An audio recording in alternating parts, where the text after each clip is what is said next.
99% of gamblers quit before making it big, and this apocalypse ain't any different, my brother. Bro's survivability is 100% dependent on luck. Spin the wheel and pray. But to spin, you gotta collect some crystals from the good old zombies. I slice the trucker while baby mama watches in awe. Price is paid and the shit rotates. I'm just a lil degenerate gambler, so please make my day. Damn, trash as always, but that's fine. We're in the apocalypse, and I have infinite chances to try again, considering that all of humanity has now become farmable. But before that, you gotta know, I was a top-ranked survivor in my past life. Of course, I was betrayed by those I trusted the most and left to die. They used me all this time, but the moment I needed them, I was abandoned. Unlucky for them, I regressed. Unlucky for me, I spawned right beside my mentally challenged ex-girlfriend. I hate her so much I just want to leave right now. But this lobotomized, autonomous creature starts shouting, asking where I'm going. I tell her I know she's cheating on me with a dude named Chin Jun. Does she think I'm Piers Morgan, someone who likes to be in the cuck chair? She's shocked by the truth, but pretends nothing happened and calls me a clown. But I remember it all. She'll abandon me and in the end, be sold by her new boyfriend for 3 cans of food, overpriced for real. While she's shouting that she's the one dumping me, I'm already out. Ayo, cool citizen, can you please bring me to the nearest hospital? Yes, sir. Bro's stealing even the important medicine from the whole hospital. That's a true grinder. New shoes so he can kill zombies with drip and a lil machete to fuel his gambling addiction. He offered 3,000 to the driver if he could reach a certain place in 5 minutes. He needs to move fast because his hands are trembling. 5 hours without gambling is too much, fam. We break the barrier, and finally, here we are, the place where everything will begin. Some guards want to stop me, but that's exactly the moment a strange spaceship appears. Everyone's confused and taking photos, but I know where I gotta move. There's a mansion nearby. I present myself as a delivery boy through the intercom, and I'm inside. High trust society is something else, but that's when Shawty appears yelling that she's gonna call the cops, when suddenly an explosion happens outside. The spaceship's dropping a bunch of capsules, giant pill-like things that destroy everything they land on. From inside them, a strange green toxin starts spreading, and right before their eyes, people start mutating.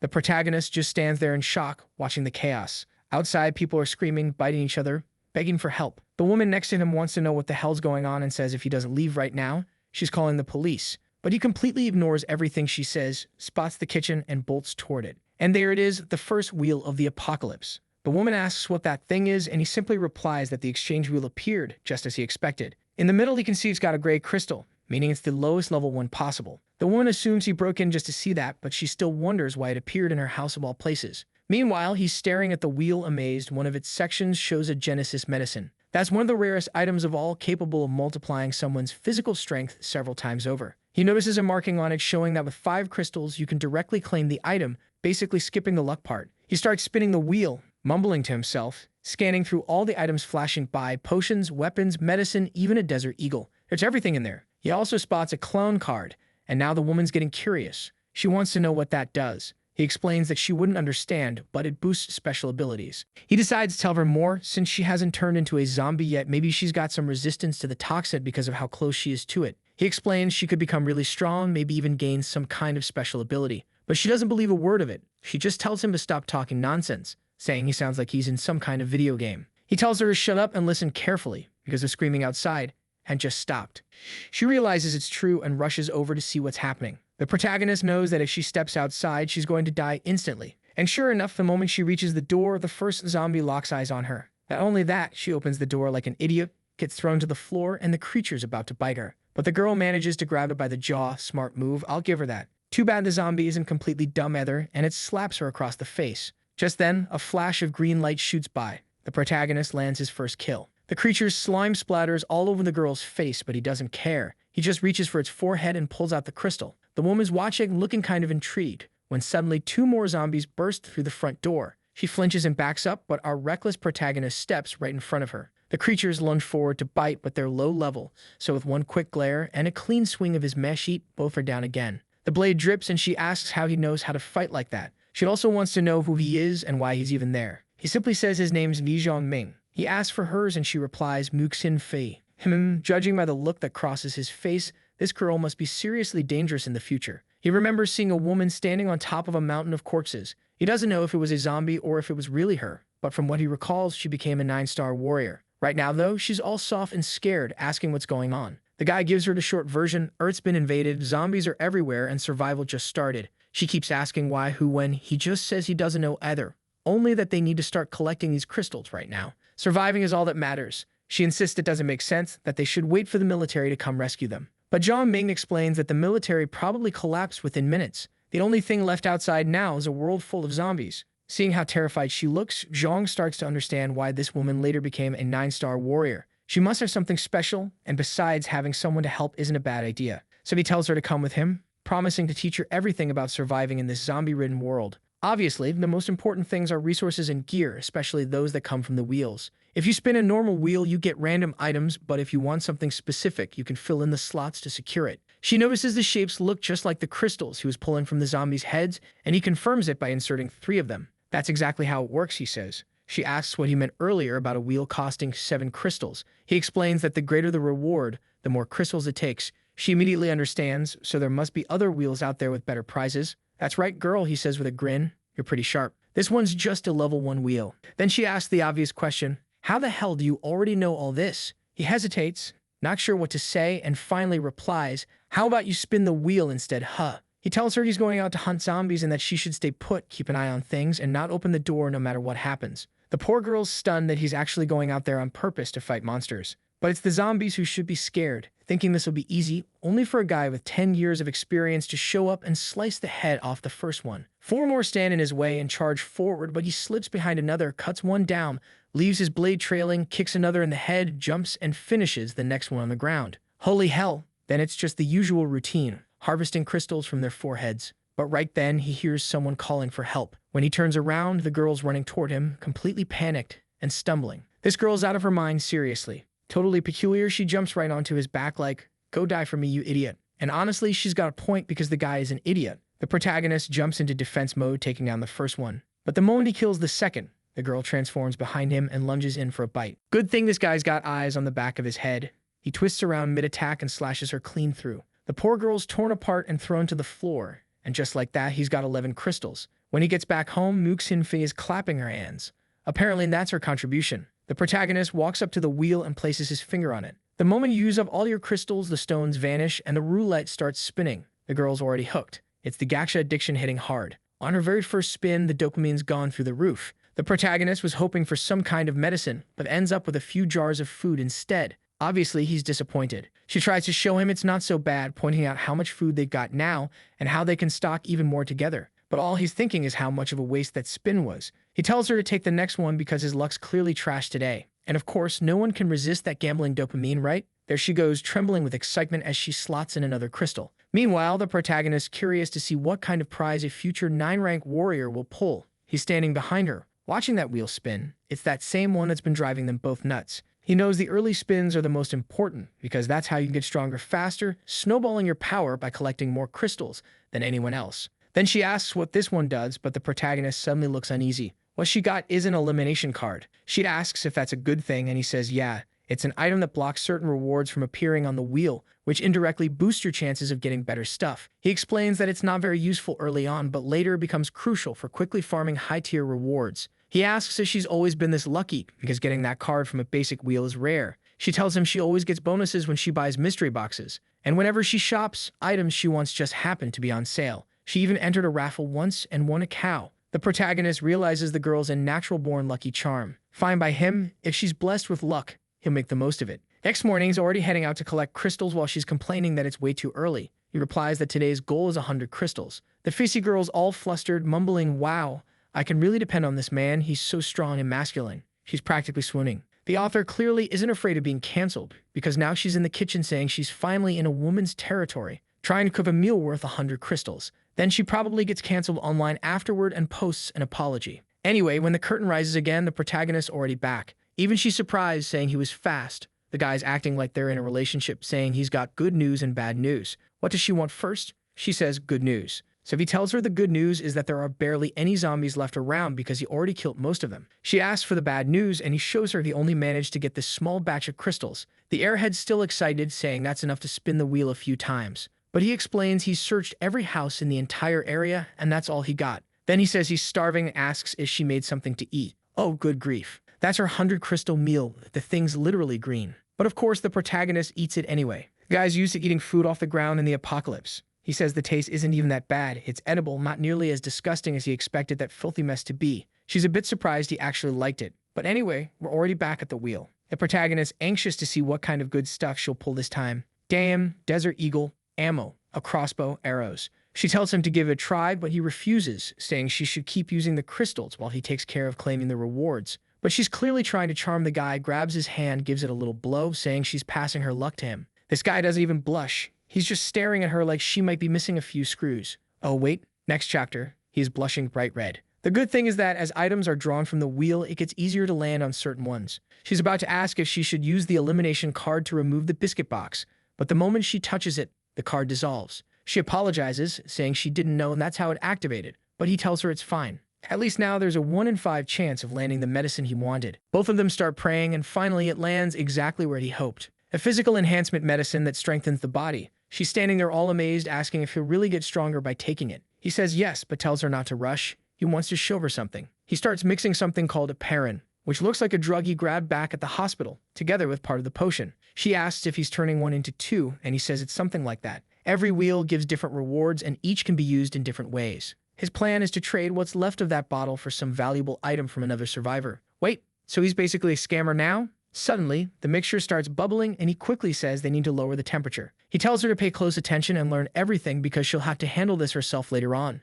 She still wants to know how he knows all this, but he tells her to keep quiet. He's hearing something strange. Then out of nowhere he runs, grabbing her by the wrist, and she's totally confused. He just says there's something much worse than zombies coming. The woman has no idea what could be worse until she looks at the door and sees massive mutated insects. These things don't have strong individual combat power, but the problem's obvious. They move in massive swarms. Man, just imagine those giant cockroaches crawling into your house, pure nightmare fuel. They drag furniture and block the door as fast as they can. He explains that all mutated organisms will instinctively attack humans, so she better stay alert. The creatures start banging on the door, and she throws herself onto him, and damn, she's got her squats in check. The protagonist snaps at her, "Get off me, idiot. I've got to deal with this alone." She's like, "Wow, I love being yelled at." He shoves her aside, saying, "Go, get out of here," and slams the door shut. Now let's drink this stuff and kill whatever's coming. Even though he hates the side effects it causes, he knows he's got no choice. Outside, the whole place is crawling with those giant bugs, hammering at the door. He finally gulps the potion down and immediately feels something strange in his pupils. He drops to his knees just as the first insect bursts in, its mouth full of some disgusting slime or whatever that is.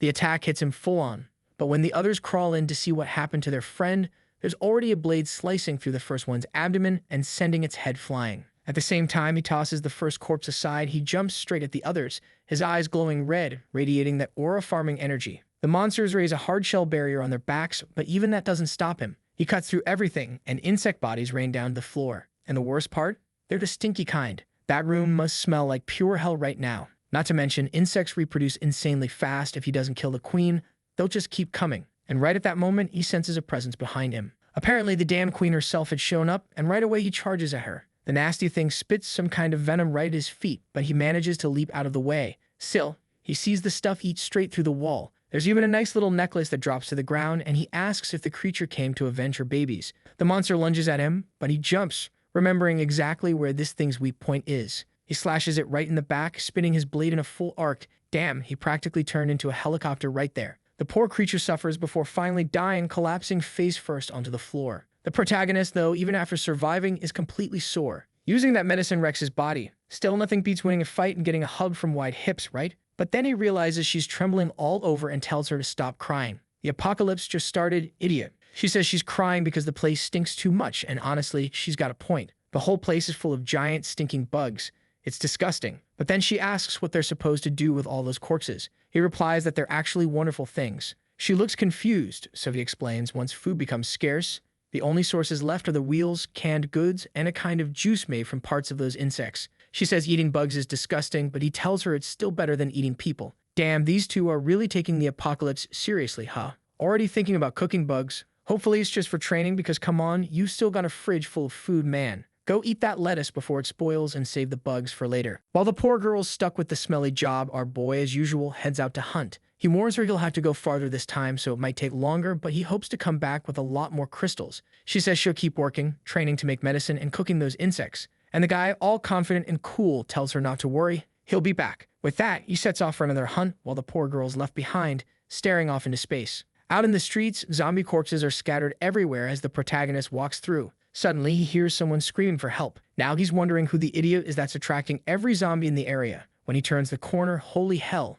the design of this one. What are the chances she's another pretty face joining the team? She's there shouting for help, but she looks kind of suspicious. He yells at her to shut up, saying she's gonna get everyone killed. And right then, a whole swarm of zombies comes charging in from behind. The first one reaches out to grab her jacket, but the protagonist whips out his mesh sheet and slices its head clean off. He tells her to run that way, that he'll handle the rest. She darts down the side street and finds a little shop in the back. She opens the door and ends up in front of a small room, crying in panic as she watches him through the window, cutting down everything in sight. She calls out his name, desperate, and damn, he's making zombie heads fly everywhere. But soon he's forced to run too. He rushes toward the door, but the moment he steps inside, more zombies pile up, blocking it shut. Both of them realize they have to run upstairs. The situation's a mess, and the guy's clearly done with her. He was ready to leave her behind. But damn, she's way too pretty for that. Obviously, he grabs her arm, pulls her close by the waist, and keeps fighting off the zombies below. Man, this guy really doesn't learn, risking everything just to save a cute girl. Then suddenly, the entire stairwell lights up, an intense beam of light shining down on them. What looked like a meteor streaks across the sky, and the protagonist instantly recognizes it. That thing's the key to a dungeon. In this apocalypse, it's going to be one of the rarest items in the world. The only way to get into those mysterious lands filled with items and hope. Even 10 years in the future, most high-ranked guys dreamed of having one of those. And in this life, he swears that thing's going to be his. But the girl tells him to wake up. Yeah, he almost got bitten. The protagonist punches the first one in the face, slices the next with his mesh sheet, and says he almost lost his nerve. He keeps climbing the stairs a bit more and finally finds an easier path to deal with the monsters. One more advance and he severs another arm. The girl's in shock. Out of nowhere, she starts getting memories from not long ago, times when she was constantly surrounded by men who adored her. Everyone followed her. She had money, knowledge, wisdom. You could say she was chosen, one of God's favorites. But everything changed and suddenly she lost it all. Her parents turned into zombies. She's collapsed on the floor, giving up, saying she's going to die right there. The protagonist tells her to wake up and keep climbing, even though zombies keep coming. She sees the staircase littered with corpses and asks how he's killing so many on his own. Jong tells her to stop sitting there and do something, because he needs to get out fast to go look for that dungeon key. But then she thinks, this guy is so strong, I can rely on him. He just says they'll head up to the roof now, and that's where they'll find an exit. Suddenly, both of them feel something weird, and in front of them, vines have grown everywhere. The poor thing, clearly not right in the head, is practically begging to get grabbed by tentacles. No, don't go that route. Don't let yourself be corrupted. Phew. He saves the day, cuts everything away, and makes the place passable for anyone. She's slayed. Now that she's seen he's strong, she's already thinking about doing whatever it takes to make him fall for her. The protagonist, though, has a sixth sense for trouble and just drops her like a stone. She looks confused while he says he has to cut those plants away to move forward. He turns back and tells her to stop wasting time, but when he tries the door, it seems stuck from the inside. Want to know what they do? He says it's simple. Gives it a kick. Inside, though, he finds 3 guys, a whole family, even kids. Wait, I thought they were inside, but actually they came from outside, up on the roof. They ask what the 2 of them are doing up there. They say it wasn't safe downstairs, so they climbed up. The guys are angry, and understandably so. You broke the door, now everyone's gonna die. The protagonist replies that he already cleared all the zombies on the way and there aren't any left, so it's safe. But the blonde guy tells him to shut up and orders them to put the door back or they're all going to die. He shows a plank at the protagonist's chest and says if a zombie comes up, he'll be the first to be thrown out. Then a guy with a red mohawk, looking like the villain type, says the kid didn't know anything. Calm down. The e-girl looks awkward while our guy glances around and wonders why so many people are crowded in the corner. The blonde explains they're folks who fled from downstairs. He apologizes to the protagonist, saying it was a misunderstanding, and asks what they plan to do next. These guys seem way too nice, suspicious. The protagonist says he wants to go to Ning's school, probably where the dungeon key is. The blonde says it's crazy to go there. The streets are packed with zombies. But Jong tells the truth. He saw a strange light fall in that area and wants to go check out what's happening. The blonde guy says he's got guts, while the protagonist just wants to know if he's seen any easier route, any shortcut at all. The survivor mentions a platform between 2 buildings that he could jump across, but warns that it's extremely dangerous. If he misses, he'll end up paralyzed for sure. The protagonist determines, saying he's going for it, but the e-girl clings to him, begging not to be left behind. He tells her it's fine, but she'll have to carry the backpack. The blonde guy calls him crazy. Does he really think he can make that jump while carrying her? Both of them must have a death wish. He suggests leaving the bag behind with him and says he'll toss it over after they make it. Yeah, right. Like anyone's going to believe that. The protagonist immediately tells her to get it together and put the pack on her back. She listens. He ties a rope around her waist and she wraps her arms around his shoulders. They're getting ready to jump when the blonde suddenly steps up, grabs his arm, and says that backpack looks packed with climbing gear. He warns him to hand it over or he's leaving with one less arm. The protagonist just calls him an idiot and bam, leaps straight off the edge without hesitation. He lands safely on the other side, carrying the girl, and everyone watching is stunned. This guy's insane, they mutter. The girl's shaking, crying, saying at least she's okay. But hey, this is the apocalypse. There's always some creeps around. A few perverts nearby are watching them licking their lips, saying how interesting this looks. And their buddies? Even worse, they're a real pack of degenerates. While they're all sitting there watching, one of them asks for a cigarette. The guy with blue hair says, "No way, man. I found this one on some dead guy. It's all I've got left." They start talking about raiding a school building, but the bald one says it's locked tight. How are we supposed to get in? The blue-haired guy says, "Easy. We'll lure a bunch of zombies over and have Fifth Brother smash the place open." Just then, a 2-meter-tall beast of a guy walks in, wanting to know what's going on. The bald one says, "Fifth Brother, there are zombies everywhere outside. Are we really gonna stay trapped here forever?" The blue-haired guy says the whole world's gone mad. Everything changed overnight. This apocalypse is a total disaster. But Fifth Brother, being the worst of them, laughs and says they're not seeing the beauty in all this. Now they can do whatever they want, take whatever they want. The world's changed. Now the strong make the rules. To them, this isn't an apocalypse. It's heaven. Later that night, under the dim lights of some side streets, the protagonist sneaking through, scouting the zombies. He signals to the e-girl, who comes running. She's graceful even while fleeing for her life. She glances around, keeps running, but pleads for him to slow down. She's not exactly a runner. He looks at her and thinks he's been fooled by that pretty face. Bringing her along was a stupid idea. Still, he keeps speeding up, telling her she better push herself as she doesn't want to be left behind. She's sweating like crazy, doing her best not to slow down. Then they reach a door. The protagonist knows that, in theory, this should be the entrance to the school and that there'll probably be people inside. But one thing's for sure, it's also packed with zombies. Inside one of the classrooms, a group of students is barricading the door as hordes of zombies slam against it. Everyone inside's already given up hope. They've accepted that all that's left is to wait for death. Then one girl spots 2 people at the front entrance and starts shouting for help. The e-girl, whose name we still don't even know, reacts, saying there are survivors inside. The protagonist, however, says their priority is protecting themselves, not saving others. But the teenagers inside keep screaming and crying for help, tears streaming down their faces. While the protagonist stays cold and collected, he says those screams will only attract more zombies and that they should get away from there. The shouting continues as the e-girl turns around and apologizes, clearly upset that she can't save anyone. The protagonist tells her to stop being stupid. If those people are trapped in that room, it's because there are tons of zombies outside the door. If she really wants to save them so badly, then she can go do it herself. Damn, he roasted her out of nowhere. The girl's completely thrown off. As she walks through the school courtyard surrounded by dead zombies, she wonders what exactly he's doing here. Then she thanks him for saving her and asks for his name. Zhang just looks at her and says she's too naive if she thinks a simple thank you is enough. She should know very well what he actually intends to do with her. That's right, he uses her as bait to attract a whole bunch of zombies. The poor girl realizes she's screwed. She'd rather he had been some regular creep after her in a different way. The protagonist tells her not to think she's special or that he saved her because she's pretty. To him, right now, she's more useless than a packet of instant noodles. Damn, this guy's relentless, just a machine of insults raining down on the poor girl. She finally introduces herself, saying her name is Liang Chuyin. The protagonist tells her his, and she lights up a bit, smiling. Even though your breath stinks, she says, "You're not such a bad person." My god, protagonist, get yourself a toothbrush, you're getting roasted by the e-girl now. Right then, they see more students at a window, banging and crying for help, one of them already being eaten while the others sob. The protagonist knows this is the exact area where the dungeon key fell. And so, out of nowhere, the guy goes full Spider-Man and starts climbing up a drain pipe. Inside, someone's being devoured by a zombie when he bursts through the window, kicking the creature down. The monster hits the floor and he instantly draws his mash sheet, finishing it off. In the corner, a group of people huddles around a woman, the teacher, Ms. Pooh, begging for help. She thanks the protagonist for saving her students, while he's thinking that maybe these people saw where the dungeon key landed. The teacher kneels near the body and says it's a shame he died. She tells the rest of the students not to cry, assuring them they'll find a way out soon. Then she turns to the protagonist, asking why he came there. He answers that he's looking for something, and if they tell him where it is, he promises to protect everyone here. Now that she realizes he's capable, the teacher asks what exactly he's looking for. He explains about the strange light in the sky and asks for its location. The students seem hesitant, maybe even lying, but the teacher says she did see it, on one condition. He must save them first, and only then will she tell him.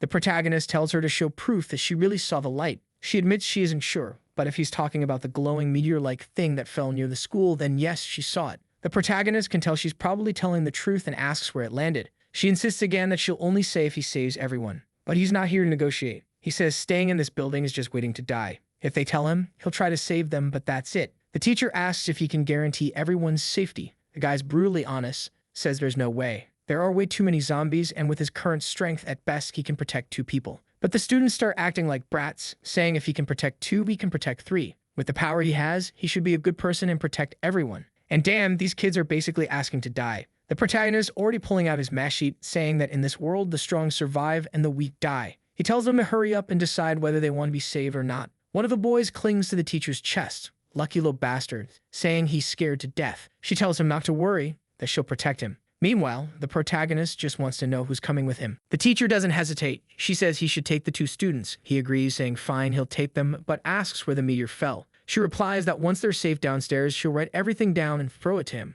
The protagonist realizes this woman isn't stupid, she's not going to make things easy for him. He answers coldly that he hopes her sacrifice at least means something, then tells the kids to follow him. The students wave goodbye to their teacher as the protagonist moves to the door. Right away, he notices at least 3 zombies waiting outside. He tells the teacher that the moment he steps out, she should shut the door and stay completely silent. As soon as he turns the handle, the first zombie lunges. He kicks it straight in the head, slamming it into the wall. Then he yells for the kids to move, slicing through another zombie's skull while everyone bolts through the hallway. The teacher closes the door, waving goodbye to her students. She just gave up her only chance of survival, but she decided to protect them until the end. On the staircase, the protagonist sprinting with the 2 brats right behind him. The problem is, he's got to be fast. If a single zombie catches either of them, they're dead instantly. But then he suddenly senses something strange and tells them to back up now. The girl asks what's wrong, and he says there's some kind of danger coming, though he doesn't know what. She peeks around, saying maybe he's mistaken. The staircase looks empty, and for a second, he starts to believe it too. But really, what are the chances? The moment he starts moving again, something above them is watching. Out of nowhere, a massive blue monster with a huge mouth and long tongue creeps closer. The protagonist suddenly feels something behind him. The girl gets startled, bumping into the backpack, but apparently doesn't see anything. The creature hides again, and he whispers for them to stay quiet. His instincts are going haywire, but his eyes can't catch it. The monster, however, is lurking just above the next set of stairs, waiting. The protagonist says they should keep moving, unaware that the thing's right behind the girl, and holy hell, it's huge. He's a few steps ahead, and it feels like those 2 kids are about to get swallowed in a single bite. Its tongue brushes against her hair, and she looks confused, then turns around. The creature's mouth opens wide, ready to devour her, when suddenly a blade flies out of nowhere, slicing through it midair. Our boy threw the knife, but he's shaking all over, scared out of his mind. The monster realizes he's now unarmed and charges at him. The protagonist ducks just in time and lands a punch right in its mouth, but honestly, that hand's lucky not to be eaten. The worst part? These things have metallic skin, so it barely took any damage. He's confused. How the hell did this thing evolve so fast? He tries a spinning kick, but that does absolutely nothing either. Worse, the creature grabs his leg and slams him to the ground so hard it nearly crushes him. The girls up on the stairs are frozen in terror, unable to move. The one in yellow tells Lily to help him, but too late, Lily's already running off. Meanwhile, the monster raises its massive arm like a hammer, ready to smash the protagonist to pieces. He sees the attack coming and knows there's no way he can dodge it, while the girl's frozen in panic, realizing she's about to be next. But then, America's bird saves the day. That desert eagle he pulled from the wheel wasn't just for show. It's got a buff, and the bullet tears right through the zombie with ease. He's stunned, thinking how close he was to dying, then immediately yells for the girls to get up. The problem is, the sound of that gunshot's already echoing through the building, drawing every zombie in the area. They can hear the rumbling from below, and the girls know it's over. They won't be able to go down now. But just when it seems like they're all doomed, Chu Yin suddenly appears in front of them, completely frantic. She throws herself at the protagonist, shouting that he's insane for leaving her alone like that. The kids are relieved to see a human face, while Chu Yin keeps calling him a jerk for abandoning her. She says she thought she was going to die,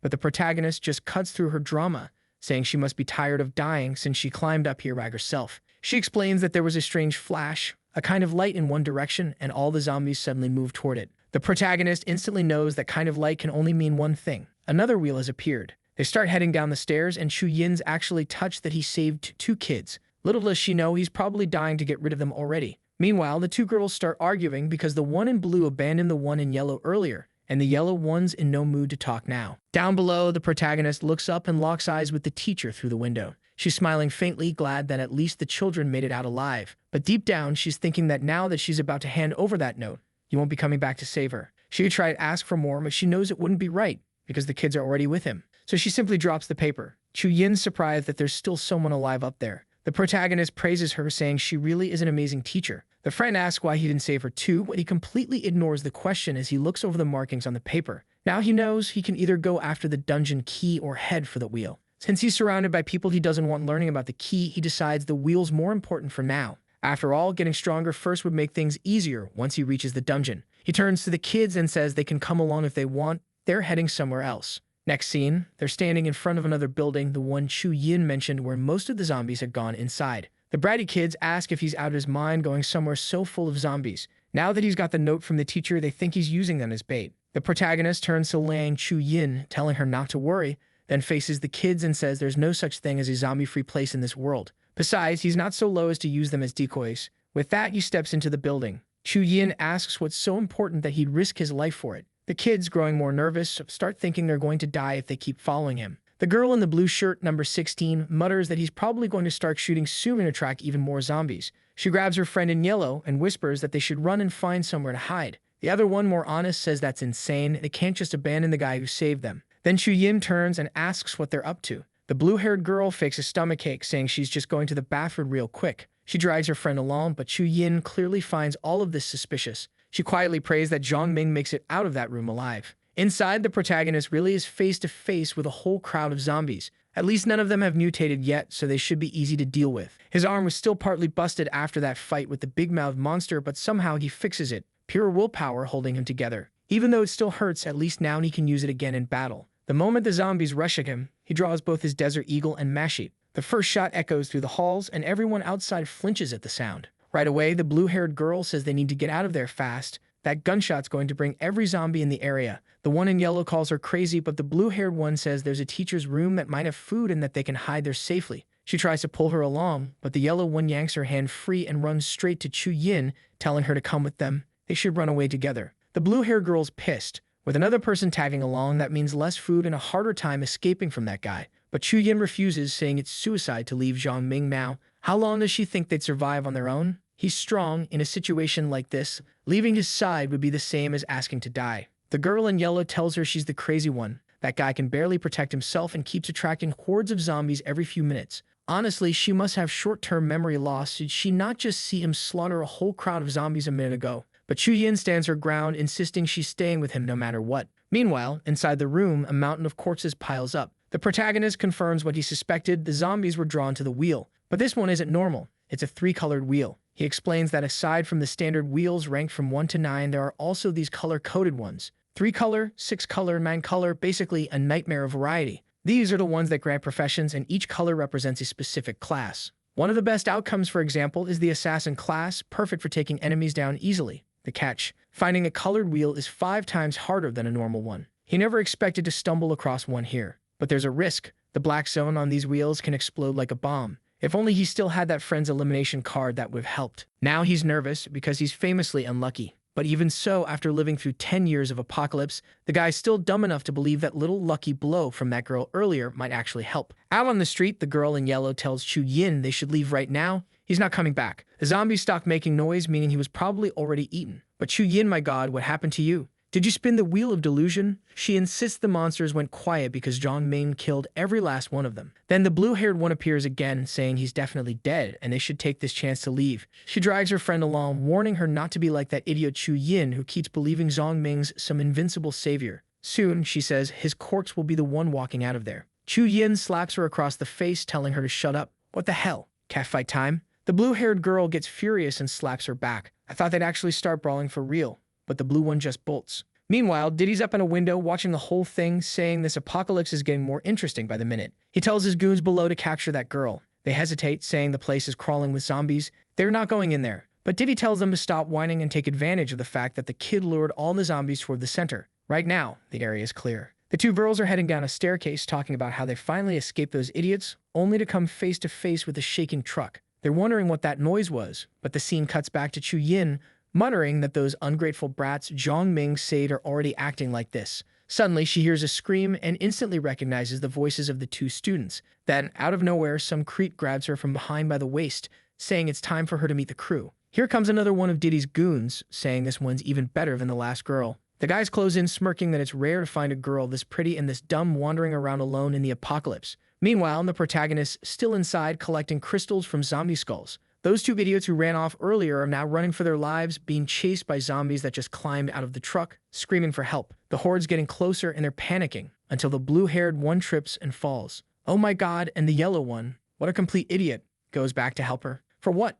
Just to get shoved down and left behind as bait. Now she's the one being devoured. The blue-haired one bolts around the corner, muttering that she has to survive, that's all that matters. But then she runs straight into Chu Yin, who's being dragged away by two men talking about how fun it's going to be to enjoy this one. Diddy's crew never stops. Chu Yin locks eyes with the same girl she slapped earlier. Awkward timing. But now that guy's spotted her too, greedy as hell, saying he'll grab her as well. While he's distracted, Chu Yin takes advantage of the fact that only one of them is holding her. She bites his hand and tries to run, but the other one catches her, yelling at her to stop. He hits her in the head, knocking her down, and grabs her by the neck, saying he's about to finish this. Then suddenly stab right through his hand. The protagonist there pulling Chu Yin into his arms. She's overwhelmed, emotional, but calm down. Girl, the fight's not over yet. The guy looks down, realizing the knife's still stuck in his hand, and it's not even bleeding. The bastard screams, yelling that fifth brother won't let the protagonist get away with this. But Jong Ming doesn't care. He rushes in and drives his blade straight into the guy's stomach, sending him tumbling backward. Then he follows up with a spinning kick that smashes him in the face, knocking him out cold. He turns to Chu Yin, telling her to stay put. He's got unfinished business. He asks where the other girls went, and she says they ran off that way. He heads in that direction and finds the blue-haired idiot collapsed, crying, trembling in fear. From the look on his face, he's already seen the other girl's body, completely torn apart. Chu Yin mutters that she's been saved twice already, but she never listens. A total fool. The surviving girl's sobbing, apologizing, saying she'll never do something like that again. Chu Yin asks what he's going to do with the bastards lying there. He tells her not to worry, the zombies will take care of them. No, protagonist, that's not how you do it. You grab the mesh sheet and slice their necks yourself. That's how you make sure they're really dead. Then he tells the two girls to go wait at the media center. He's cleared it out. And of course, the greedy little snake, the one I already wish had her neck sliced open, is standing there celebrating. Now she's convinced Jong Ming's really strong, and maybe that other girl was right. It's safer sticking with him. The protagonist tells them to wait while he goes to bring someone back. Oh right, Kinfi, the girl he left behind at the house earlier. Or maybe not, because now we see the teacher trapped in a classroom surrounded by zombies pounding on the door. She's shaking, realizing it might finally be her turn to die after all her students were slaughtered. The poor woman, censored or not, there's no hiding her strength. I've seen how tough this teacher really is. But she's made her choice. Better to end her suffering herself than turn into one of them. And the saddest part? She's about to die, having never even had a boyfriend. But right then, the door bursts open, and of course, guess who's there? The protagonist, saying it took forever to open for God's sake. He asks if she's okay, and she drops the glass she was holding, breaking down into tears. He tells her it was obvious he'd come back to save her. Oh, you smooth talker. Anyone watching would think he's a hero, but we know better. He's got his reasons. Ah, right. It's because she knows where the meteor fell. That's the real reason. And well, the airbags are definitely engaged now, and for the first time, the protagonist actually looks a little flustered. Guess we just found his weakness. She says she was sure he was dead, and that it's good to see he made it out alive. He tells her he's taking her somewhere safe. While the girls are outside collecting crystals from zombie heads, Chu Yin doesn't really get why Jong Ming keeps making her do that. And that annoying Lily, who I still hope gets her neck snapped, is grumbling about how disgusting it is. Then Teacher Pugh calls out for Lily. They hug, both emotional to see each other again. The towering teacher immediately asks, "Where's Seoxeo?" Lily explains vaguely that a lot happened, basically hinting that Seoxeo didn't make it. But the naive teacher assumes the girl's just traumatized and pats her head gently. Chu Yin cuts in, saying that if they trusted Jong Ming from the start, none of this would have happened. But of course, Lily, being the ungrateful brat she is, starts arguing that it's Jong Ming's fault because back then, he chose to save only 2 people instead of the teacher as well. Chu Yin snaps back, saying they should be thankful he saved anyone at all. Lily refuses, saying she'll never thank someone who could have saved everyone, but chose not to. The argument escalates, insults start flying, until slap. The protagonist tells them both to shut up, saying that just because he saved her once doesn't mean he won't toss her to the zombies next time, and she better remember, he's not obligated to protect her. Now that's the protagonist talking. Should have been a knife instead of a slap, but I'll take it. Even the teacher's fed up with Lily, scolding her for not being grateful to the one who saved them both. Chu Yin notices that at least the teacher understands how serious the situation is. Then Chu Yin asks why he's collecting all those crystals. He just tells her to follow him. He'll show her why. And sure enough, they're soon standing in front of another wheel. Chu Yin asks if it's her turn, but he says he'll explain how to use it first. He even grabs the crystals from dumb Lily and starts activating the thing. The tricky part about ability wheels is that there's no set number of crystals required. You just keep feeding them in until something happens. He hopes 26 will be enough for a single spin. Finally, the wheel starts turning and he cheers, saying at least it worked. It stops on the red section and a strange block emerges from inside. For him, that's great news. Red sections usually mean combat classes. But when the result appears, it's something called Glorious Craftsman. He allows him to refine techniques, enhance skills, and craft certain items. Basically, a builder-type class. He's clearly not thrilled. Turns out the red section doesn't only hold combat classes after all. And in the next chapter, he realizes this craftsman is actually a support class. Classes are divided into ranks: trainee, novice, intermediate, and advanced, and yeah, he's disappointed. Lily, that pest, keeps demanding to see what he got. The protagonist isn't too interested and tosses it to the tall teacher instead, And when the artist doesn't censor her, we can actually see the teacher's impressive stats. Anyway, he's confused because he also received this strange flag covered in unfamiliar symbols. The girls take a look and realize it kind of reminds them of something from a game. Chu Yin says that apparently the craftsman can create up to 5 different techniques. That catches Jong Ming's attention and he asks to see it again. Now it makes sense why that little medal had 5 colors. Each one stands for a skill. That's promising, and they wonder if he really was born lucky this time around. He tells them to go collect more crystals right away. They need as many as possible to gain an edge. The teacher and the other girl perk up while Lily stays off to the side giving them a look. Meanwhile, Diddy's watching everything and realizes this guy is insanely strong. How is he killing so many zombies by himself? What gets Diddy's attention even more is that the bodies are being dragged inside and the survivors seem to be pulling something from the monster's foreheads. The bald guy asks Diddy what he's finding out and Diddy orders all his brothers called in. They got work to do. He just found the little secret those scumbags were hiding. Down below, Chu Yin says this stash might be enough. She flashes that cute little belly and says she's hungry. The protagonist gives her something to eat and she thanks him. He says he scoped out the place and the school's water tank might still be intact. Maybe they can get a drink. Then he starts taking off his pack and tells her there's enough food inside for 3 days, plus meds and supplies, and he wants her to take care of it. Chu Yin's confused and nervous. She doesn't want something that valuable, but he says he has to trust her for now. This place will be their shelter until they finish collecting crystals. Of course, Lily shows up again to do what she does best. Nag. She wants to know if he's going to abandon everyone. He answers yes, at least for now. He's leaving to gather resources because they'll only slow him down. He activates the craftsman's skill and turns a piece of wood into a spear, telling them he's made it clear he doesn't owe anyone protection. If they want to survive, they should use it to defend themselves. Otherwise, death is what's waiting. Lily's furious, but the teacher says she understands. In this world, they all need to learn to fend for themselves. She pulls Lily by the arm and tells her to accept that life's changed. Her parents can't protect her anymore. The protagonist tells Lily to grab the wooden shaft and learn how to use it. Just as he's about to leave, Chu Yin yells for him to come back safely. He just says his goodbye and steps outside, off to hunt the dungeon key, the priority, which is why he wouldn't risk bringing anyone along. He finally finds the construction area of the school annex, the place the light supposedly fell. While he's zoning out for a second, something suddenly drops into his hands. He's stunned. So am I like, send me to that world right now and I'll catch it. The woman nearby is confused too. Wait, she's like a spinning Beyblade, knocks into his back, grabs his arm and pins him. She wants to know what he's doing there, but the kid's no fool. He slips underneath, wraps a big hand around her throat and slams her into the wall. She screams, asking if he's insane for attacking an officer. He fires back. You started it, didn't you? Shortly after, she's cracking her neck, saying he's got pretty good reflexes. He answers that he's been trained for 10 years and she's impressed. Says that's longer than she has. Before she can say more, a bullet, American-made, zips past and they have to dive for cover. The protagonist is confused, wondering why they're suddenly under fire. She explains it's because she's being hunted. He finds that weird. Who would want to kill a cop? She tells him exactly that, because she's a police officer. They're trying to take her out. There are a bunch of prisoners gone loose. The protagonist remembers how, in his past life, freed prisoners would run around killing people like ants. That's why he won't show mercy anymore. Problem is, these bastards are shooting a lot and he has no idea where they got all those guns. She says they took over a precinct and grabbed every weapon inside. In the next moment, she checks whether one of the shooters is still alive. Friend, he's been riddled like Swiss cheese. No need to check for a pulse. I went back to the last chapter to make sure I didn't miss anything, and it looks like the protagonist was the one who killed that guy. That's why he's so full of holes. She's shocked and asks why he'd do that. He says the shooter was a prisoner who attacked others and deserved to die. If she thought he would leave that man alive, she's naive. He's blunt. There's no law left in this world. These people who were just there to rob and kill don't deserve to survive. He says this grimly, remembering that Bai Shishi died at the hands of people like that in his last life, so he shows no mercy. We can reasonably deduce he killed the 3 men because there was no footage to contradict it.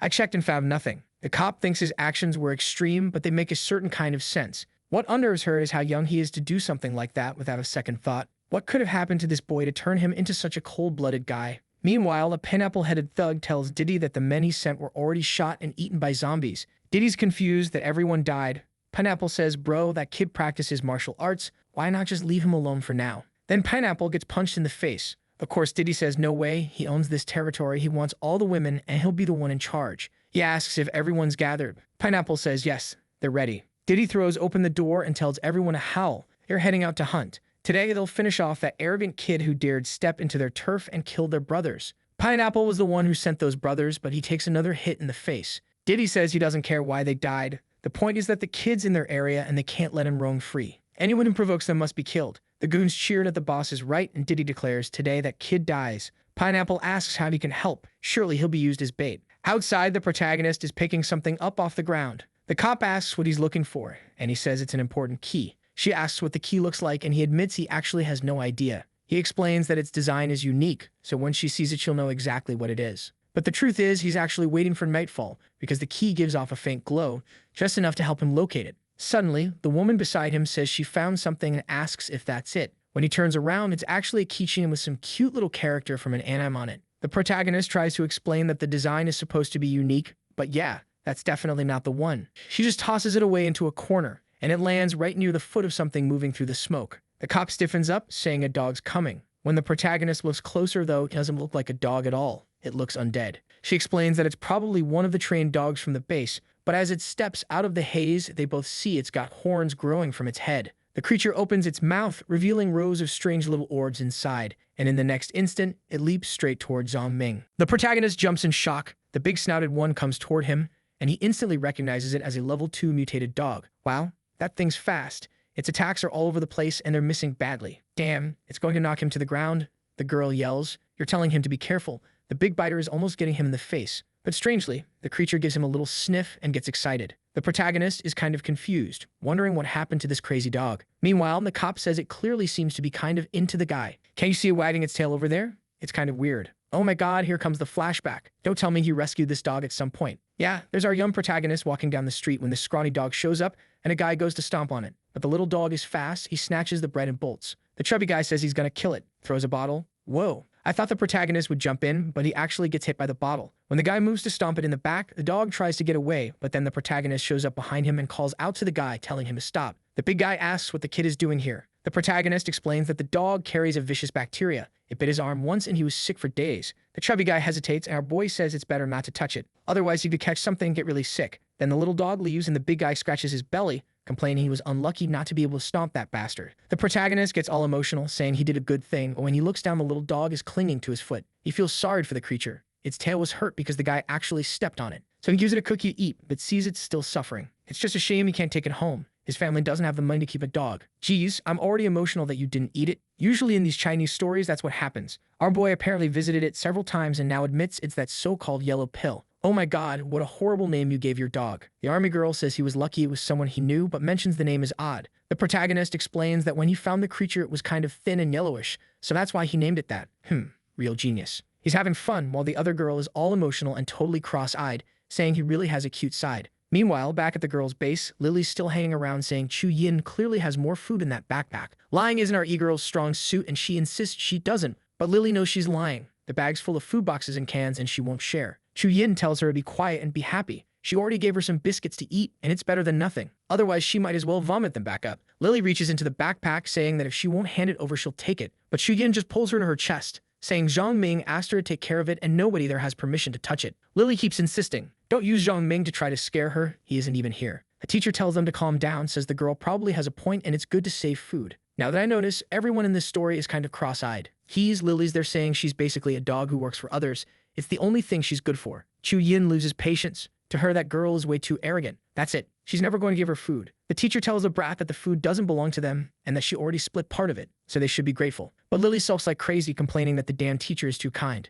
That Jong Ming keeps risking his life all the time. Who knows, he might not even come back. From a distance, the protagonist is coughing. So far, it's the same story, hunting that damn dungeon key. But now something else is watching from the smoke, and this time it doesn't look like a friendly dog. Right then, the protagonist sees a golden glint among the rocks. Wow, there's the key. I hope this dungeon's worth it, because it was really tough. He celebrates finally finding it, and she's about to praise him, when suddenly there's a tongue right next to her. A scrawny frog lizard with 4 huge eyes lunges in to bite, but Jong Ming charges forward, cuts off its long tongue. Damn. Activating the craftsman's boost and adding another point of power to his dagger. He realizes if it weren't for his class abilities, he wouldn't have been able to slice that. His physical strength alone wasn't enough to go head-to-head with this thing. The monster comes at him again, but the protagonist ducks while the pill goes for its big foot and chomps down. The monster looks confused at being attacked by another monster, and the protagonist shows up beside it and stabs through the first eye. Yeah, good luck aiming for the eye when the thing has 16 eyes? That won't help much. And the kid's cardio is garbage. He jumped and dodged once and already sounds exhausted, complaining his stamina isn't enough. He hides behind some rocks and baited the beast to come, and just when it lunges, the pill jumps in front. Our protagonist tells him to dodge, but the creature only lets out this massive roar. Well, if it's a dog, it's more of a bark. Strangely, the lizard seems to back off a little trying to dodge while the pill they're barking. Then the monster clamps down and smashes the ground, but the pill rolls aside and bites at its carapace. Okay, things were looking good until the beast flings the pill into the air and slams its tail into the pill's belly like a torpedo, sending him flying. The monster's all crooked, eyes half closed, and it comes in to finish them off with another strike. Now the protagonist has to jump in, advances with his blade, and manages to block the blow, but he's thrown away too. In the middle of that bite, though, something shoots through the monster's mouth. Holy crap, it's the cop saving our kid. The monstrosity collapses and the protagonist exhales, as expected of a police officer. She's looking exhausted while the pill shuffles over and he pets her. The damn thing's barking and licking, and obviously there must be more people coming out of that smoke. My god, get out of here. The protagonist already poking around the creature's skull and calls the cop to take a look. He shows her the crystal, one of the apocalypse's most valuable resources. Damn, it's kind of grayish too. I thought it'd be a shinier little crystal. What a pain it was to kill that monster. She asks if the thing really has magic, and he explains it's something similar, but even more incredible than magic. She wants to know what it's for. He says that if she's that curious, she'll have to agree to one condition. She turns pissed off and says she's not into that. No way she, a cop, is going to accept the terms of some civilian like him. She can just investigate and find out what the crystal does herself. That's when the protagonist realizes not every woman is like the first two he showed his strength to. They'd all been all senpai the moment he'd shown off. Crazy. She says now that he found the key, he can leave. The protagonist is taken aback. Wait, our friendship's over just like that, friend? Then his face softens sly. Actually, I have something to ask you. See, this world's messed up, full of bad people. Why don't we make a little team to watch each other's backs? I know what you're thinking. Care. Out of the blue. This cop's pretty big. Even the protagonist, a little disappointed he has to be so humble. She stares at him like a laser and then says, okay, even if your actions are a bit extreme, you're not that bad a person. The protagonist reaches out, introduces himself, and finally we learn the damn name, Mo Yi. The next chapter opens with a body on the ground. A guy grabs a pistol and gets all excited until the other one with a scar on his nose tells him to shut up or they'll get discovered. He points to the side and says, we'll go over there, and don't make a sound. Obviously, they were the ones tailing the protagonist from a distance. Huh? The guy told them to stay quiet, but now he comes yelling, hey, you bastards, stay right there. The scarred one says he's crazy, but the other replies, we're here to kill. Diddy told us not to spare anyone. Then he's already pointing the mashie. Mo Yi has no idea who they are, and the protagonist says, well, obviously, right? These bastards are criminals. The guy tries to fire, but strangely the gun won't work. His buddy says, hey, you psycho, you gotta disable that safety device. But the idiot's confused, asking what kind of device that is. While they're squabbling, the pill sneaks up from the side and leaps, biting the guy's hand. Whoa, that was brutal. Immediately, the guy screams for help from his friend, but he's already in shock too. He doesn't stand a chance against that kind of zombie. At the same time, Mo Yi slips up behind and elbows the idiot right in the mouth, grabs him over the shoulder and slams him to the ground. Damn, she's strong. The protagonist shocked, thinking it's really not smart to mess with her later. Shortly after, the guy on the floor gasps, hey, I'll tell you who the fifth brother is, but you have to stop this bleeding in my arm. The protagonist says he's not the one risking his life here, so he better speak up fast. Meanwhile, at Diddy's base, the pineapple-headed boss says they should get back to eating. The guy tells him to carry on, and the pineapple asks, hey bro, why are we collecting this stuff from the zombie's forehead? Crow seriously. Diddy asks if he knows what the word loot means. The blonde kid says yeah, loot's like equipment, but this clearly shouldn't count as that. Bam! He gets whacked on the head and goes all cross-eyed. That pineapple's getting beat so much I'm thinking he might be the one to take out Diddy eventually, who's over there celebrating and saying he has no clue what those crystals are for, but if that kid risked himself for them, there's gotta be something to them. Yikes. Back at the protagonist's base, look who's staring at Chu Yin sleeping. Get out. You weirdo. You deserved to die a long time ago. She stands up, comes in front of her with that creepy little smile, holding a big jar in her hand. Still bloody, thinking, that damn Chu Yin, always using Jong Ming's name to threaten people and acting so arrogant. That bitch has all the resources to survive and now she's going to die by my hands. But then the teacher gets up and asks what Lily's doing. Lily turns, hiding the jar, and says she felt sick and was going to the bathroom. Nothing suspicious, right? Weirdo. Lily gets even angrier, asking why. Why does this teacher have to be so innocent and stupid? This is the apocalypse. Resources matter. Why doesn't she help pull that stuff from those people? Not to mention Jong Ming and Chu Yin were already starting to get into trouble with her. Really, she can only count on herself to stay alive. Of course, because you're the one who deserves to die most in this apocalypse. Right then, a huge banging comes from outside. The three brace trying to find out what's happening. Chu Yin says something's pounding on the door. The teacher is scared while Chu Yin says, in theory, it's fine. Zombies can't get into this place. The problem is whoever's pounding is almost breaking everything, and they're desperate to know who's on the other side. Suddenly, there's a second of silence and then another massive bang. Right away, Lily screams that this place is going to be wrecked when suddenly the thing rises up and a bunch of guys show up. Jesus, and the crazy one already spots them right. A follower of Diddy, the first thing he says is he's found some beautiful women here. The teacher asks what they're doing and, in a second, one of the guys snatches the stick out of Chu Yin's hand while another, holding some kind of portable weapon, is right in Chu Yin's face telling her she's real fine. There are perverts everywhere in this apocalypse, seriously. Then one of them with white hair says another short-haired girl ran off and they need to capture her. The guy says the fifth brother didn't tell them to kill the girls, only to take out that boy. But Dong Ji, the white-haired one, says the boss isn't here, so he's in charge. Besides, those girls are his companions, so they're going to capture everything. Big Mac says he's going to go catch her, but dude, you're not in any shape to run. Meanwhile, a guy with a Tom and Shelby haircut latches onto the teacher asking her name and if she recognizes him. Damn, looks like he used to be a student, getting all handsy. Get away, you psycho. Oh my god, here we go again. The bald guy's tugging on Chu Yin's jacket too, saying she seems kind of familiar. They recognize her as an online celebrity on some social platform. If he's not mistaken, her name's Lang Chu Yin. Protagonist, I know you've got those two guys held upside down, but how about getting back to base as fast as possible? Mo Yi asks what the next move is, and he says, since there are people who want me dead, I'll have to kill these guys and pay them a visit. Mo Yi thinks they should gather weapons and prepare first, but he says she's dreaming. This world's chaotic, and hiding isn't his style. They're going to deal with it head-on by going to those guys' base. She agrees, says fine, but wants to know what the key is for. He explains it's a dungeon key, something that'll open in the future. She's confused. Dungeon, opening in the future, magic, what is going on? He tells her to get used to it. More and more things beyond their imagination are starting to happen. She asks when they should use the key. He says only when they're strong enough. Meanwhile, back at the base, Lily's running from Big Mac. Man, she's hauling ass. Who said Ronald McDonald isn't fit. He mourns that if she doesn't stay put when he catches her, he'll break her legs and arms. Lily slams face first into a door. Holy crap. Big Mac comes up from behind and says now she has nowhere to run. He shoves her head into the door and says he hates it that all the girls hate him. But now that the apocalypse is here, none of that matters. He can make his own opportunities. That's not how it works, you bastard. Lily, being manipulative, says he's not weird at all. She would never talk bad about him. The big bald guy's like, huh? Why would I trust you? She grabs his hand and says that unlike those other girls, she's just a student. She even claims she realized he's not disgusting. He actually seems like a very strong man. If he's comfortable, she'd do anything he wanted. I don't get it. To make sure it happens, she decides to make it happen, so to speak. I think you get the idea. Wow. And she gets rejected by Big Mac, who says her looks are so-so, but he can't betray his brother. She better come with him to meet the group. She begs him not to, saying if she goes, she'll just die. He says she's with him now. There's no way he'll let her die. But the girl's ready. She already has something behind her back preparing to strike. Then the door opens and Lily's terrified. I know we're seeing the teacher all beaten up, but from what I understand, from what I read later, she just got physically roughed up, like USC style. Don't assume they went any further, okay? I hope not. The chubby guys are freaking out while Dongzi tells him to watch out because the teacher's fierce and she bit that other guy. The guy's all bleeding and crying, saying he's going to take that bitch down. Oh, what a miracle. I thought Lily wouldn't even care, but she actually felt sorry for the teacher. The bald guy points out that this girl followed him and wants to join their group. Dongzai seems surprised. From the looks of it, at least this girl seems smart and knows how to switch sides. Then the fat dude calls her over and introduces her, telling her to say hi to brother Dongzi, and she gives this crooked little hi. He asks if she really wants to join. She says yes, she'll follow any order. Right away, he says fine, then all she has to do is beat up that other girl. Yikes.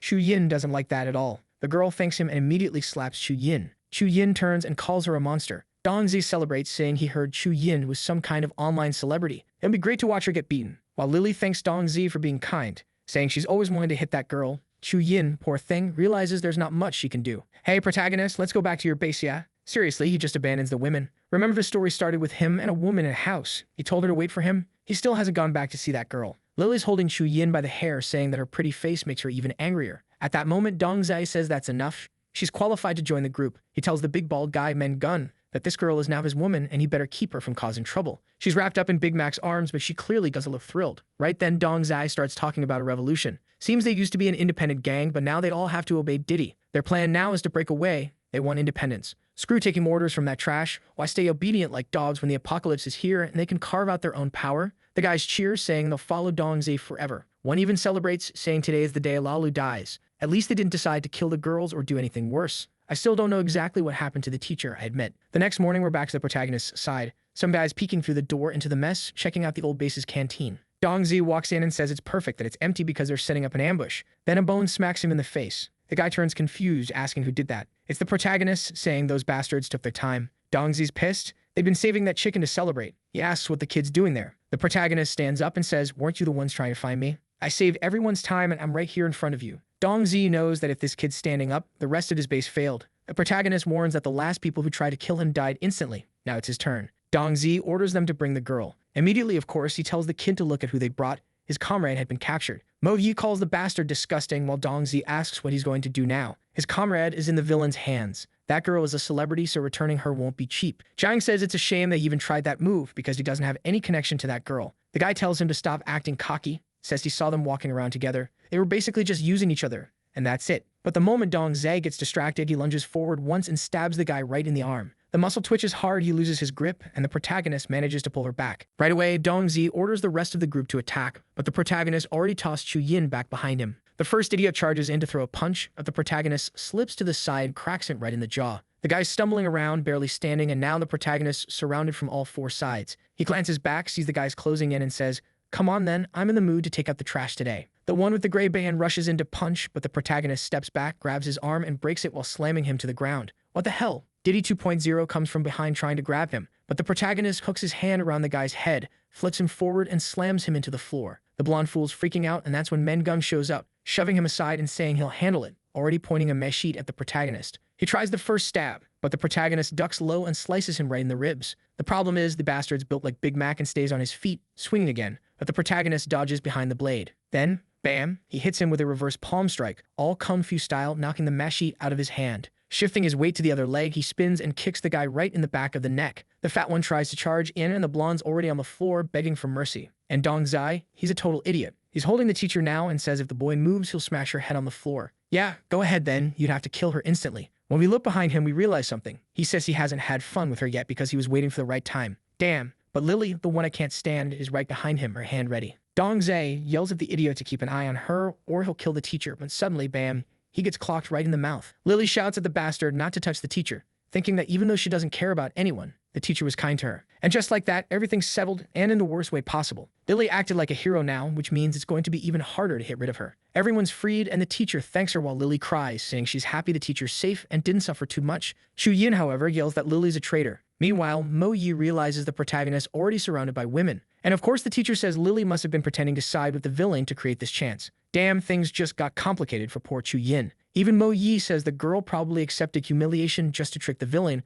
Why is Chu Yin being so selfish about it? Chu Yin doesn't want to accept it because she knows the truth, but the protagonist tells her to calm down and stop the fighting. But she uses her ultimate power, feminine charm, and throws herself against his chest. Wow. Mo Yi doesn't like her at all, saying that girl's way too weak, and now Lily's glaring at her too. Life's rough for an e-girl in the apocalypse, hate coming from all sides. Might as well hold on to the protagonist while you can. And well, look who finally figured things out, Diddy himself, holding a handful of crystals and saying now it all makes sense how that guy got so strong. Finally, he can kill everyone. Pineapple Head wants to join the fun too, but Diddy smacks him on the head, tells him to shut up, and the two start celebrating together. Oh boy, they're screwed. They hit the explosive one. Thought it was going to be something amazing, saying it looked like the best reward yet, when suddenly from inside the scroll an old man appears. I thought the black ones exploded, but I also figured the red ones were just for combat stuff, right? I think that roulette is so random even the writer can't keep up anymore. Then the old man announces that he's gained the profession of alchemist. Obviously, the guy doesn't look thrilled. It didn't seem like a combat class. He orders the blonde kid to gather all the stuff lying around the base, and they find a few interesting things. He's thinking he got screwed. Collected all those crystals just to end up with some useless profession. What Diddy doesn't realize is that the number of crystals he put into the wheel was more than enough, leaving a few extras lying around. Pineapple says he found the backpack of whoever was here before, and when the guy checks inside, he finds a body-strengthening potion. Diddy cheers, saying it looks good, while Pineapple asks how he even knows what it is. That's when Diddy notices only he can see the item descriptions. Probably thanks to the alchemist class, he can now see what each item does. He looks again and sees a warning. The potion might kill people who can't handle the strengthening. Without hesitating, he says it's risky to lose, but no point wasting time, and takes a big gulp. Suddenly, he starts twitching, eyes glowing purple, smoke pouring out. Pineapple panics, says he's going to get help, but when he opens the door, a giant hand slams against the wall. He looks to the side. It's a jacked mutant. Just as the monster is about to punch the princess, the prince steps in to protect her, saying he's feeling stronger than ever. The monster showed up at the perfect time to test his full power. Meanwhile, we cut back to the protagonist, going back to that same house from the beginning, just because I mentioned it. He says it'll be their temporary base and tells the girls to stay there while he goes find Kinfi. He's in a good mood since they managed to collect plenty of resources. Walking up the stairs, he calls out, "I'm back. Kinfi, where are you, girl?" But then someone calls him over to look at something. The kitchen floor is completely wrecked. Right in front of the fridge, he sees a bloodied handprint on a piece of paper. It says there's a new roulette at the supermarket. He wonders if Kinfi left that message and what could happen here. Meanwhile, back with Diddy, he's just finished off the monster. The princess is saying she's amazing and he's losing it, hyped up on his own power. Pineapple celebrates, saying they don't have to be scared anymore, and Diddy agrees, saying from now on, the zombies are their prey. But when Diddy and his buddy arrive back at their base, ready to regroup with their friends, they find everyone tied up. Oh, come on, they're still alive? Jong Ming, why didn't you just put a bullet in any of them? Well, I get it. He was surrounded by women, and they'd probably freak out if he started handing out headshots. But still, leaving everyone alive? Terrible choice. And right then, Diddy realizes the protagonist took all of his supplies. Obviously, he swears he's going to kill him personally. Back at home, our boy's suddenly having some kind of episode. The girls ask if he's okay, and he says he's feeling strange. Though honestly, his life's not looking too bad. Chu Yin's giving him a massage, the teacher's sitting in front of him, and Mo Yi's right beside him bringing toast. "Damn kid, you're living good." The protagonist says they have to rescue Kinfi because she's probably in danger, but she managed to escape and leave behind some information.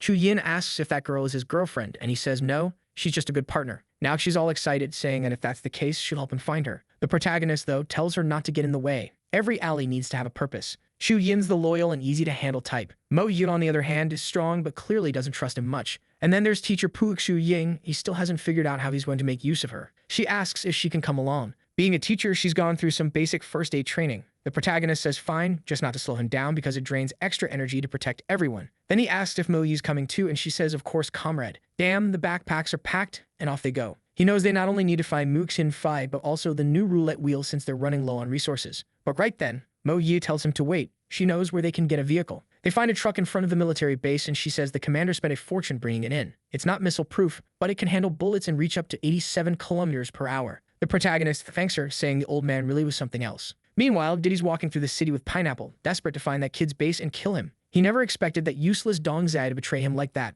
Obviously, the blonde kid told him everything. No way he'd die for that roided-out lunatic. Now, Diddy swears he's the only predator fit to hunt zombies. Sure, go hunt. Nobody's stopping you. Hunt all you want, buddy. Meanwhile, the protagonist driving full speed through the city, plowing through waves of zombies. Mo Yi says this way they'll reach their destination easily. The teacher compliments her, saying it's always great to have someone competent like her. But Chu Yin's getting jealous because now this other girl's getting all the praise. Damn, the women in this story are really something. The protagonist says unfortunately Kinfi didn't mention which supermarket exactly, so they'll have to check several. The problem is that more and more zombies keep appearing. That's when Chu Yin says something strange is getting closer. Way off in the distance, there's a huge creature leaping around. Looks like a mutated ape with a red crystal on its forehead. What the hell? The monster's grabbing zombies and eating them. Dear God, run, protagonist. Jong immediately recognizes it as a fierce white ape, one of the most brutal creatures of the apocalypse. With his current 1-star level, he has no chance of defeating it. At least he's fought that species in his past life, so he knows its weak spots. He tells the girls to hold on, slams the truck in reverse, and immediately crashes into a pole. Idiot. Right then, the ape jumps on top of the truck, licks it off the ground, and stares straight at the protagonist through the shattered windshield as he spins the wheel, trying to shake the beast off. When it doesn't let go, he tells Mo Yi to take the wheel, then jumps out the side door and kicks the monster right in the face. Bold move, kid. The problem is, even though he knocks the ape back, it whips its long tail around his leg and drags them both down. The protagonist slams into the ground hard, half buried in dirt. Are the girls going to bail on him? Leave him behind? The monster steps closer, grinning down at him. Then it lets out a roar and raises its arm for the finishing smash, but suddenly, it's hit by a burst of bullets. Looking to the side, we see Mo Yi firing another round of bullets, but the beast manages to dodge them, moves toward the door, and slams it so hard she barely escapes out the back. That girl's practically doing Matrix moves. Inside, the useless ones are all like, oh my god, we're all gonna die. Ever thought of actually doing something? Mo Yi keeps shooting straight into its chest, even though it's clearly doing nothing. The ape comes down for a smash, and she dives to the ground, rolling under the truck. But the monster doesn't stop. It grabs the sides and starts trying to flip the whole thing over. The girls inside are tumbling back and forth, screaming while the beast stomps around. Who even knows what it's doing at this point? Then the teacher jumps out of the truck, and when it goes to hit her, she ducks, but damn, it catches her with a strike in the back. She's done for. Chu Yin yells for the beast to stop when suddenly someone whistles. The protagonist stands up, and the yellow mutt charges forward. The monster swings a massive arm, but our guy moves like Captain Levy, jumping onto its arm, climbing up, and his dog bites down on the creature's shoulder. The beast twists around, trying to shake the dog off as it spins around his body. Jong Ming tells Mo Yi to hand him the gun. She tosses it, and he catches it midair, activating his craftsman skill, boosting penetration and stability by 20% each. The ape keeps roaring while the yellow pup jumps to the side and tries to bite its hand, but gets swatted away and sent flying. The beast rushes in again to crush him with both arms. But at that moment, the protagonist takes aim from the side, saying he knows its weak spot, and fires right into the gap under its exposed ribs. Somehow, it really is the weak point. The beast drops, immobilized. The protagonist sighs in relief, saying he's lucky. That monster literally had exposed vertebrae, and breaking the first one made it collapse. He's grateful for the craftsman enhancement, and that pistol he got from the roulette. Turns out it was even more useful than he expected. A bit later, they're treating the teacher's wounds. Chu Yin says it's deep and they'll probably have to disinfect with alcohol. The protagonist opens the door and asks who's screaming. What happened? Oh, now she's shy. Girl, your back's half torn open and you're blushing. But all right, he respects her boundaries and closes the door. Though he asks what that was about, and he says it's just the teacher. They're treating a minor wound, nothing life-threatening. He walks off thinking that after everything he's been through, this kind of scene is nothing. He thanks the yellow pill for all he's done. Poor thing's completely worn out. Now he needs to find some recovery items to help the dog heal. A bit later, Chu Yin says, Zhao Ming, the teacher's wound is really deep, and the bleeding won't stop. Who would have guessed? Mo Yi says for that kind of injury, they'll need stitches, anesthetic, and proper medicine. The protagonist remembers being stitched up several times in his past life, without anesthetic, but he knows the teacher won't survive that kind of pain. So he heads out, saying he'll take advantage of being in new territory, to search for the next roulette, maybe other resources, and see what he can find. Chu Yin asks about his friend, that girl Kinfi. He says she's smart, and there's no need to worry. They'll find her soon. And damn, there it is, the apocalypse wheel again. Level 9 veteran form, it's evolved for real. Mo Yi tells him to stop and says they can split up. She'll check the supermarkets to look for that woman while he searches for medicine. He says it's not worth it, too risky, there are zombies all over the streets, but of course she has to make things harder for him, saying he can trust her. She's a police officer after all. The protagonist gives her that look while she keeps insisting you shouldn't worry. Eventually he relaxes and says fine, but tells her to be careful. The roulette wheels attract zombies. He thinks back to his past life, remembering how he was betrayed by his allies. He just hopes it doesn't happen again this time. Meanwhile, in the city, Pineapple is pedaling while Diddy's sitting behind him, hand on his head, telling him to pedal faster. He likes the wind hitting his face. Apparently, he's been doing some calculations and has a theory that Jong Ming is searching for something. Oh, look at that. Sherlock Holmes, huh? Pineapple asks him to explain, and Diddy says those guys stole their supplies, but it wasn't much, meaning they're running low and will have to search supermarkets soon too. Pineapple looks impressed, saying Big Bro's really smart, and they decide to head to the biggest supermarket in the area, Yuhu's supermarket. Poor Mo Yu, she's definitely going to run into them. The two enter the place. Pineapple's nervous about zombies, but Diddy says there's nothing to fear. The problem is, the moment they walk in, they realize the entire place is empty. They toss a bag of flour on the ground, complaining it's a waste of time. Nothing here. But suddenly, a zombie perched on top of a shelf starts screaming. The creature drops down toward them, and strangely, Diddy looks scared. Did he forget he's strong now? But weirdly enough, the monster suddenly turns away and leaves. They're both confused until they realize there's only one thing zombies are more drawn to than humans. They look up. Every single one of them is stretching toward a roulette wheel. Pineapple asks what they should do, saying it's terrifying and they should probably run. But of course, Diddy says there's no way they're running. This is their lucky break. Nearby, Moyi's moving through the area. She knows this city well. Being a cop helps, and decides to check a small shop. She looks through the shelves and spots a zombie in the corner, but keeps moving. Then she goes into another store, empty again. No roulette, no supplies. The only place left is the largest market in the region, Yuhua. She just hopes Jong Ming's safe. The protagonist, meanwhile, is speeding through the city in the truck while Chu Yin says the teacher's getting worse. He says they're almost there. And finally, they pull up in front of the city hospital. He rushes inside to find medicine as the teacher moans in pain. Her back wound is drenched in blood. Chu Yin knows that if Jong Ming doesn't come back soon, she's going to die. Even worse, if there's one guy who takes forever to return, it's him. He's running down the hospital halls saying he needs medical supplies right now, when suddenly a green tail slams into the wall beside him. Oh god, another monster with a red crystal on its forehead. Wait, not red, the artist changed his mind, now it's yellow. And this one looks like a crocodile mixed with a turtle. It's way worse than the white ape. People only figured out how to kill these things 10 years into the apocalypse. Monsters like this are known as guardian creatures, since they usually protect something valuable. The protagonist hides knowing he can't defeat it with his current power, but he does have a few tricks up his sleeve. Outside, Chu Yin asks if he found the medicine, but he ignores her, heads straight for the truck, grabs a bow and arrow, and says he'll be right back. Strangely, he goes into a jewelry shop, a gold store of all places. Chu Yin's completely confused, trying to figure out what he's doing. The woman's dying, and this guy's acting like he's playing Minecraft. He might not know how to kill that creature, but he does know how to slow it down. With these materials and his craftsman's skill, he figures he can make exactly what he needs. He reforges the bow with gold, turning it into a real masterpiece. Looking slick kid. It's a technique called mosaic forging, something he'd seen people use in his past life, a method that strengthens one item using the properties of another. With everything ready, he steps out from behind the wall, draws 3 arrows and fires at the turtle-like monster. One arrow lands in front, another by its leg, and the third sticks into its tail. Immediately, Jong Ming sprints forward, saying that's exactly what he needed to slow the bastard down. He rushes into the medicine wing, kicks open the door. Luckily, there's plenty of supplies since almost nobody's been able to enter because of the monster guarding the place. But now the beast's starting to rip its tail free. Oh, but he'd also thrown a net over its head, which it tears apart just as easily before turning its attention toward him. Meanwhile, over at Yua's supermarket,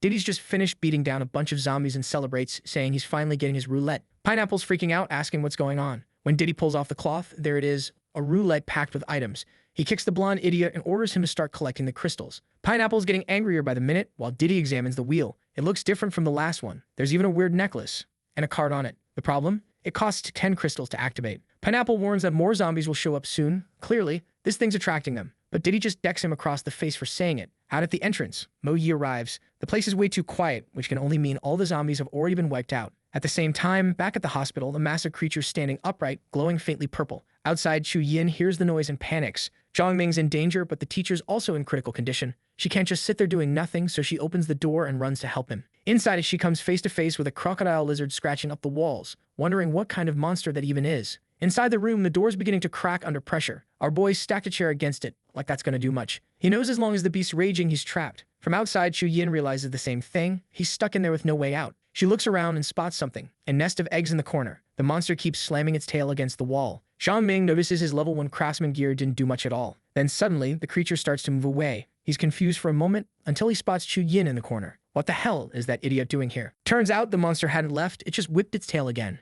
Damn, I really want to know how crystal ranks work because that golden one's gotta be worth a fortune. Chu Yin hides behind a wall, wondering how she can help Jong Ming. She has to be useful somehow, so she runs straight toward the nest of eggs. From there, she yells, telling the monster to look at her. Instantly, it obeys, turning its huge body toward her. Even though Jong Ming thinks she's an idiot running to her death, he has to take advantage of the distraction. He bolts out of the room right then and there. Jong Ming yells for Chu Yin to get out of there or she'll die. The monster's charging while she's standing right in front of the eggs, but she shoves all three, scattering them around. Strangely, the creature looks way more worried about its offspring than anything else. It rushes to gather them up, barely keeping one from smashing into the wall. Jong Ming realizes the monster values its eggs above all else. She actually got lucky. But then the idiot trips and luckily he grabs her hand just in time. He still scolds her, calling her a fool, but pulls her along, telling her to hurry and get out of there. Outside, she exhales in relief, saying that was close, while he asks why she did something so reckless. Oh, he's all flustered now. Guess someone's falling for her. She just saved your life, genius. Did you want someone useful? Well, there you go. She says she panicked. She was scared and wanted to save him, so she didn't think straight. He looks at her and says she needs to stop doing that.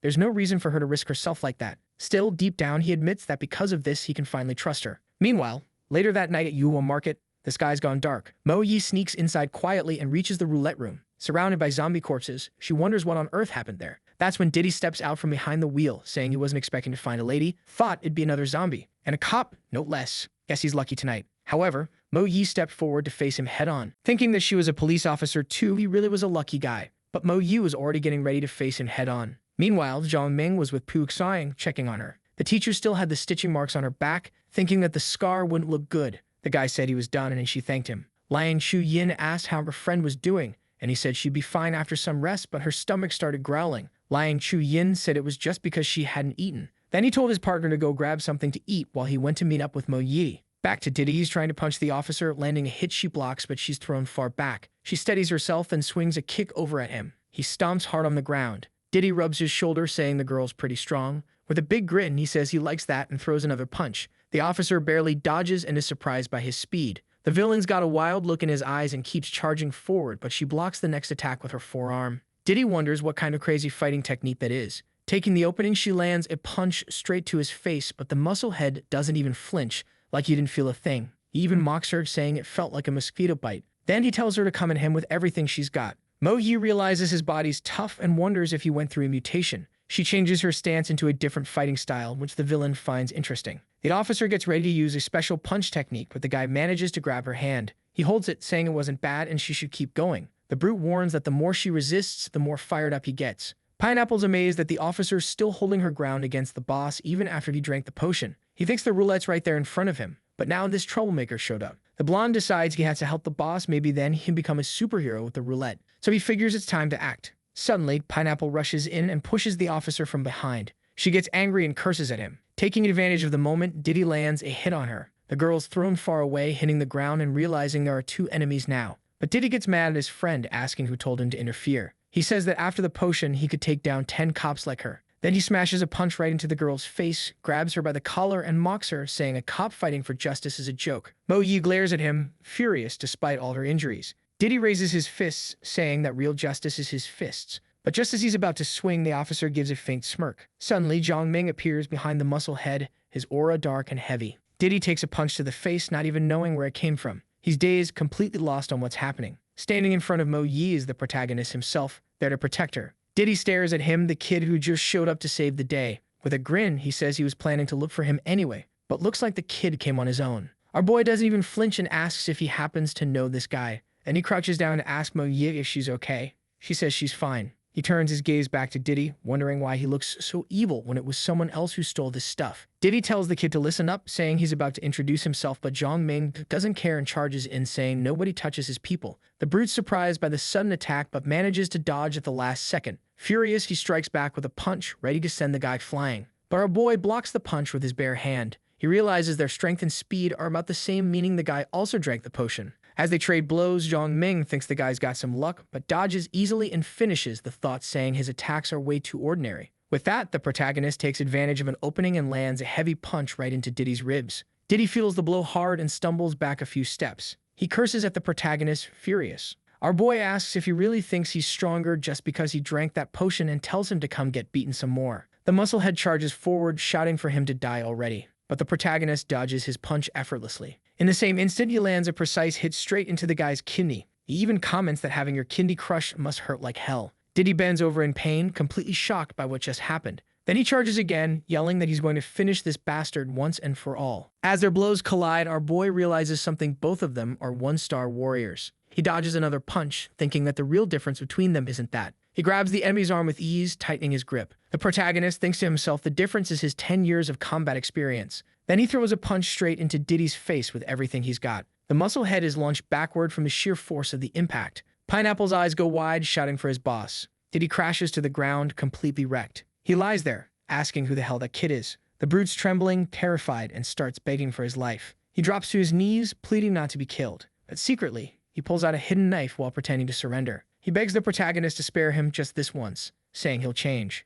And the second our boy turns around, he lunges forward, knife in hand, trying to repay the kindness. The musclehead's about to stab him in the back, but Jong Ming spins around instantly and grabs his arm. In that moment, our boy twists his wrist, snapping every bone in his hand. Diddy screams in agony, clutching his shattered hand. But the protagonist doesn't stop. He hits him again, saying he's seen plenty of guys like him before. The brute collapses to the ground, and the boy says the plan wasn't bad, but he was just too weak. Flat on the ground, Diddy looks over at Pineapple and calls out for help. The blonde runs toward his boss, who begs him to help them escape. So Pineapple throws Diddy over his shoulder and gets ready to bail. Moyu looks confused, asking why the guy let them go. But Jong Ming just says no. He explains that those two will die soon enough, no need to dirty their hands. Outside the Yahello supermarket, the sun's already setting. Diddy and Pineapple limp away while our hero watches from above. Then the boy walks up to Mo Yi and asks how she's holding up. He says she's lucky she didn't break any bones. That officer replies that a cop's ribs don't crack that easily. He stands up and says it looks like they finally found the place they were looking for. Then he glances at the covered machine, thinking it must be the wheel Kinfi mentioned. Meanwhile, outside, the two men are walking down the street. Diddy says you only find out who your true friends are when things get rough, and Pineapple agrees. Diddy complains about being crippled, failing to kill the kid, and losing the new wheel. He swears that after some rest, he'll come back for revenge. But suddenly, both of them stop in their tracks.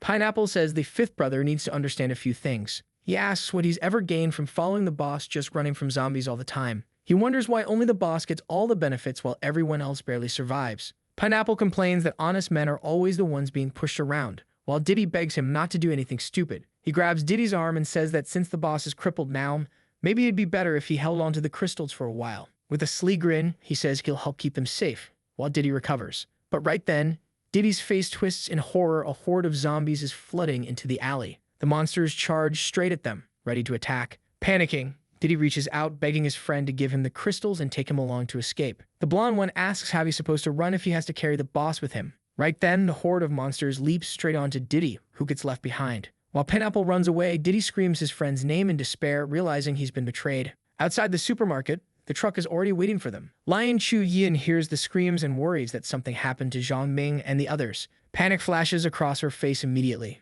Our protagonist shows up with Mo Yi, saying she's injured and they need to find a safe place fast. The girl asks if those two guys who escaped from the supermarket were the ones responsible for this. She's furious, saying that if she'd known, she would run those two over with the truck herself. Inside a warehouse, they light a campfire to warm up and spend the night. Our boy and Lion Chu Yin take the watch while the other two rest on the mattresses. The girl asks if they should hide the wheel so no one else can use it. The guy explains that the wheel can't be moved, and if word gets out, a war will break out over it. But he adds that they already took most of the rewards anyway. We see the items they collected: a potion of enhancement, another of immunity, a necklace, and a shield. He thinks about how easy it was to get the crystals with everyone's help, while the girl is fascinated by the necklace. She puts it around her neck, smiling proudly, thinking it looks great on her. The guy tells her it's not just an accessory and asks if she plans to impress zombies with that thing. The girl goes quiet, looking a little sad after the scolding. As they stare at the fire, it sinks in a world they knew isn't coming back. The three women fall silent, each lost in thought about the uncertain future. Jong Ming finally says that if their team sticks together, they can still ensure everyone's survival. He tells them he's not a nice guy and only saved them to be his assistants, so they better prove their worth. Then he offers the enhancement potion, saying he'll give them something called the power of the future. The girls look confused, and one of them asks what kind of power of the future he's talking about. The guy explains that it's the enhancement potion. It improves everything in the body: strength, speed, even metabolism. Basically, it supercharges your body with a surge of green energy inside. One of them gets excited, thinking it's like a superpower, but he clarifies that it just boosts physical abilities by 20 or 30%. A normal person after taking it becomes strong enough to tear through zombies, Liang Chu-yin seems discouraged, saying that a 20% boost to her body won't help much. But the guy tells her the potion develops your body's potential, and she shouldn't underestimate herself like that. Mo-hee asks if he got strong because of it, and he says his physique doesn't compare to that of a trained police officer. She realizes the potion only enhances the body and wonders how he knows so much about the apocalypse and why he's already so powerful. Liang Chu-yin agrees, thinking that since the moment she met him, he seemed oddly well adapted to this crazy new world. Everyone falls silent for a moment, all thinking about the mystery surrounding him. Then Mo-yi cuts straight to the point. She asks if he knows what caused the apocalypse. He gives a faint smile and blames Muxin-fei, while thinking to himself that he can't reveal he's a reborn. The girl concludes that Muxin-fei must not be an ordinary person, and the protagonist feels relieved they bought the story so easily. She asks about the side effects, and he says it causes excruciating pain. Many people die because they couldn't handle it. Liang Chu-yin panics and asks if she could die from it. The guy says every benefit comes with a risk and he won't force anyone to take it. The girls look uncertain, thinking hard about what to do. But suddenly, Mo-yi stands up. She extends her hand and says she'll take the potion without hesitation. The protagonist gives a faint smile and says that's exactly what he expected from her. He hands her the potion, warning about the pain of evolution and telling her to drink it the next day. Seeing her friend's courage, Liang Chu-yin decides she'll try it too. She doesn't want to be a burden. The guy nods, agreeing with her decision. He says they'll drink it tomorrow and adjusts her loose clothes, saying they make it hard to move. The girl blushes, looking embarrassed, and says she got the message. Lying down, Mo-yi watches him walk away, wondering why he's always so blunt. Then she rolls over, grumbling that she wishes she could sleep on something softer. With the girl in his arms, he tells her he's going to ask her again. Liang Chu-yin's face is smudged with makeup and tears. The guy tells her that having power doesn't mean being lucky, and he won't let her go so easily. Then he asks if, even after all this, she's still willing to come with him. The girl says she understands perfectly. After all, he saved her life. With a gentle smile, she says that if he gives her the chance, she'll always stay by his side. The protagonist turns his head and asks, "And what about you?" Meanwhile, Officer Mo-yi leans against the truck. She wants to know what his next plans are. He explains that if nothing goes wrong, he'll head back to the hospital and then to a nearby lake. Mo-yi says she might have to leave soon, which surprises the other girl. He thinks it's a shame, but says his promise to make her stronger still stands. The officer tells him not to worry, she'll be back soon, and if all goes well, she'll meet him at the lake. Our boy then hands her some bullets, saying they might come in handy on the road. He takes her hand and, smiling, says that even if she hadn't taken the first step, he would have. He tells everyone to get some sleep since tomorrow is going to be a long day, but one of them complains she's not sleepy. The next morning, the three of them stand with their potions in hand. All of them look nervous about drinking it, but they're determined. Without a second thought, Liang Chu-yin tilts her head back and drinks the whole thing in one go. Immediately, the effect kicks in. Her vision starts to blur and distort. The glass bottle slips from her hand and shatters on the floor. All three of them collapse to their knees, writhing in pain as it spreads through their bodies. The protagonist tells them he's heading to the hospital and that they should hunt zombies once they recover. The two girls nod, still shaking from the potion's effects. With that, he and Yellow Pill set off on their mission. They tell him to be careful, and he assures them he'll be fine. Not long after, our hero arrives in front of the public hospital. He feels relieved that the place is still standing and says now he remembers. He remembers hearing that inside this hospital, 3 guardian beasts were once found. Later, the military intervened, killed the 3 creatures, and took an egg the monster had left behind. Rumor had it that the image on it was the design for a sword, and before long, silver swords began to appear. With a confident grin, he swears that this time the blueprint and the egg will be his. To make sure nothing goes wrong, he's already cleared out every zombie in the area. Now all that's left is to make the final preparations for the battle ahead. He thinks back last time he wasn't ready for the beast. Now though, his bow's power is too low, and his pistol isn't strong enough either. He needs another plan. The only option is to enhance his bullets using the lizard claws he found earlier. Using his crafting skill, he fuses the claws with the pistol rounds. He manages to infuse magic into them, greatly increasing their damage and penetration power. Now, with his weapon loaded and Yellow Pill by his side, he's ready for the fight. He tells his partner to wait outside and warn him if any zombies show up. Everything set, our hero leaps through a window into the hospital. Inside, he finds the Crocodile-turtle monster peacefully asleep, but it wakes up instantly at the sound of something breaking. The creature starts scanning the room, trying to locate where the noise came from. Suddenly, he spots the red jacket of our hero hanging from a stick. The bright red color enrages the monster, and it starts growling fiercely. The beast charges full force toward the piece of red cloth. It lunges, but the jacket sways aside at the last second. The creature freezes, confused to see the cloth moving on its own. Hidden in the shadows, our hero is using a fishing rod to control the jacket, keeping the monster distracted. He realizes the information was right. The creature really does go wild at the sight of red. Taking advantage of that, he fires at the beast's shell and cheers when the shot lands perfectly. The crocodile-turtle roars in fury and charges at him. Our hero dodges, thinking it's no surprise the thing attacks so suddenly. The creature keeps advancing with its razor-sharp claws, but the protagonist is already ready, knife in hand, stands firm. With the blade, he manages to block every strike coming his way. Still, one of the spikes on the creature's tail slices right across Jong Ming's face. He jumps over the tail to dodge the next hit. Seizing the moment, Jong Ming runs along the tail like a ramp, climbing up the monster's back. The beast lets out a furious roar when it feels him above. Then Jong Ming leaps toward its head, knife raised high. He dives straight into the creature's mouth, but instead of stabbing, he shifts his grip and wedges the blade between its teeth, keeping its jaws from closing. With the monster's mouth locked open, Jong Ming pulls out his pistol. He aims deep into the creature's throat and with a single shot ends the crocodile-turtle's life. The beast collapses to the ground, lifeless. The battle is finally over. He wipes the blood from his face. After putting his jacket back on, Jong Ming walks toward the eggs. Near them, he finds a glowing scroll. With a satisfied grin, he celebrates he's found exactly what he came for. The scroll shows blueprints for 3 swords, rank 1, 2, and 3. He notices the last one is a rare purple rank blade with both a passive and an active ability. It's so powerful that its value nearly matches a historical grade weapon. But to forge that masterpiece, he'd need 1,000 rank 5 magic crystals. So for now, the protagonist decides to focus on crafting the rank 1 sword first. Looking at the eggs, he explains they're excellent evolution items for pets. So Jong Ming calls his little dog over to enjoy the reward with him. He prepares the eggs and eats alongside his partner. As he eats, he feels his body and mind recovering fast, his strength doubling after consuming the evolution egg. Then Jong Ming tells Yahello to lift his head so he can check the changes. The little creature obeys. He then asks him to show his new talent ability. At that moment, Yahello growls softly, preparing to demonstrate his power. Suddenly, he fires a burst of sharp spikes straight toward the protagonist. The spikes slam into the wall, startling Jong Ming with their power. Realizing what just happened, the protagonist understands his partner's new ability, a spike shot attack using his fur.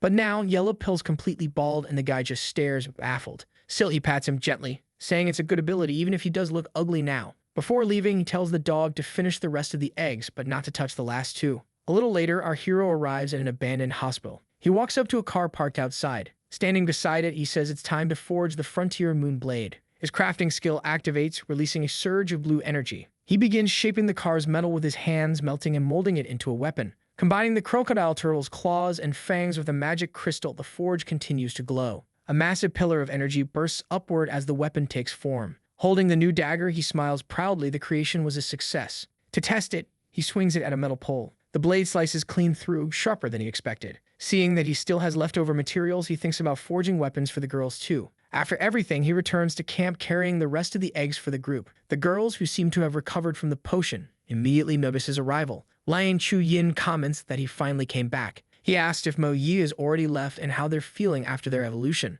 The girl shows him the core she collected, proudly saying that killing zombies is easy now. She doesn't understand why Professor Xiang was so scared. The teacher reminds her that she also threw up, but the girl shrugs it off, saying there's always a first time to feel pain and disgust. Seeing the cores, the protagonist praises the girls and thinks to himself that the investment was worth it. With a small smile, he offers them the eggs to eat. They ask what those are, and he says it's food that'll make them stronger. After that, Jong Ming thinks to himself that he needs to head to Pearl Lake to retrieve that item. Looking at the last egg, he decides it's something he should keep safe. He glances to the side and notices the 2 girls already eating one of the eggs he prepared. The professor, surprised, comments that just a short time apart was enough for her friend to look even worse, while the other girl worries she's going to get fat. But Pu Xiang feels her body getting stronger after eating the egg. The protagonist asks Lion Chu Yin if she's finished eating because he has something for her. Curious, she asks what it is. Then he reveals a golden whip entwined with green vines. She's taken aback, and Jong Ming tells her to try it out. If it feels right, she can keep it. The girl takes the weapon in her hands, feeling its weight. The whip of vines looks stylish and incredibly powerful. She examines it closely,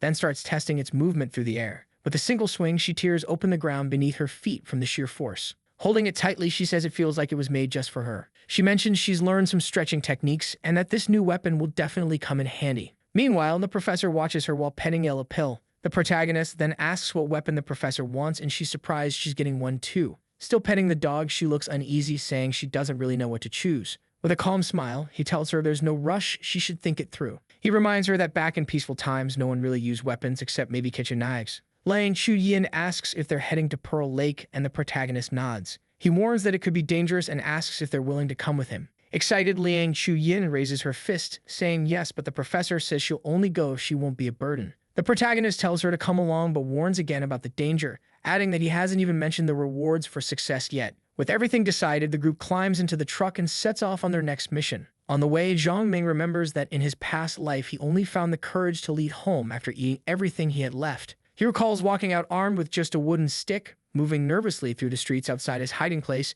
and seeing a strange light fall from the sky. He wondered what that sound was and began trembling in fear. Then he heard something odd coming from the street. When he looked outside, he saw dozens of zombies falling from buildings and asked himself what the hell was going on. Not wanting to become zombie food, he ran for his life. But soon he realized the zombies were ignoring him. They were moving toward that glowing place where the sound came from. Back in his apartment, he looked out the window to see what was happening. Sweat dripped down his face as his eyes widened. A massive explosion lit up the distance and he whispered, "What the hell just happened?" Back to the present, Jong Ming recalls how he later learned the truth from survivors. There was a strange wheel at Pearl Lake. It only needed a single rank 1 crystal to spin. Once activated, it acted like a dungeon, granting missions and rewards. No one ever spoke about what happened inside. Usually, those who entered were either completely wiped out or came out insanely powerful. And now the group arrives at the site in their truck. Everyone steps out, ready to begin the exploration. Stepping out of the truck, the protagonist points toward the lake and says that's where they'll find countless powerful items. With those items, he guarantees they'll become the strongest group in the entire city. 10 hours earlier, a few zombies were standing in front of a building. Inside a large complex, a group of men in suits was surrounded by heavily armed soldiers.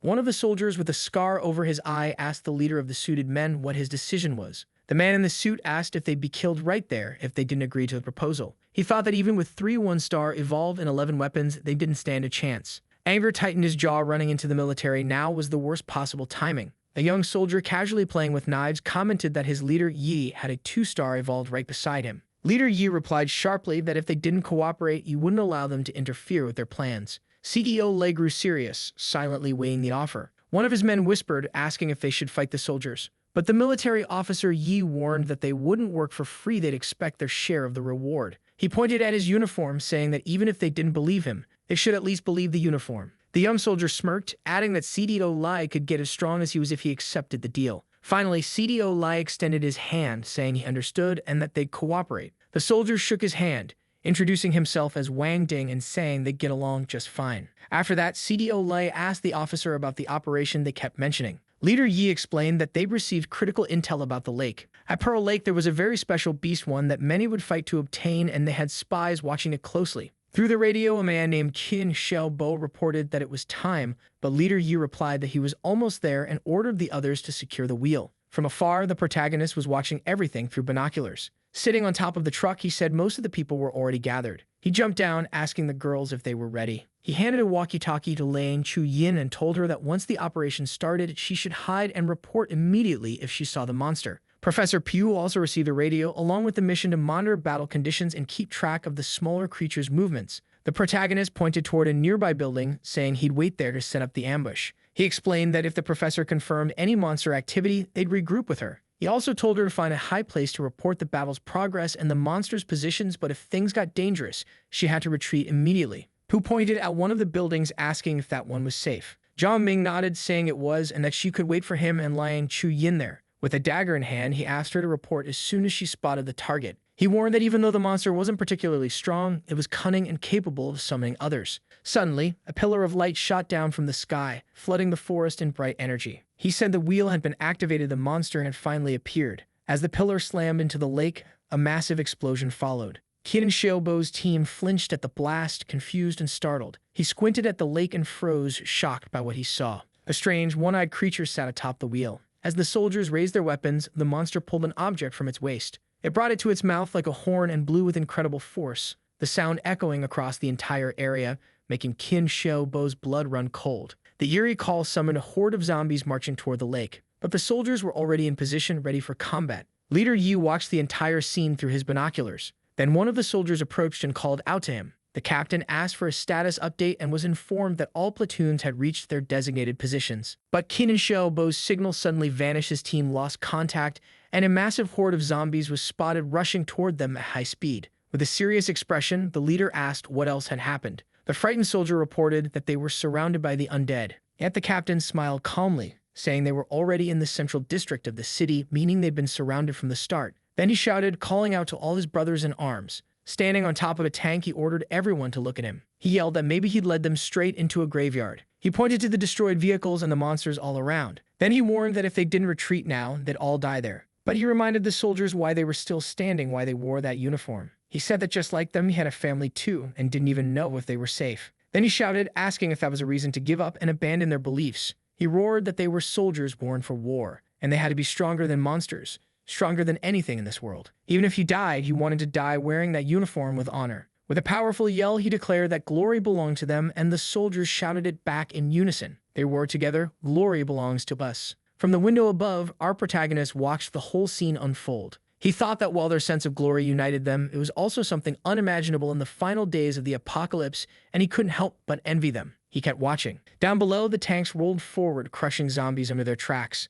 The protagonist thought their blood must be boiling with adrenaline. Seeing the soldiers' determination, he wondered what was happening on the other side. Then, suddenly, blue lightning crackled deep within the forest. The protagonist realized what it meant. The dimensional gate was opening. He understood that the monster had used its horn to tear open a portal. That horn didn't just summon mutant creatures, it called forth powerful beasts from another dimension. Moments later, a horned monster with glowing blue eyes emerged from the rift. It was a crimson steel beast, a level 2 creature with 2 heads and sharp claws. Without hesitation, the monster charged straight at Qin Xiaobo. He screamed in pain as the creature caught him. The beast roared, ready to devour its prey. Then, another shape stepped out from the portal, goat-like hooves covered in black armor. It was a terror war goat, another level 2 monster. Seeing the situation spiral out of control, the protagonist sprinted up the stairs to the rooftop. With a hard kick, he burst through the door for a better view. From up there, he could clearly see the dimensional portal glowing ominously. From it, swarms of purple cloud war ants began pouring out, all level 1 monsters. He frowned.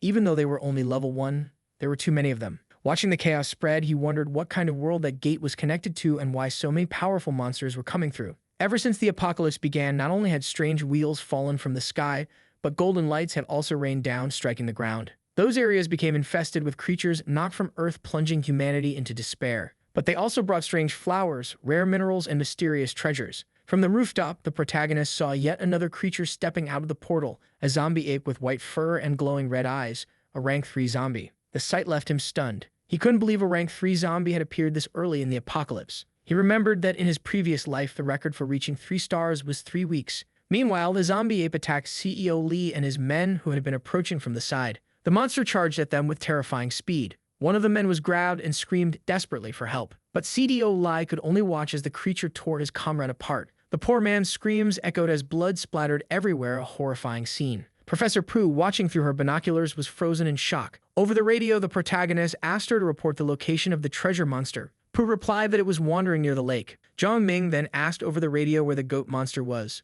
She responded that it was to his left, behind the Ang Sin Company building. The protagonist leaped from one rooftop to another and told the professor to keep her eyes on the goat's position. He lands on the rooftop and calls Lang Chu Yin to come closer. The eye keeps moving fast, leaping from building to building. Over the radio, the professor confirms that she spotted the treasure monster. It's walking around the lake while riding a purple cloud war ant. Reaching the edge of a building, he asks if the black hole has disappeared yet. But the voice over the radio says the portal's still there, and right then, he spots the terror goat approaching. The protagonist remembers that according to his past life, the monster could only blow that horn once, but he doesn't understand why the black hole is still open. He drops from the building and moves through the crowd of zombies to investigate. With his dagger in hand, he gets ready for battle. He starts cutting through every zombie in his path with ease until the severed head of one catches his attention. He grabs it, muttering that even if it's small, it shouldn't go to waste. Suddenly, he hears someone screaming for help. He looks up and sees the terror goat chasing a group of terrified survivors. The monster roars, its red eyes blazing with fury. Preparing to face it, the protagonist notes that the goat is a rank 2 monster, but one of the easiest to deal with. So he charges forward, knowing he could earn great rewards by taking it down. He steadies himself, gathering strength, then leaps onto the beast, plunging his dagger deep into its back to hold on. With a focused look, he prepares for the next strike. From a distance, the people he just saved watch the battle, completely stunned. One of them mutters, asking how he did that when he's just a 1-star like them. The goat bellows in pain and starts bucking wildly, trying to throw him off. But the protagonist drives the dagger even deeper, shouting that it won't be that easy to shake him off. The creature shrieks in agony as the blade sinks further. The men watching are shocked by how easily his weapon pierced the monster's defense. The goat keeps jumping, thrashing around, trying to fling him away. But the protagonist clings tightly to the dagger lodged in its back. Then the creature slams itself against a wall, trying to crush him. The impact rattles Jong Ming's body. He grits his teeth, thinking this beast is clever. The goat keeps throwing itself against walls at high speed, but with one last strike, the protagonist finally brings it down. Even as it collapses, the monster keeps roaring at him. With a confident grin, the protagonist says he'll grant the creature's last wish and steps off its back. He yanks the dagger free from its flesh and jumps aside, preparing for one final blow. The monster swings its hooves, trying to crush him, but our boy dodges midair with a quick twist. He gathers his energy again, his eyes glowing red. Pointing the dagger toward the goat, he raises his arm high and slashes down. He keeps going, unleashing a flurry of fast, precise strikes, but that only enrages the creature even more. He braces himself for the counterattack, blocking the goat's charging horns with his dagger. Even wounded, the protagonist tells the creature to stop fighting. It's over. The beast stumbles, weakened by its wounds, and finally collapses to the ground. With the goat defeated at last, the protagonist steps closer to its body. He hears someone whisper, wondering if he really killed that thing. With blood running down his face, he turns to see who's talking. It's the people he saved earlier, watching from a distance. One of them asks if he actually killed the monster, while another demands to know how he managed to beat something that huge. The protagonist replies that since they were running away, they shouldn't have come back. With a dismissive wave, he tells them to get lost. But one of the men argues that they deserve half the credit since they fought the monster first. The protagonist scoffs, asking if getting massacred and not even scratching it counts as credit. The man yells at him to stop acting arrogant, they're just trying to survive. Enraged, the protagonist shouts back, telling them to get the hell out of there once and for all. He glares at them with pure disdain. The three men glance at each other, their faces filled with fake confidence.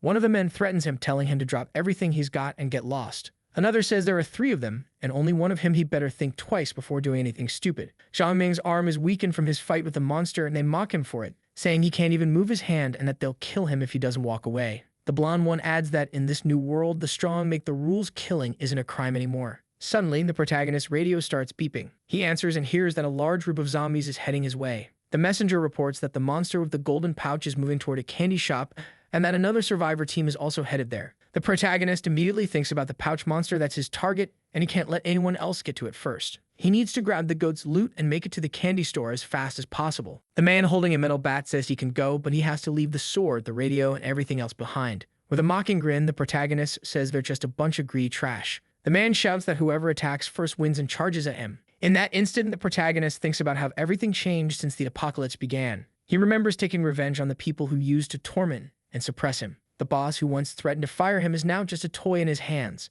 The team leader who tried to steal his authority ended up on his knees after he crippled his daughter. He believes the world has changed, and now the only thing that matters is becoming stronger. With a swift motion, Zhang's dagger cuts through the air and slices the man's hand clean off. The man screams in agony, staring in disbelief at his severed hand. With a commanding glare, the protagonist says that in the apocalypse, anyone who tries to kill should be ready to die too. The man roars in anger, shouting, "How dare you!" The protagonist kicks him hard, sending him flying backward, his body crashing into his two companions, knocking them all down. They hit the ground, screaming in pain as their bones crack. Kneeling beside the goat's corpse, the protagonist mutters that they don't need to remember his words because this is their end. He opens the beast's throat, takes the monster's loot, and walks away, leaving the men behind. With no one left to stop them, the zombies pour into the area where the men were left. Their screams echo as they're torn apart by the horde. Nearby, gunshots ring out through the air. Inside a building, soldiers are firing non-stop at an oncoming wave of mutant creatures, mowing down several green-blooded rats. One of the men asks Officer Xiaoyu why she acted so strangely after coming back. She says it's nothing, the rats were just too disgusting. Then she asks if Sister Lee is okay. The girl beside her nods, saying she's fine but worried about her husband. The squad captain tells her not to worry, her husband's in a safe zone. Then he asks Xiaoyu why she told the commander she wanted to leave. Xiaoyu hesitates, thinking of the protagonist before answering. But before she can speak, one of the soldiers shouts for everyone to look. The gunfires attracted something big. It rushed to the window, and outside, a zombie ape is approaching fast, its eyes burning with malice. The zombie ape charges at the building at full speed. The soldiers open fire, desperate to stop it, but the bullets do nothing. The captain yells for Officer Xiaoyu to help him. But one of the girls shouts that rats are coming from behind and starts shooting. A swarm of mutant rats bursts through the walls, ready to attack. The soldiers fire back, trying to hold them off, but suddenly, a zombie leaps through the window, tackling the captain from behind. Xiaoyu pushes him out of the way, saving him from the strike, but the zombie's claw slashes her arm. The captain shouts her name in panic. Furious, he shoots the zombie in the head, avenging his comrade. He turns to her, asking why she did that. She tells him not to worry, she won't be infected. But the captain, angry and terrified, yells that just because she says she's fine doesn't mean she is. Another girl grabs a knife, telling Xiaoyu to cut off her hand before it's too late. But she insists she's okay, and the captain orders the others to hold her down. She yanks her arm back with force, saying she took the evolution medicine. The captain frowns, confused, and asks what that medicine even is. The officer tells everyone to look closely. Her arm is already completely healed. With a single punch, she smashes through the wall, radiating strength and vitality. She explains that she's now an evolved human, and there's no need to worry about her. Then she grabs her gun, telling everyone to stay focused. The monster is getting closer. From the window, she spots the zombie ape. The captain yells for her to be careful. Normal bullets don't affect the creature, but she keeps firing with unshaken resolve. One shot lands square in the zombie ape's eye, making it roar in pain. It turns toward the window, furious. Officer Xiao Yi realizes that must have been the special bullet the protagonist gave her. Enraged, the monster grabs a nearby car and hurls it toward the group with immense force.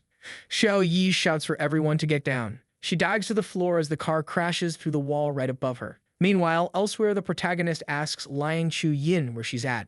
She replies that she ran into a bunch of idiots who stopped her. He asks if she can handle them. She says she can, will just take some time. He tells her to be careful and meet up with the professor if things get dangerous.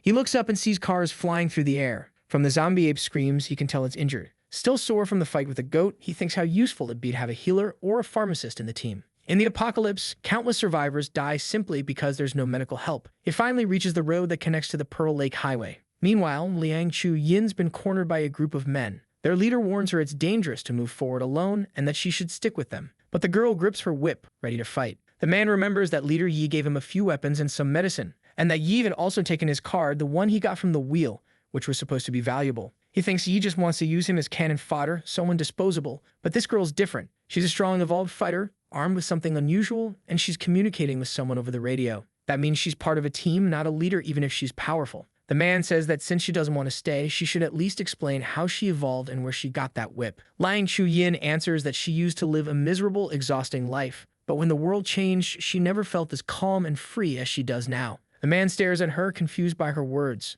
She goes on, saying she was lucky to meet someone who taught her how to survive and become stronger. And now that this person needs her help, they're standing in her way. Anger flares in her eyes as she yells at them to get out of her sight, or they'll all die right here. Meanwhile, over at the candy shop, the protagonist hides in the shadows watching. Leader Yi stands on top of a tank surrounded by his men, while a swarm of war ants bursts out from the portal. The captain gives the order to open fire. Tanks roar, unleashing shells that tear through the insects. The explosions hit directly, and the soldiers cheer, thinking their attack worked. But the protagonist shakes his head, thinking how foolish they are to believe it would be that easy. The ants spit streams of green acid at the troops, melting their weapons and armor in seconds. The protagonist wonders if he should step in and help, but Leader Yi looks completely unfazed by his soldiers' suffering. That makes the boy smirk. He decides it's time to move. He dashes forward, passing right by Leader Yi, who doesn't even acknowledge him. The protagonist gives a faint grin of his own. As he runs, he realizes there's nowhere else to go in that direction. He wonders where the candy shop and the treasure monster are hiding.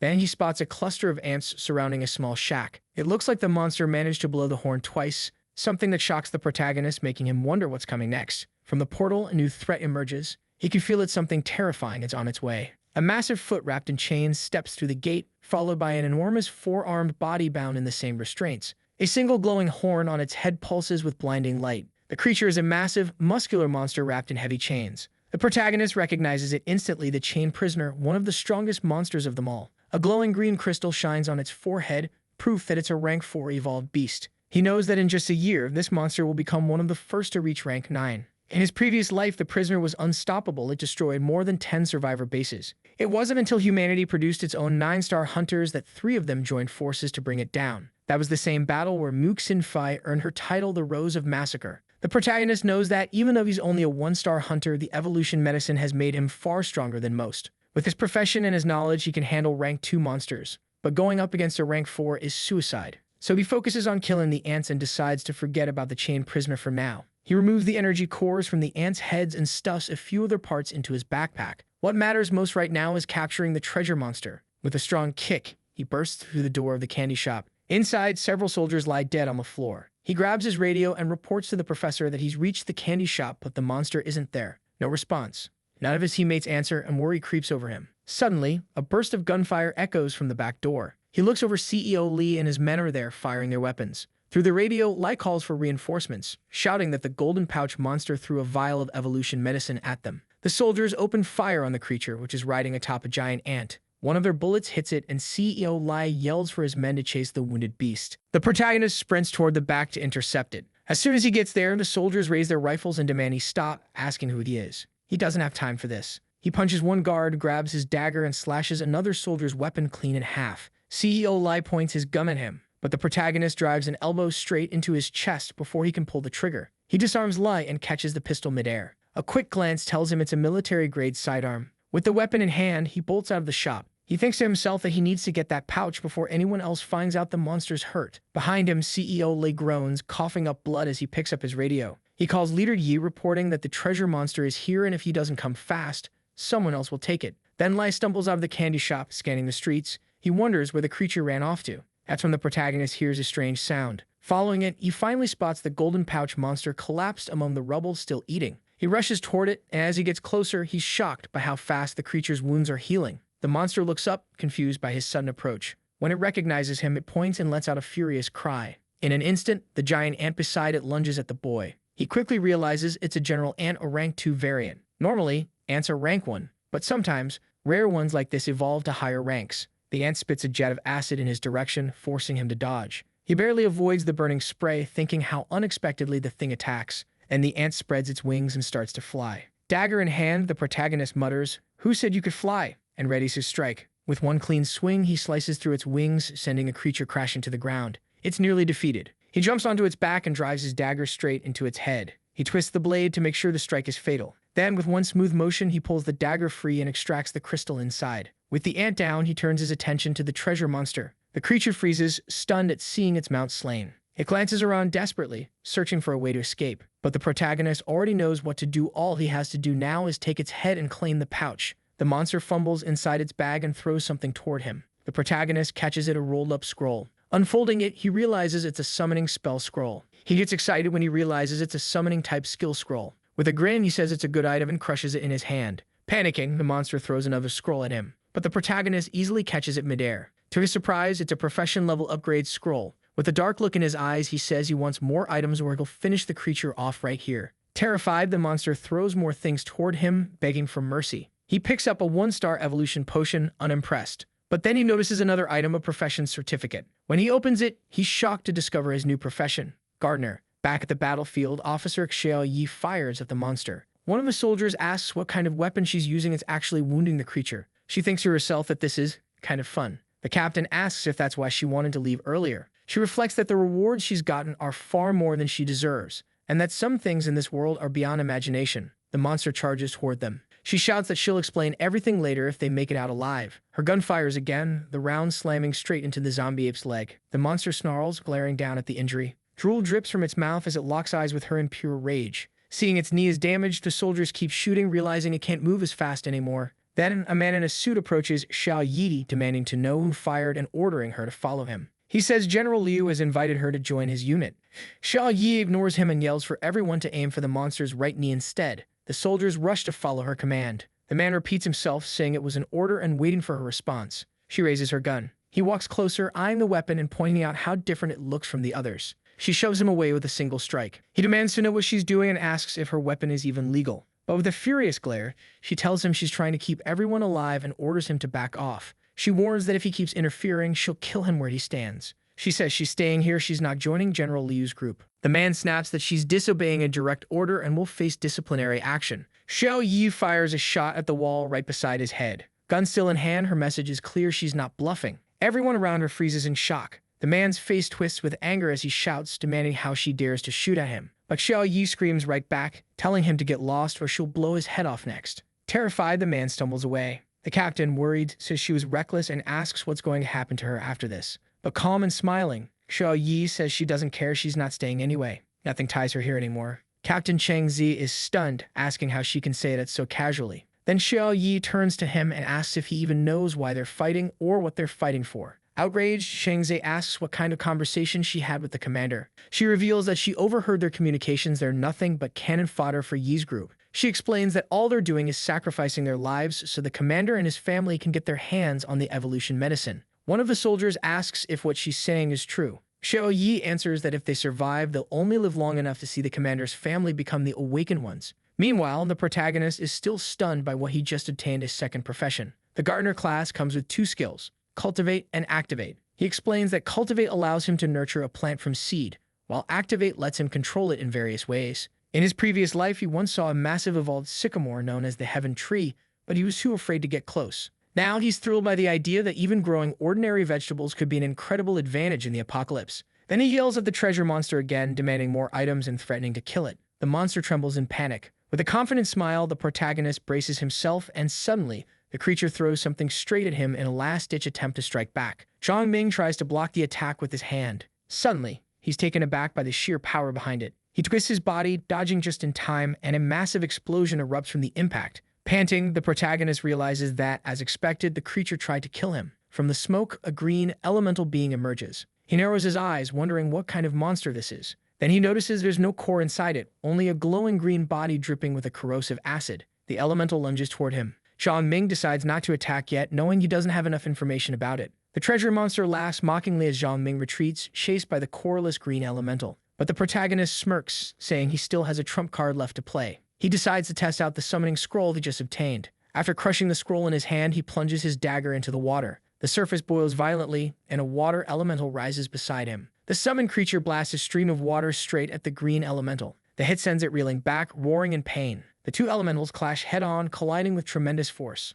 Jong Ming knows the summoning won't last long, only a minute at best. He has to finish this quickly. Meanwhile, the treasure monster panics as it sees the boy charging toward it. It spins around to flee, but freezes when it spots CEO Lee and his men blocking the path. Lai shouts that whatever belongs to him stays his, then orders his men to kill them both. Jong Ming ducks behind a pillar as bullets start tearing through the air. He curses under his breath, thinking he wasted too much time and let those idiots catch up. With gunfire all around, he knows he has no choice but to risk it all. He dives into the open, sprinting through the chaos. Soldiers scream as stray shots hit them. The protagonist rushes toward the treasure monster, and with a quick motion, he grabs it. A grin spreads across his face. He's finally got it. In his past life, treasure monster hunts were chaotic, bloody battles with a 60% chance of dying. He wonders if today he'll finally be the one who wins. Then, a sudden slash cuts through the air. He's forced to drop the creature, startled by the unseen attack. The strike lands on the treasure monster instead, slicing its hand clean off. Jong Ming realizes that if he hadn't dodged, his own arm would have been gone. From the smoke, 3 awakened fighters appear,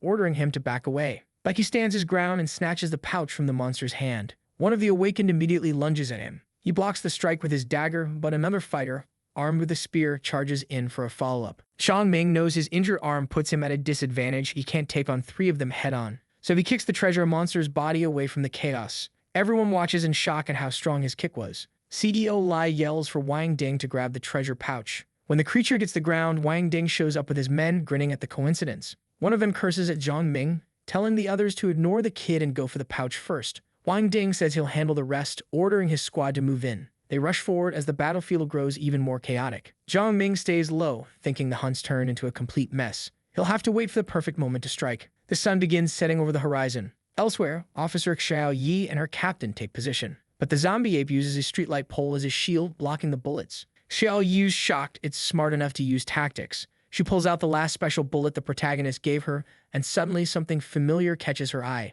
Through the smoke and fire, she spots Professor Pooh running amid the chaos. Xiao Yi's heart skips a beat. If the professor's here, then the protagonist must be nearby too. Without hesitation, she jumps off the building. The captain shouts after her, asking if she's lost her mind. She lands safely and calls out for the professor. Moments later, Mo Yi embraces her, asking what she's doing there and where the others are. Then the ground begins to rumble. The professor's eyes widen in shock. From atop a nearby building, the chained prisoner appears, towering, terrifying, its massive body bound in heavy links. Every soldier goes silent, frozen in fear as they stare up at the monster. 2 of the soldiers nod at each other, silently agreeing. They say they'll go after Leader Mo and leap from the building without hesitation. Before the captain can say anything, Officer Xiao Yi tells him to let them go. He nods quietly, just as the sound of footsteps echoes closer. The man in the suit returns, furious, searching for Mo Yi to punish her for disobedience. The girl looks at him and asks if he still hasn't realized what kind of situation they're in. The captain yells that they need manpower, not punishments, and there's no time to waste. He declares that he'll bring Mo Yi back himself and jumps from the building too. The ponytailed girl and the man in the suit stare in disbelief. She feels a flash of envy at their courage, but she knows she's not like them. Meanwhile, the professor explains that the last time she saw the protagonist, he was heading straight toward the monster. Mo Yi wonders if he could really handle something like that. The professor insists they need to rescue Liang Chu-yin, who's in danger, but Mo Yi presses again, asking about the protagonist. So the professor explains that he won't provoke the big monster, at least not directly. Mo Yi nods, agreeing to help rescue Liang Chu-yin, and tells the professor to lead the way. Someone shouts from a distance, calling for Leader Mo to wait. Mo Yi turns, surprised to see soldiers approaching. They tell her they finally understand how chaotic the world has become and they'll follow her now. The captain remarks that the rules have changed and maybe they're right. With a faint smile, Mo Yi thinks that with soldiers this loyal, the man must be proud. She places a hand on the professor's shoulder and says their priority is to save their comrades first. One soldier asks who exactly they're going to save. Mo Yi grins at him and answers simply, "My idol." Elsewhere, Liang Chu-yin is still surrounded. She's out of breath, injured but still standing, whip in hand. She thinks to herself that killing people isn't as hard as she imagined. The men's leader shouts that she's not getting away this time. He orders his men to shoot her in the legs. He wants her alive. They open fire, but the girl cracks her whip, deflecting the bullets. With a swift strike, she lashes one of the men and pulls him in, using him as a human shield. Then someone calls her name from afar. The men hesitate, startled, and that's when the soldiers strike. They hit hard and fast, one of them landing a solid kick. The leader screams, demanding to know who they are. But before he can react, Officer Mo Yi appears and punches him square in the face, knocking his teeth out with one blow. From a distance, the protagonist watches the clash between the awakened fighters and the soldiers. He notices that the muscular man has a powerful, unique profession. Looking at another one, the man with the spear, it's clear he also has a profession. It seems they were lucky enough to find a 3-color wheel, which already makes them stronger than any level 1 evolved. The muscular man and one of the soldiers are locked in a fierce battle. The protagonist thinks it's not unusual for someone to gain a profession after evolving, as long as they have the courage to figure out how the wheel works. As the fight intensifies, he can tell the soldier is a 2-star evolved. He sighs, realizing he's only a 1-star himself, and without some luck, he might not have even gotten his own profession. The awakened fighters wonder aloud if the soldier spun a rank 2 wheel, while the soldier questions if he can survive against all 3 of them. The man with the spear charges forward, and the woman unleashes an energy skill. The soldier recognizes it immediately and dodges the energy blast, but the spear still grazes him, landing a hit that's painful but not lethal. The spearman's eyes widen because before he can react, the soldier counters with a powerful punch, sending him crashing back. The muscular man is stunned by the sight. Holding his spear, Wang Ding declares that the treasure is his and that the others came here just to die. He throws the spearhead toward the group. The muscular man shouts for the girl to dodge, but it's too late. The spear strikes her directly. Wang Ding sneers, ready to say that this worthless bunch doesn't deserve the pouch. But then something catches his eye and his expression twists in rage. Standing there, calm and confident, the protagonist appears, the treasure pouch clutched in his hand. He smirks slightly, thanking them for keeping the 3 awakened fighters busy. Seeing this, Wang Ding shouts for the boy to stop and come back. He starts sprinting after him, desperate to get the pouch back. As he runs, the protagonist wonders how he's supposed to escape now. He keeps moving, but then a thunderous crash makes him stop cold. He turns, worried, and suddenly, the chained prisoner appears, smashing through buildings like paper. Chunks of debris rain down from above, wiping out everything in their path. For some reason, though, the protagonist just smiles. Behind him, the soldier is still in pursuit, emerging from a thick cloud of dust. The man throws a punch, landing it square on the protagonist's face. Jong Ming tries to counter with his dagger, but the attack fails. He bolts, clutching the treasure pouch tightly, disappearing back into the smoke. But that brief delay gives Wang Ding enough time to catch up. He thinks to himself that the kid's only a 1-star evolved, but even so, if he had dodged, that blow might really hurt. Then the soldier's body begins to change, a skull tattoo glowing on his chest. At that moment, the protagonist realizes how he became a 2-star evolved. He's a soul devourer of the Black Spirit. Meanwhile, chaos erupts among the military lines. Gunfire echoes everywhere, soldiers shoot non-stop. Zombies and giant ants charge forward from every direction. One soldier gets surrounded, another is cornered, and a spray of acid from an ant melts through armor in an instant. A desperate voice shouts that they can't hold out much longer. They're under attack from all 4 sides, 2 communication lines are already lost, and even General Liu can't stop the monster. He's preparing to retreat. Leader Yi issues an order. He commands everyone to push toward the left flank. The soldier warns that side is too dangerous, but Yi insists it's their only way out. He says as long as Wang Ding gets what they came for, any number of sacrifices will be worth it. The protagonist locks eyes with the soldier. He remembers hearing about something like this in his past life, a special black wheel card. Once activated, it lets the user devour a creature of the same rank to temporarily evolve to a higher level. If a 1-star evolved devours a rank 1 beast, he becomes a 2-star. If a 2-star devours a rank 2 beast, he becomes a 3-star. But the skill can only be used once, and those who use it are said to die within 10 years. The soldier orders him to drop the pouch and promises to let him go. Jong Ming clenches his fist, thinking that facing a 2-star evolved has wounded his pride as a reborn survivor. He mutters that the soldier's presence was an unexpected obstacle that nearly ruined his entire plan, but he's not giving up now. The soldier narrows his eyes, wondering if the boy has some hidden trick or trap prepared. He tightens his grip, thinking that against true power, schemes and tactics mean nothing. Then the protagonist points off into the distance. The soldier turns his head and spots General Liu and his troops closing in. Jong Ming points in the opposite direction, revealing the 3 awakened fighters nearby as well. He tells Wang Ding that in his previous life, he once admired him, but now he only feels disgust. The soldier argues that the military deserves respect for protecting its honor even at the end of the world. But Jong Ming shouts back that they've already lost that honor, that their hearts are corrupted, driven only by greed. The soldier yells for him to shut up, but the protagonist grins with a cutting smirk, asking if he struck a nerve. Leader Yi's tanks and troops begin advancing. Jong Ming glares at the soldier, saying they're the strongest power in the city, yet they've done nothing to help anyone. He calls out their hypocrisy. They kill zombies only to harvest their cores, not to save people. Soldiers are nothing but cannon fodder, used so the evolved can serve their masters. He looks over the ruined city, slams his foot into the ground, and takes off running. Weaving through the wreckage, he yells out a challenge, calling for Wang Ding and the corrupted spirit commander to come take the treasure themselves if they're strong enough. Then, out of nowhere, items start raining down from the sky. The soldier freezes, stunned by what's happening. Even Leader Yi and the awakened ones are caught off guard. One of the men gasps, amazed by how fast Yi is moving. Wang Ding lunges toward one of the glowing golden orbs, but a whip snaps through the air, stopping him cold. With a powerful tug, Liang Chu Yin reels the orb toward herself. Officer Xiao Yi and the others arrive moments later. Xiao Yi leaps, catching another orb midair. She kicks one across the ground toward Professor Pu, who braces herself and catches it. Then Mo Yi lands gracefully beside them, and for the first time, all the girls each hold one of the golden orbs in their hands. One of the soldiers notices there's still a single orb left on the ground, but Wang Ding sees him moving toward it. The soldier charges, ready to grab the orb. Yet before he can, Wang Ding's strike sends him flying. The soldier crashes into another comrade, and the captain rushes to catch him before he hits the ground. When they ask if he's okay, the soldier groans that Wang Ding's strength is unbelievable. Wang Ding lunges for the orb, but a sudden gunshot forces him to roll away. The bullet slams into the ground where he stood, grazing his arm. The orb tumbles forward, landing between Leader Yi and Xiao Yi. Both reach out instinctively to grab it. The captain yells for Xiao Yi to stay back, but Leader Yi dashes forward anyway. Seeing his determination, Xiao Yi withdraws from the fight. Before Yi can touch the orb, however, the spearman strikes, and with one powerful blow, he knocks the leader off his feet. The awakened fighters cheer, claiming the orb as theirs.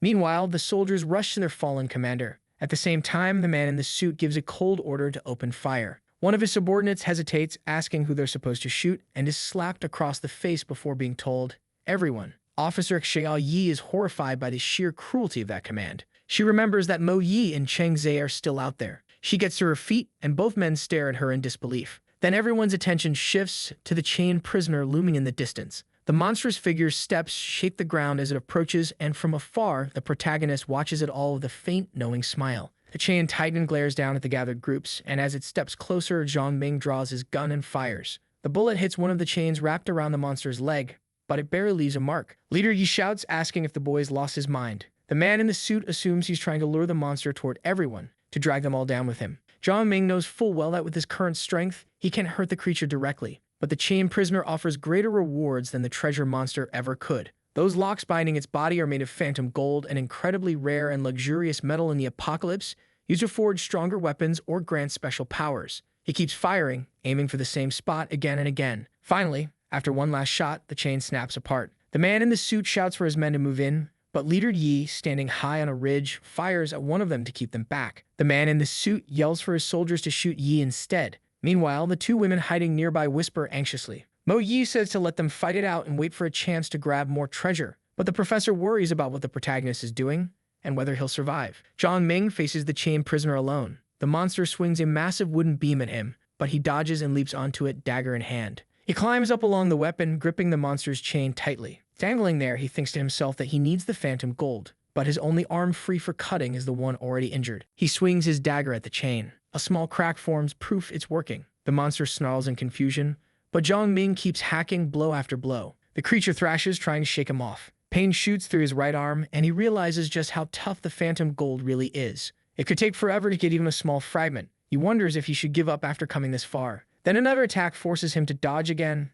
and that's when he spots something. A small opening in the monster's weapon. He steadies himself, preparing for a finishing strike. Channeling his energy, he activates one of his new skills, Planting Root. He drags his power through the tip of his finger, and a tiny purple seed lodges itself inside the chain. In seconds, it sprouts, thick vines bursting outward, covered in sharp violet thorns. The protagonist grins. He did it. It's a carnivorous plant of ancient rank, a species usually found only in the desolate lands beyond civilization. Using the chain for leverage, he swings upward, then drops, gathering momentum for a clean strike. With a single precise slash, he cuts through the chain completely. The crowd watches, stunned, as the broken chain crashes down from the sky. A nearby soldier rushes in, ready to snatch the fallen item. He figures that whatever it is, it must be valuable. After all, the protagonist risked his life to claim it. Liang Shu Yin panics, realizing the item Jong Ming risked his life for is about to be stolen. The protagonist shouts for his dog. In an instant, Yellow Pill leaps over the soldier, snatching the chain before the man can even react. All he can do is watch, stunned. Jong Ming lands hard on the ground after jumping off the monster. Seeing this, Liang Shu Yin screams his name, terrified. The chained prisoner watches the scene unfold, furious. Energy gathers around its horn, glowing bright green. With a deafening roar, it releases a blast of energy beams in every direction. Liang Shu-yin calls out for the protagonist, but he shouts back for her to run to get out if she wants to live. His eyes flicker, his body trembling on the edge of collapse, and as he starts to black out, she screams his name again in despair. Desperate, she yells that he always acts like he wants people to hate him, always distant, cold, and wonders why he has to be so arrogant just because he's a little stronger. Sometime later, inside a half-destroyed building, everyone is gathered together. The protagonist thinks that Liang Shu-yin and the others must finally be at ease now. He notices Mo Yi speaking with someone. That must be Xiao Lei, just like Professor Pugh had mentioned. His gaze shifts across the room. According to the professor, the man in the suit with them is the arrogant Yang Zhen. Yellow Pill barks at him. Jong Ming pats the dog's head and asks where the item is. The dog shows the chain fragment clutched between its teeth. Jong Ming takes the object, turning it in his hand. That's when the man in the suit says coldly that now that Jong Ming's awake, they need to discuss payment. He asks if it's true that Wang Ding's group blocked their escape. The protagonist notices Mo Yi watching him carefully. She interrupts, saying Cheng Long sacrificed himself to help them get away. The man sneers, saying his men didn't retreat when they went out to search for food and water. They even fought against Ding Lao Yi. Liang Chu-yin snaps back, saying they might not have retreated, but they also didn't do anything brave or selfless. The man shouts for him to shut up, adding that the only reason she's still alive is because of Mo Yi. Anger flashes in her eyes as she raises her whip, but the protagonist steps forward and stops her. The man says that since they saved Jong Ming, it's only fair they take a few things as compensation. Jong Ming nods slightly, then calmly replies that they can negotiate. He suggests they offer the items from Pearl Lake as payment for being rescued. He asks where the items are. Mo Yi explains they managed to secure 3 treasures in total. When he's handed a scroll and a crystal, Jong Ming asks about the missing one. She stays silent. Then the captain shows the third a card. Jong Ming tells them to check the first 2. One is an alchemist recipe, a potion that increases stamina and the user's alchemy level. The other is a spatial crystal, a rare high-level item that can store other objects. He passes the items to Professor Pooh, thinking it's best for her to keep them. The crystal is perfect for storing other crystals quietly without drawing attention. And he asks about the card, and the captain explains it's the summoning card. Mo Yi says the captain is her teacher, and that she entrusted the items to him, though clearly he doesn't want to hand over the card. Jong Ming says bluntly that those items aren't something they can just give away. The man in the suit glares, accusing him of trying to cheat them, and his men raise their weapons. Jong Ming answers that he's grateful they helped him, but those treasures were obtained before that happened. He asks if they'd be willing to trade for something else instead. The man smirks and tells him to show what he has to offer. Jong Ming signals for Chu Yin to bring his bag. He offers a potion of immunity, explaining it prevents infection. The man says it's good but not enough. Then Jong Ming pulls out a 1-star evolution potion. The man's eyes glint with greed, but he still says it's not enough either. Jong Ming's expression darkens, his voice cold as he asks,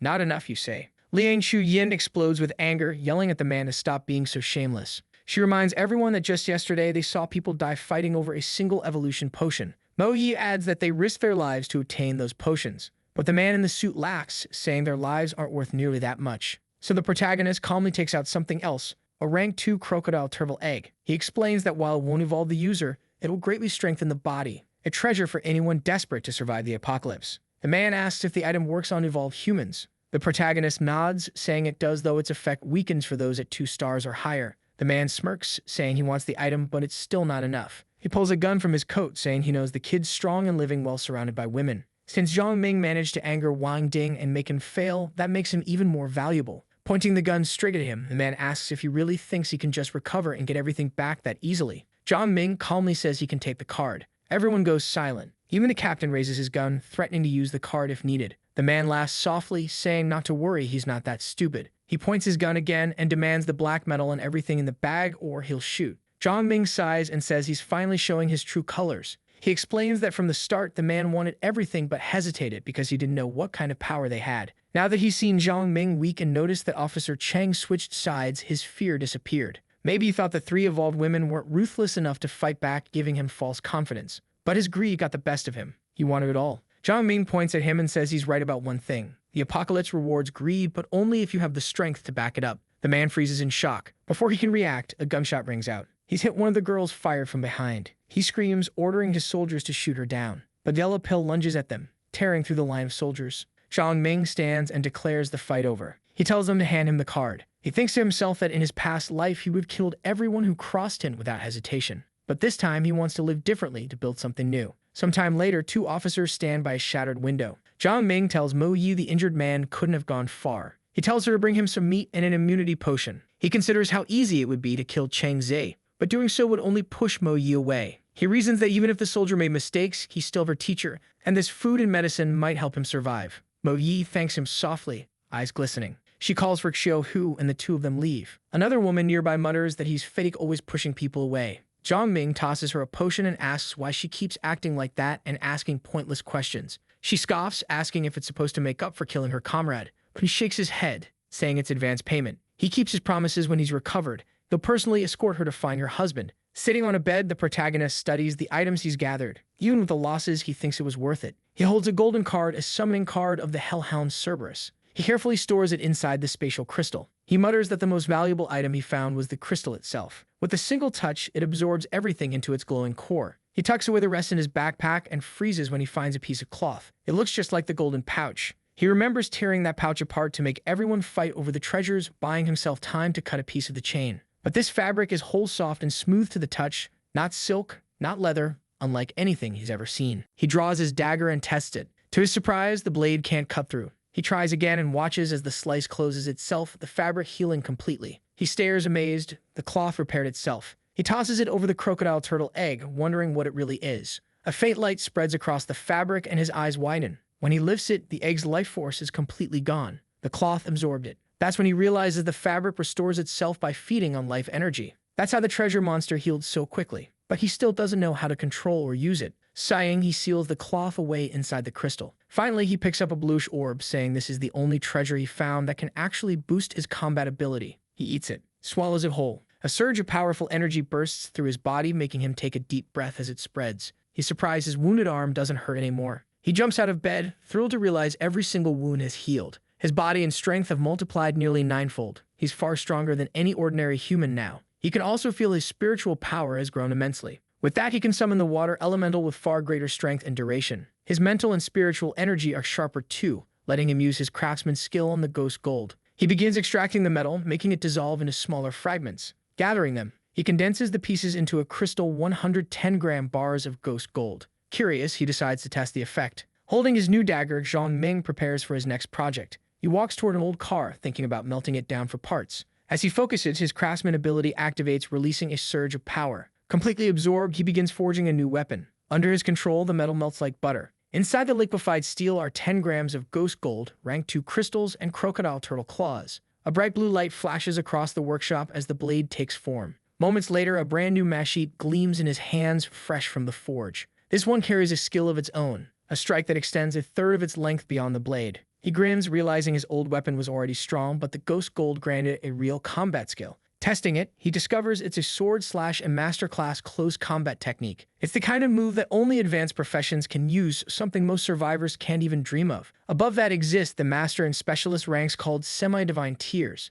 With this beauty, he feels confident enough to take on even the chained prisoner. But he forces himself to calm down. He's still just an apprentice craftsman without proper materials, so wasting more ghost gold would be foolish. Determined to grow stronger, he resolves to gather more supplies and resources. Back at the hideout, the girls are gathered in the living room, one soldier sitting at the table. When Jong Ming walks in, a guy with a strange haircut notices him. Xiao Hu perks up and asks to see the new blade he made. With a smirk, Jong Ming says he'll show it, but first he wants to see if the guy can handle a hit. The soldier laughs, stating not to blame him if he ends up beating someone who's still injured. He steps forward ready to strike. He throws an elbow toward Jong Ming, but Jong Ming slips aside effortlessly, leaving the man stunned. Before he even realizes it, the machete's edge is already resting against his neck. Sweating, the soldier protests that it's unfair their strength and speed aren't on the same level. Jong Ming tells him there's no fairness left in this world. The strong set the rules. Even if he evolves, he'll never be a match for him. The soldier refuses to believe that, so Jong Ming says he'll only have a chance once he's ready to fight to kill. Then he turns to Mo Yi and asks for the map. Once she brings it, he points to their current position,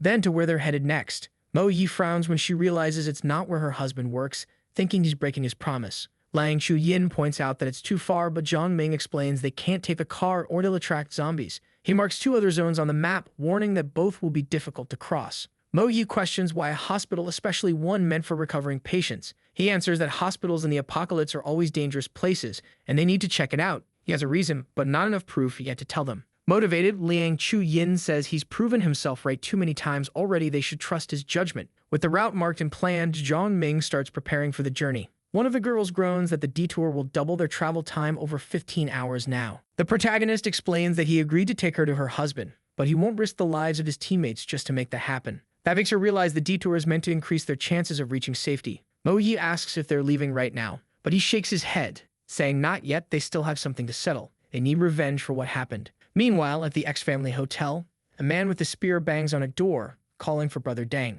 Inside, Deng is wrapping the red-haired girl's arm with a bandage. A gray-haired guy steps in holding a bag full of 35 crystals he managed to collect. Smoking a cigarette, Deng asks how many they have in total. The man with the spear says around 300, and the muscular one complains that last time they wasted 260. The gray-haired man sighs, saying he didn't know the cost increased with every spin. The girl replies there's no point arguing, they were lucky enough to even find that wheel. The gray-haired man praises her luck, reminding everyone she got 3 evolution potions and a skill scroll in just 5 spins. With a strange look, Deng agrees yeah, she's really lucky. Suddenly, glass shatters. The protagonist's dagger smashes through the window, echoing loudly across the room. Jong Ming appears, holding the red-haired girl by the neck with a blade pressed against her throat. Deng freezes when he recognizes him. With a confident grin, Jong Ming confirms it's him. At that same moment, Mo Yi and the others burst into the room, shouting for everyone to surrender. With a smirk, Shou reminds them that just a few days ago they were trying to kill his group, daring them to try again. The protagonist thinks to himself that sneak attacks like this only work at the very beginning of the apocalypse. The hostage girl yells that he can kill her if he wants, but they'll never surrender. Jong Ming calmly says he doesn't need to go that far to end them. He adds that if they answer one question, maybe he'll let them live. Deng tells him to ask. With a cold stare, Jong Ming demands to know the location of the colored wheel. Deng stays silent. Jong Ming's patience fades. He presses the knife deeper, drawing a thin line of blood from the girl's neck. Panicking, Deng blurts it out. The wheel is located at Long Run Family Garden, Building N83, Room 1107, and even offers to guide them there. Deng realizes that if he hadn't spoken, Jong Ming really would have killed the girl. Sometime later, they reach the Long Run complex where the wheel is supposed to be. The group moves carefully through the courtyard, ready for whatever's coming. Apparently, one of the soldiers got to carry Jong Ming's spare dagger, and he won't shut up about it. He boasts that it's not just any dagger, it's the incomparable dagger that slices zombies like vegetables. Jong Ming tells him to shut it and keep quiet unless he wants to draw attention. Shou notices the dagger looks just like the one Jong Ming wields and asks if it's coincidence. Jong Ming answers that he forged both himself, it's part of his profession. That makes Shou light up with excitement. He asks when he'll get a profession too. Jong Ming says there's no need to keep asking, he'll assign them fairly soon enough to those who stay strong and travel with him. Shou pauses for a second, thinking about it, then says he'll listen to Leader Mo. Jong Ming smirks, thinking the reaction is normal. If the guy had sworn loyalty just for power, he'd have tossed him aside. They stop outside apartment 1107 and get ready to breach. One of the soldiers kicks the door open, charging in with his weapon drawn. Inside, they find the colored wheel exactly where Deng said it would be. Jong Ming steps closer, examining it carefully. He realizes he'll need to stay here for a while to work on it. Meanwhile, on a deserted street, a few zombies wander aimlessly. Suddenly, a cell phone lying on a crate starts ringing. The sound draws the zombies closer, curious and hungry. Then boom. A massive explosion wipes out every zombie in the area. With the zone cleared, Jong Ming grins and says it's his partner's turn. A thick curtain of smoke rolls through the street. One of the soldiers asks when he even learned to use bombs or detonate them remotely. Jong Ming just tells him to shut up. With a grin, the soldier nods and charges toward the remaining zombies. Jong Ming watches as his comrade slices through the undead effortlessly with his new dagger, carving them down one after another. Apparently, Liang Chu Yin's side is done too. They probably gathered around 200 crystals. Jong Ming tells Shou to go help her while he checks a few other places himself. He remembers that the colored wheel requires more crystals with each spin, and they already failed with 200. By his estimate, they'll need around 850 to succeed next time. There's no time to slowly farm crystals, so he decides to hunt rank 2 ones instead. That's why he heads to a supermarket, the kind of place where zombies have devoured plenty of humans and evolved faster. The odds of finding mutant rank 2 zombies are much higher there. Inside the supermarket, a zombie suddenly lunges from the shadows. With a swift strike, Jong Ming cuts it down, then keeps moving deeper into the building. After clearing the first floor, he realizes the mutant zombie isn't here. As he moves between the aisles, something sticky drips onto his shoulder. When he looks up, he freezes. Above him, a massive mutant spider crouches in its web. He tightens his grip on his dagger, ready for battle. The spider shoots a stream of webbing straight at him. With no room to dodge, he decides it's time to test his new weapon. One sharp swing and a blade slices through the web like paper. The spider recoils, shocked that its silk was torn so easily. Jong Ming doesn't give it a second chance. He rushes forward and delivers a crushing blow. The monster screeches as his body splits apart, crashing to the ground in 2 halves. Jong Ming pries the crystal from its head, breaking off its legs afterward. Holding the crystal in his hand, he smiles. The fight was worth it. But then something slashes at him from behind. He reacts instantly, twisting aside just in time to avoid the attack. When he turns, his eyes widen. Standing there is a female evolved zombie named Yu Po, and beside her a sleek, sinister black cat. That game alone brings back memories from his past life. Back then, Yu Po was infamous, leaving nothing but trails of blood wherever she went. People whispered that she lured men in, then killed and devoured them without mercy. Eventually, the rumors turned out to be true. She had become a special evolved zombie. She possessed a terrifying ability called Seed of the Essence God, allowing her to control and evolve other mutant beasts. Jong Ming can't believe it, two rank 2 monsters in one place. Yu Po stares him down, her gaze sharp and hostile as she strokes her pet's fur. He remembers her fate clearly. In his previous life, Yu Po reached rank 9, riding a snow serpent through the wastelands, her face almost human, her movements graceful. She was one of the rare monsters who could speak the human language. Over time, she stopped killing and even began trading with survivors. Some believe she regained her memories and chosen to live among humans again. But before reaching rank 9, she was the most ruthless creature of all. Suddenly, the cat leaps from her arms. It starts tearing into the spider's corpse like it's nothing. Jong Ming realizes they're ignoring him completely, more interested in absorbing the spider's remaining life energy. That arrogance makes his blood boil. He mutters that this apocalypse isn't the same one he lived through before, and he's not the same person either. In an instant, he charges forward and unleashes his extended slash technique. The sudden strike catches Yu Po off guard. Even the cat barely dodges, but not completely. As it leaps back into her arms, one of Jong Ming's follow-up attacks grazes its side. Yu Po immediately channels her own energy into the cat, healing its wounds. Jong Ming narrows his eyes. He realizes her talent ability is energy transfer, a power that can share her life force to heal or strengthen others. At higher levels, it can even transfer life itself, something only rank 9 zombies possess. But Yu Po in front of him is only rank 2, which means if she manages to heal that cat, things are about to get very dangerous. With a powerful strike, he charges straight at her. But Yu Po leaps aside and vanishes in a flash. A worried look crosses Jong Ming's face. She's fast too fast. If he doesn't chase her now, he might never catch up. But he's wounded, surrounded by zombies and bleeding badly. The smell alone will draw more. He clenches his jaw, then makes the call. With one swift jump, he smashes through a window and escapes the supermarket. Still, something gnaws at him. This isn't over, she won't disappear that easily. Suddenly, a loud crash echoes from above. Flocks of black birds burst through windows all around him, swarming through the air. They dive toward him in a chaotic wave, but with a sweeping sword slash, he cuts them down mid-flight. Then he notices these birds aren't the real threat. From a drain behind him, a flood of mutant rats pours out. With one clean swing, he slices through the first wave. Now he understands Yu Po can only control one pet at a time, but she can communicate with other creatures. He smirks. So she's giving orders, huh? That's not going to be enough to kill me. He launches another slash, cutting down the rats charging at him. But a few manage to cling to his arms, sinking their teeth into his flesh. He spins violently, unleashing a wide arc strike that sends the vermin flying. In seconds, the ground is littered with dead rats. He steadies his breathing, ready for another round, only to see the remaining ones scatter and flee. Lifting his dagger, he points it toward Yu Po, who's watching him from the rooftop.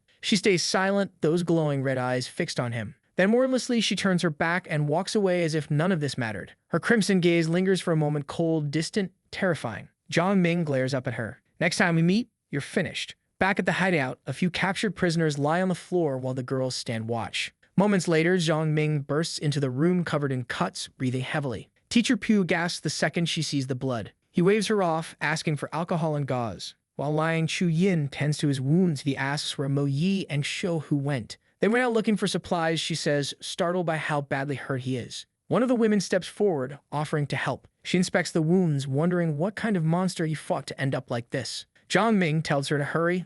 The smell of blood's gonna bring zombies. The woman blushes faintly, but moves faster. From the corner, one of the prisoners sneers. What happened? Something bite you? Shame you didn't die out there. Before Jong Ming can respond, Mo Yi and Shou Hu walk in carrying bags of food. He tells them to eat first, then heads toward the colored wheel. He drops the crystals he collected onto it. The wheel begins to spin, humming with bright energy. His eyes widen, the required crystal count has increased again. Everyone gathers around, waiting anxiously to see what comes up this time. The wheel slows and stops on a shining emblem. A profession book materializes in midair. Jong Ming's gaze sharpens as he reaches for it. When he reads the cover, even he's caught off guard. Apostle of Light. He explains that it's a support-type profession, something between a healer and a light mage. The others crowd closer to see. They're stunned this profession can heal, protect, and support in combat. But it comes with one rule. Whoever accepts it can't have any other profession. Smiling, he asks, so, who wants it? Shou Hu shoots his hand up immediately, full of excitement. The girls all glare at him, and he freezes awkwardly.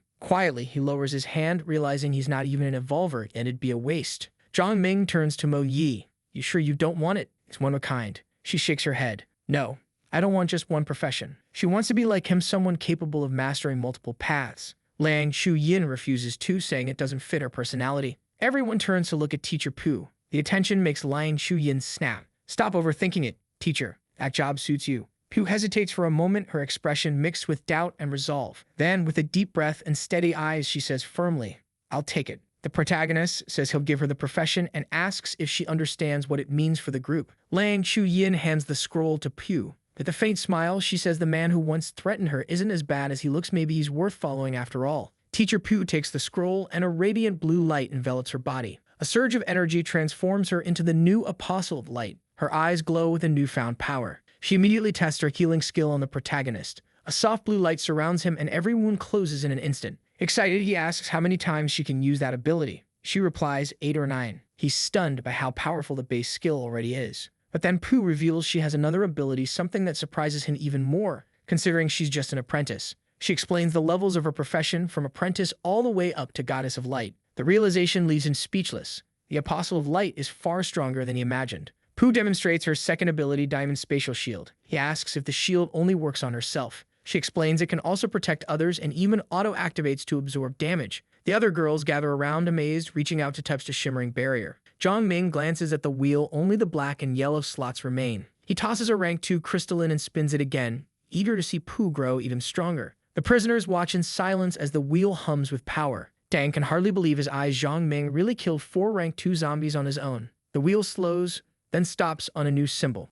Another reward appears, a profession scroll. This time they receive Wind Dancer. Jong Ming throws the scroll to Liang Shu-yin. This one's yours. She stares in shock. It's a rare profession, one that can only be learned by evolvers who wield whips. As an apprentice, she'll gain the ability to strike in 4 directions mid-air, but it requires dance fundamentals to master the moves. Movi congratulates her, but admits she's never been good at dancing. Pooh smiles, saying the profession suits Liang Shu-yin perfectly since she already uses a whip. Holding the scroll, Liang Shu-yin accepts the new path. Xiao Hu, full of energy, begs Jong Ming to spin the wheel again. But Jong Ming shakes his head. No more crystals? We're stopping here. Frustrated, Xiao Hu demands to know why they're giving up so easily. Movi snaps at him to stop whining. He lowers his head, sulking, while one of the other girls just looks lost.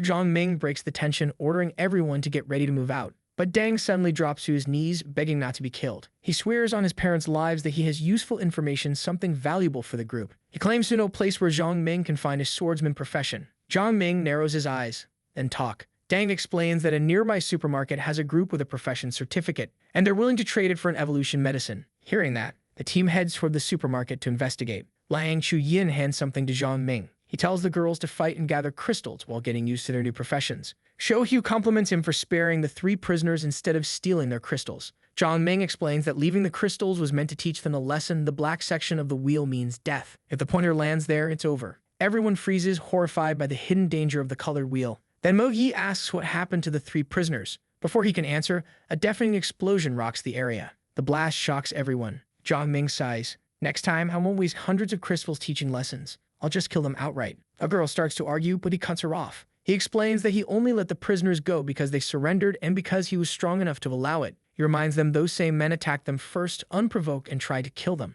If you think I'm cruel, he says coldly, you're blinded by your own sympathy. The group falls silent as his words sink in. He warns them that one day that same misplaced kindness could cause a disaster they'll never come back from. He points toward the ground. On that day, you'll end up just like that thing you're looking at now. They turn their eyes to the lifeless creature lying before them. The group falls silent, reflecting on his words. He tells them that in this apocalypse, pity is worthless. Those 3 prisoners hated them, which made them dangerous. They couldn't be allowed to live. At the same time, in another place, inside a hotel room, a man wearing only underwear grabs a bottle of water. He drinks a bit, then casually hands what's left to a trembling girl nearby. She looks terrified, her skin scratched and bruised. He tells her the rest is hers. Desperate, she gulps the water down, trembling. The man puts on his shirt and starts to leave when someone shouts from outside the door, calling him father. The voice says a group of armed strangers just arrived and wants to spin the wheel. He opens the door and asks how many there are and if they're armed. The messenger answers, 6 people, 4 women, 2 men, and yes, they have weapons. The man smirks. The team sounds strong. He orders his bald subordinate to gather everyone immediately and moves out. The bald guy nods and heads toward the door, but before leaving, he turns back to the girl sitting on the bed, still wrapped in the sheets. With a disgusting grin, he holds up a fresh bottle of water. You can have all this, he says, if you hurry up. The girl stays silent, glaring at him with pure disgust. Outside in the courtyard, Jong Ming's group finally meets the bald man and his crew. Their scout confirms the prisoners were telling the truth, the wheel really exists. The bald man crosses his arms and asks if they know the rules to spin it. Jong Ming replies, 1 crystal per spin, right? He tosses over a sack of crystals. We'll spin it 10 times. The bald man grabs the sack, eyes narrowing with suspicion, then raises his hand to signal his men. Jong Ming turns to Xiao Hu. Wanna test your luck this time? The bald man quietly orders his goons to keep their weapons ready. Grinning, Xiao Hu grabs the wheel and spins it with excitement. When it stops, he cheers 4 bottles of evolution medicine. He immediately asks if he can keep one. But before anyone can react, the bald man and his crew surround them, guns aimed. He snarls, leave the items and walk away, or you all die here. Jong Ming sighs, unfazed. I figured this would happen. My group could use a warm-up anyway. At his signal, the team charges forward. The bald man's crew never stood a chance. Their speed and strength are overwhelming. In seconds, the fight is over. The courtyard is silent again. Jong Ming orders the group to move out toward the supermarket. One of the girls nervously asks what they'll do if the next people they meet turn out to be greedy too. With a sly grin, he answers, then we'll just finish the trade by force. They arrive at the Yiming supermarket. Xiao Hu turns to him. What now? Jong Ming tells him to take the evolution medicine, get used to it, and clear the area with the others. He'll check the inside alone. The group immediately protests, worried it's too dangerous. But he reassures them most people here probably aren't evolvers, and if things go wrong, he's fast enough to escape. Liang Chuyin insists he take yellow pill with him for support, and he agrees. The two split off from the group and begin their recon mission. Meanwhile, from the rooftop of a nearby building, Yupo's black cat watches them approach. As Jong Ming nears the entrance, he hears voices coming from inside. What he catches makes his eyes narrow. Something's off. Suddenly, a black cat bursts out from the shadows, lunging straight at him. Yellow pill leaps forward, intercepting the strike midair. The two beasts collide, claws flashing, fangs sinking, a feral clash of instinct. Jong Ming recognizes the creature instantly. It's her cat. He tightens his grip on his sword and prepares for battle.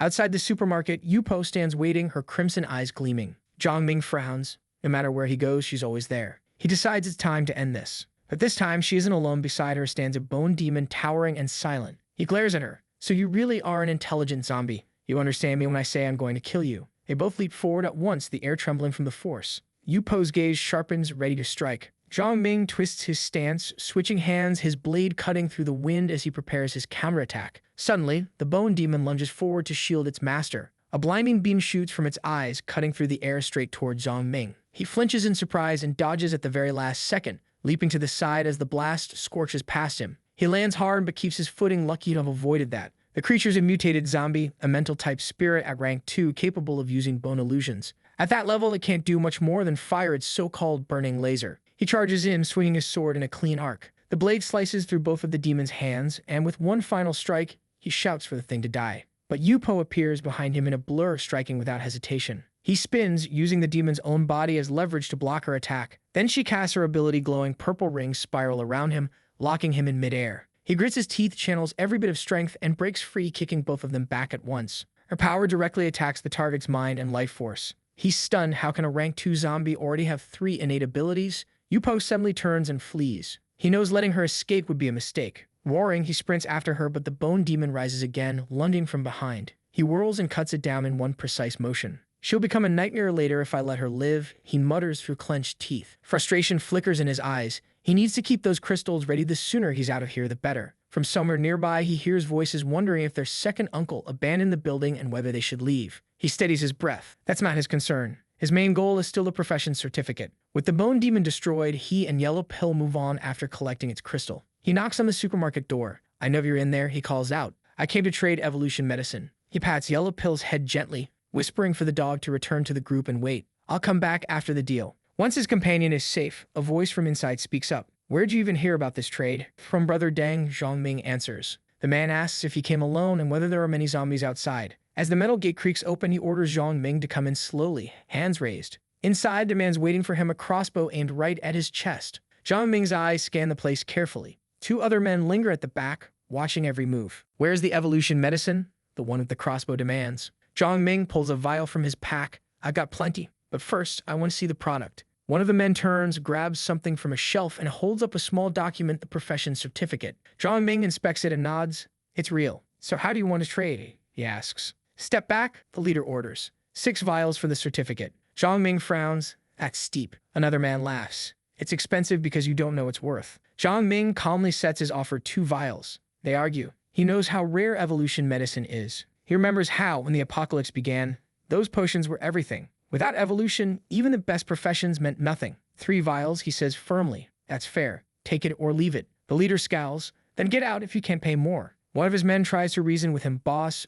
3's the best deal we've ever had. The leader knows it's true. Jong Ming narrows his eyes. Then why push for 4? The man hesitates, then admits, 2 of my family members are seriously ill. They need the medicine. Jong Ming understands, but he shakes his head. That potion won't cure them. He opens his bag, thinking it's time to change his approach. He takes out a mutant creature egg glowing faintly with rank 2 energy. This, he says, works similarly to the medicine and it can be used multiple times. The men stare, stunned. One of them stammers, does it work for revolvers too? He nods. Yes, it does. This is my final offer, he says flatly. Take it where I walk. With the new offer, the man finally accepts the deal. As the trade ends, night falls over the city. Before leaving, the hero warns him that the place isn't safe anymore and he should get out as soon as possible. The man nods, thanking him for both the help and the warning. Jong Ming then asks where they found the profession certificate. He knows those men aren't strong enough to have earned it on their own. The man explains that he discovered it in a place where 2 monsters were fighting. It was lying inside a monster's nest. Jong Ming thanks him for the information and leaves with his new item. While examining it, he realizes it's the profession Glorious Seal Swordsman, another prefix-type class.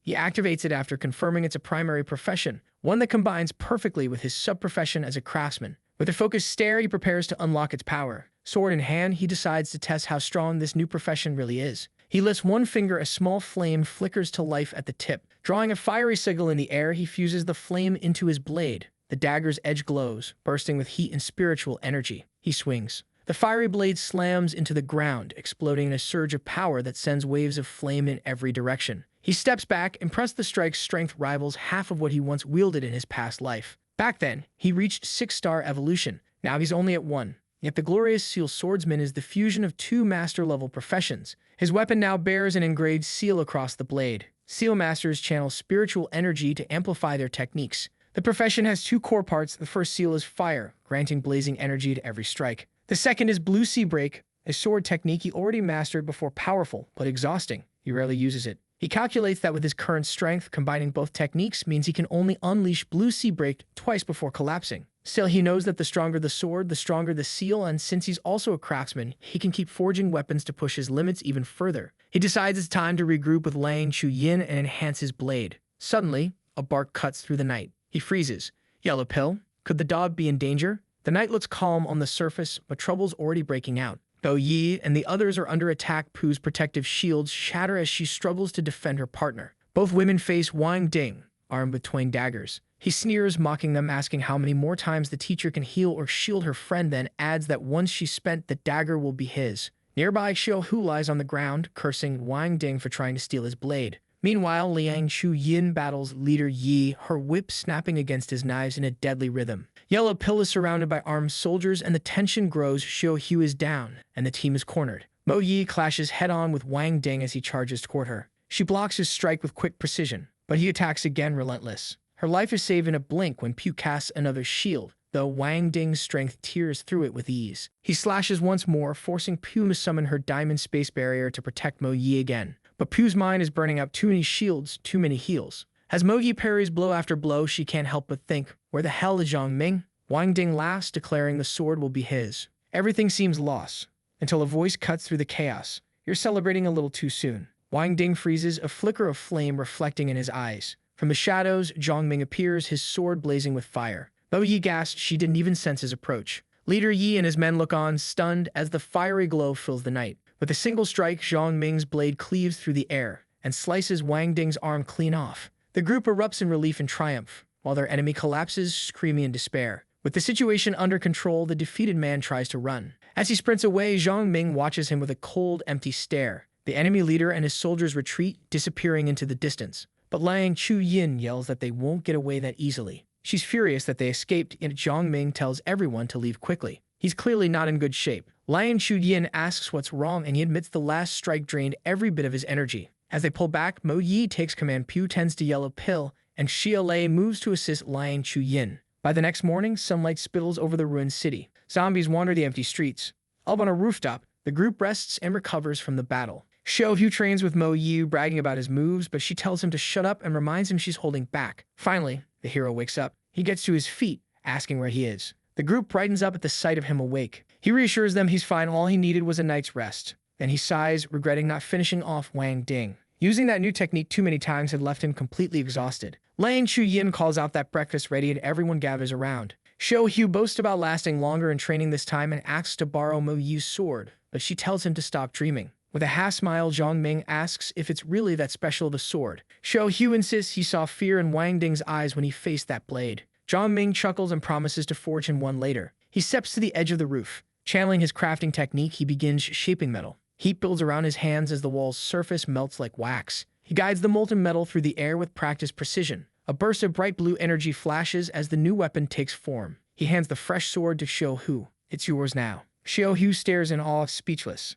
The others look on, equally stunned by Jong Ming's craftsmanship. He explains that his sub-profession as a craftsman makes things like this possible. Then with a serious tone, he adds, "That sword cost me a rank 2 crystal. I had to kill another rank 2 zombie for it." Liang Chu-yin snaps at Xiao-Hu to go wash the dishes. Mo-Yi then asks where they're heading next. Jong Ming points toward a tall building in the distance. "There, we need to find someone." The person's name is Musician, someone highly respected in the city. Meanwhile, inside an abandoned factory, a group of survivors hides out trapped and starving. The door suddenly swings open. A bulky man steps in, chewing on a piece of chicken, grinning mockingly as his henchmen follow behind. He asks why no one's answering him. A man with glasses glares at him in silence, his eyes full of disgust. The brute announces that their food is running low and they'll need to venture out for more. "Anyone who comes with me and finds food," he says, "gets 1 full meal and 3 days' worth of supplies." The men exchange uneasy glances. The thought of going outside terrifies them. 2 finally volunteer, but the man with glasses stays silent. Then the shaved-head thug leans in and whispers something to his leader. The brute walks over to the man with glasses, smirking darkly.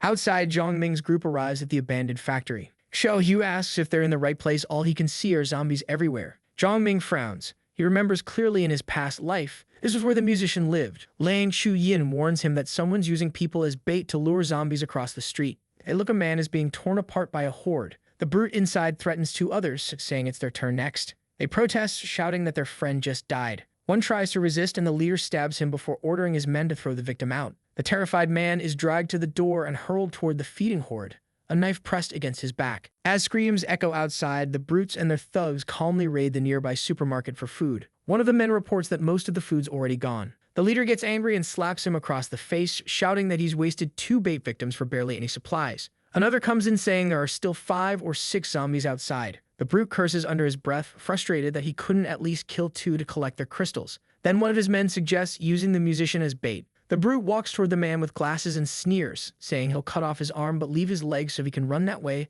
the zombies will chase him instead of them. The screams echo through the room as they slice the man's arm. They tell him that if he survives, he'll get food. With another swing, the knife tears into the musician's arm and his cries fill the hall. Then the brute shoves him out the door. Wounded and terrified, the man stumbles through the street, running for his life. Flashes of his old life rush through his mind: a successful engineer, a beautiful wife, all lost when the world fell to the undead. He remembers the first time he lost a fight and how something inside him died that day. Maybe that's what this feeling is now, the quiet before death. But then a blue light surrounds him, sealing his wounds. The next moment, Jong Ming appears, catching him before he collapses. The musician stares in shock at the sudden sight of his savior. Jong Ming tells him to stay calm and come with him. He smiles faintly, realizing he's finally found the future inventor of crystal weapons. In his past life, humanity had survived the apocalypse in many ways. Some fought using skills and professions, others through luck, but weapons from the wheel were rare, and artisans even rarer. The true key to survival, he remembers, was the invention of crystal-powered weapons created by Lei De Yuan, a genius who discovered how to harness crystal energy for devastating attacks. Back in the present, the group gathers inside a small hotel room. Mo-Yi asks who the man Jong Ming rescued is, while Professor Pu treats his wounds. The musician looks down and quietly asks why they even saved him. He mutters that he's useless, can't kill zombies, can't even find food. Jong Ming's eyes light up. He knows this man's talent will one day wipe out thousands of zombies. He tells him he already knows who he is, but the musician doesn't recognize him. Jong Ming explains he once saw the design of an instrument, he built something brilliant and admired his skill, but the man just shakes his head, saying that was another lifetime. Jong Ming asks Mo-Yi and the others to step outside so they can talk privately. The door closes. The room goes quiet. Jong Ming hands the musician a piece of bread. Then he sets down a bottle of red wine he found earlier. The man drinks straight from the bottle, sighing deeply. That's when Jong Ming pulls out a glowing crystal and asks if he recognizes it. He proposes something bold to extract and use the energy inside the crystal for humans. The musician's eyes widen with fascination. He takes the crystal, studying it closely, his expression sharp and focused. Jong Ming offers him a place in the group, promising that he'll never go hungry again. All he needs is help with the crystals. After a pause, the musician agrees but says his life will belong to Jong Ming once he fulfills one request. Jong Ming narrows his eyes, asking what that favor is. The musician's tone hardens. Revenge. By the next morning, sunlight returns to the broken city. Inside another hotel, the Brutes group lounges around resting. Their leader wonders aloud why the strong newcomers would bother saving a useless guy like that musician. One of his men brings over a can of fruit and offers it to him. The Brute smirks, remembering that this same man once claimed the musician's wife as his own. Then, without warning, the door bursts open with a loud crash. Everyone jumps. Chaos fills the room. The Brute freezes when he sees Jong Ming and his team step inside. They come for him. Jong Ming looks at the musician and asks, "These are the right ones?" The musician nods, trembling but resolute. Jong Ming steps forward, calm, deliberate. The men panic. He grabs one fellow by the shoulder, lifts him effortlessly, and hurls him across the room. The man crashes into the wall, groaning in agony. Jong Ming glances at the musician. "He's yours now. Do whatever you want." The musician's expression hardens. He walks toward the broken man, hatred burning in his eyes. Gripping a brick in his blood-stained hand, he prepares to deliver his revenge. He smashes the guy's head violently. The blow lands with a sickening crack. A man collapses, unconscious. The girls stand frozen, horrified by the musician's sudden outburst. Mo Yi thinks to herself that Jong Ming isn't some soft-hearted hero. If no one interferes with his plans, he won't kill. But once they do, he never shows mercy. She wonders who this musician really is and why Jong Ming treats him with such rare respect. One of the girls grabs the musician's arm, trying to stop him, saying it's enough. But he yells at her to let go. Jong Ming calmly tells her to stay out of it. Just then, Xiaohu reports that he found the musician's wife in the next room. Jong Ming grabs the musician by the arm and drags him over. Lang Chu-yin points to the door. She's inside. Jong Ming opens it, gives the man a hard look, and says it's his decision what happens next. The group waits outside while he goes in. Xiaohu whispers, asking what kind of grudge that group had with the musician. Jong Ming explains how, in this world, killing or stealing someone's family is just another way to survive. Moments later, a scream echoes from inside the room. The musician steps out, face pale and eyes full of sorrow. He's holding a knife, trembling. "I can't do it," he says, voice breaking. Tears roll down his face. She deserves to live her own life. She can do what she wants. Jong Ming nods slightly and tells Lang Chu-yin to give the woman some food. Then he turns to the group. "We're leaving." The musician thanks him quietly. As they're about to head out, a few survivors rush over, begging to go with them. The musician says he could use a few assistants for his research. Jong Ming agrees to let him pick 5 people, no more. He explains that they can't afford to take everyone since they have bigger things to handle ahead. Night falls over the silent city. On the rooftop, the team gathers around a dim light, studying the map. Jong Ming points to their current location and then to a spot further ahead. He says they're close to their next target, and after that, they'll search for the missing husband. It's a wild boar farm. Xiaohu lights up at the idea of fresh pork, but Jong Ming immediately shuts him down. "We're not going there to eat," he says. "We're going for rank 2 crystals." Liang Chu-yin smiles confidently, saying that with everyone's help, taking down a rank 2 beast shouldn't be hard. After all, Jong Ming has done it before. But Jong Ming corrects her. Not just one beast. It was a group 50 or more. Everyone stares, stunned. Meanwhile, somewhere far from them, a man drags another across a dirty floor. He curses the taste of the foul liquor in his mouth and hurls the empty bottle aside.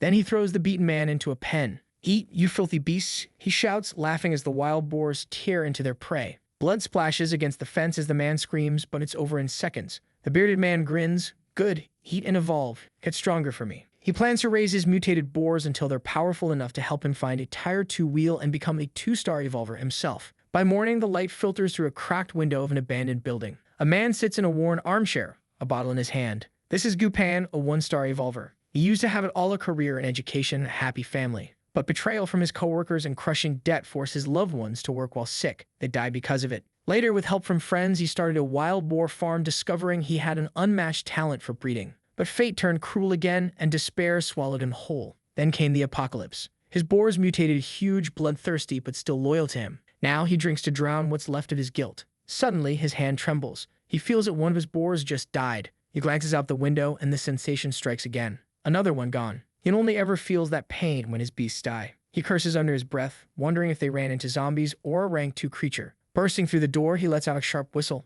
From the shadows, a horde of massive boars comes running. Gupan climbs onto one's back, gripping its thick fur as he leads them forward. In the distance, Jong Ming's group spots the horde charging across the street. Chova radios in, his voice tense. The enemy left 7 behind, 3 rank 2s, 4 rank 1s. The group watches from the rooftop, quietly observing the chaos below. Mo Yu reports that there are 74 boars, in total 46 of them rank 2. Professor Pugh pales at the number and hesitates, suggesting they should rethink the plan. But Jong Ming shakes his head. Rewards always come with risk. He hands a radio to the musician and assigns everyone their roles. They'll serve as lookout and maintain communication. He instructs Axiole to stay behind to protect the musician and the others. Professor Pugh is tasked with finding Liang Chu-yin and the yellow pill. Mo Yi's job is to hunt down the rank 1 boars she finds along the way and then meet up with Xiao Hu for phase 2 of the plan. Jong Ming says he'll handle the 7 boars left behind himself. Then with a calm but commanding voice, he reminds everyone that they'll need to move faster than the others or they'll end up dead.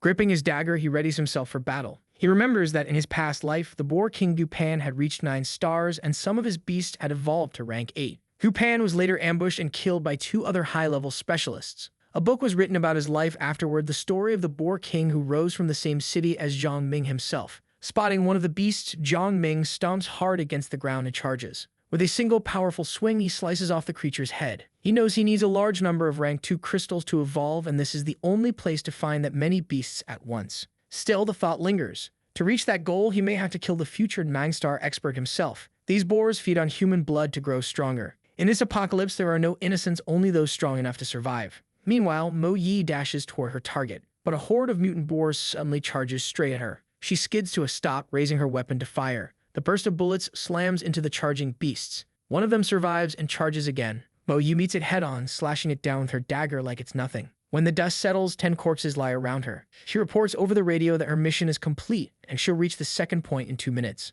Across the city, 2 boars are feeding in an alley. One of them snorts. Liang Chu-yin creeps closer, silent and ready. The first boar charges. She whirls her body, executing her 4-direction dance technique. A green energy whip cracks through the air, striking the beast dead on. The second one lunges at her. But before it can connect, a glowing barrier flares to life, sending the creature crashing down, unconscious. Liang Chu-yin grins. Pugh has arrived to help. Pugh shouts a warning, panic in her voice. Behind you. A third boar lunges from behind. Liang Chu-yin swings her whip, hooking a nearby building, and launches herself into the air. The creature's tusks barely graze her boots as she flips over it. While airborne, she draws her pistol and fires 3 precise shots. Each bullet hits dead center. The beast collapses motionless. She lands with confidence, the dust swirling around her boots. Pugh radios in that their mission is complete and both move on to phase 2. Elsewhere, Xiao Hu sits astride his motorcycle, cigarette hanging from his lips. From a distance, he spots Gupan leading his army of boars straight toward him. Gupan rides at the front, eyes burning with fury. He narrows his gaze at Xiao Hu. The boy smirks. You want to know who I am? Come find out yourself. Furious, Gupan orders his beasts to attack. He demands to know who this kid is and who sent him. Over the radio, Xiao Hu reports that his mission is complete and he's heading to phase 2. Jong Ming acknowledges, confirming he's also en route. Everyone, get ready, he says over the radio. We're taking down the Boar King. Inside an abandoned building, Liang Chu-yin looks amazed. She can't believe how quickly Jong Ming finished his part. Pugh teases her, smirking. He's not that strong. You're just head over heels for him. Liang Chu-yin bristles. You're one to talk. You were thinking about him too when Wang Ding had us cornered. Professor Pugh gets all flustered, trying to defend herself by saying she just hoped he'd save them. Liang Chu-yin smirks and asks if she wanted to be rescued just to offer her body later. Embarrassed, Pugh begs her to stop twisting her words. Before the teasing can go any further, Mo Yi cuts in sharply. They're coming. The rumble of hooves echoes closer and closer. The horde of wild boars is approaching fast. Liang Chu-yin grips her whip and grins. Time to get to work. Pugh activates her protective barriers, shimmering shields of light forming around them. Liang Chu-yin laughs, saying it'd be a real waste to die there before ever having any fun with a guy, and that makes Pugh's face turn bright red. Down below, Gupan rages. More than 20 of his beasts are dead. His fury burns as he searches for Xiao Hu, vowing to tear him apart piece by piece. With a furious glare, he charges forward, leading his horde himself. Suddenly, a burst of gunfire rains down, tearing through his front line. He snarls, realizing it's an ambush, and drives the beasts faster. Another wave of bullets rips through the horde, leaving more of them dead. Looking up, Gupan spots Mo Yi on a rooftop, weapon in hand. Kill her, he roars, pointing furiously. Liang Chu-yin leaps down from above, her whip crackling with green light. She spins midair, unleashing her 4-direction dance. Energy whips lash across the battlefield, cutting through multiple boars at once. She lands in the middle of the chaos as Mo Yi provides covering fire from above. Go, Mo Yi shouts. I'll cover you. Liang Chu-yin nods, lashes her whip upward, hooks it onto a window frame, and swings herself up just as the beasts crash into the building. Mo Yi reaches out from a nearby window, pulling her inside. Catching her breath, Liang Chu-yin groans that she's exhausted, and Pugh quickly notices the blood seeping through her sleeve. Mo Yi sighs she's already out of special ammo. Mission's done. We're pulling back. Before they can move, the door explodes inward with a deafening crash. Gupan storms through, shouting, "No one's leaving here alive." He snarls threats, promising to capture, torture, and feed them to his beasts. But a shadow drops behind him. Jong Ming. The girls' faces light up with relief. Gupan spins, startled, trying to understand who this stranger is. Before he can react, Jong Ming delivers a powerful kick, sending him flying straight through the window. Glass shatters. Gupan crashes down into the middle of his own horde. The flames in Jong Ming's eyes ignite once more. He channels the fire seal, his sword bursting into a blaze of red heat, and leaps forward. The ground trembles as his attack lands, a torrent of fire sweeping through the entire area. When the flames die down, the battlefield is silent. Xiao Hu surveys the carnage and counts 72 dead boars. He radios in that 2 managed to escape. Jong Ming nods, saying it's best if they're all hunted down. Then he orders the others to process the bodies. He explains that the tusks and hides can be used as cracking materials. A grin tugs at his lips. So, anyone up for some roasted boar tonight? Xiao Hu lights up instantly, cheering at the idea, while Mo Yi rolls her eyes and tells him to fetch the musician. Mo Yi suggests gathering salt and wool later so they can preserve the meat. Jong Ming says he'll take a short rest and leaves the rest to them. Xiao Hu and the musician head off on the motorcycle. Meanwhile, the girls start preparing the campfire, slicing the meat for the roast. A few others clean and sort the boar carcasses nearby. The musician helps Lang Shu Yin season the meat, quietly focused. As Jong Ming eats a piece, he reflects on how much mental power his profession consumes.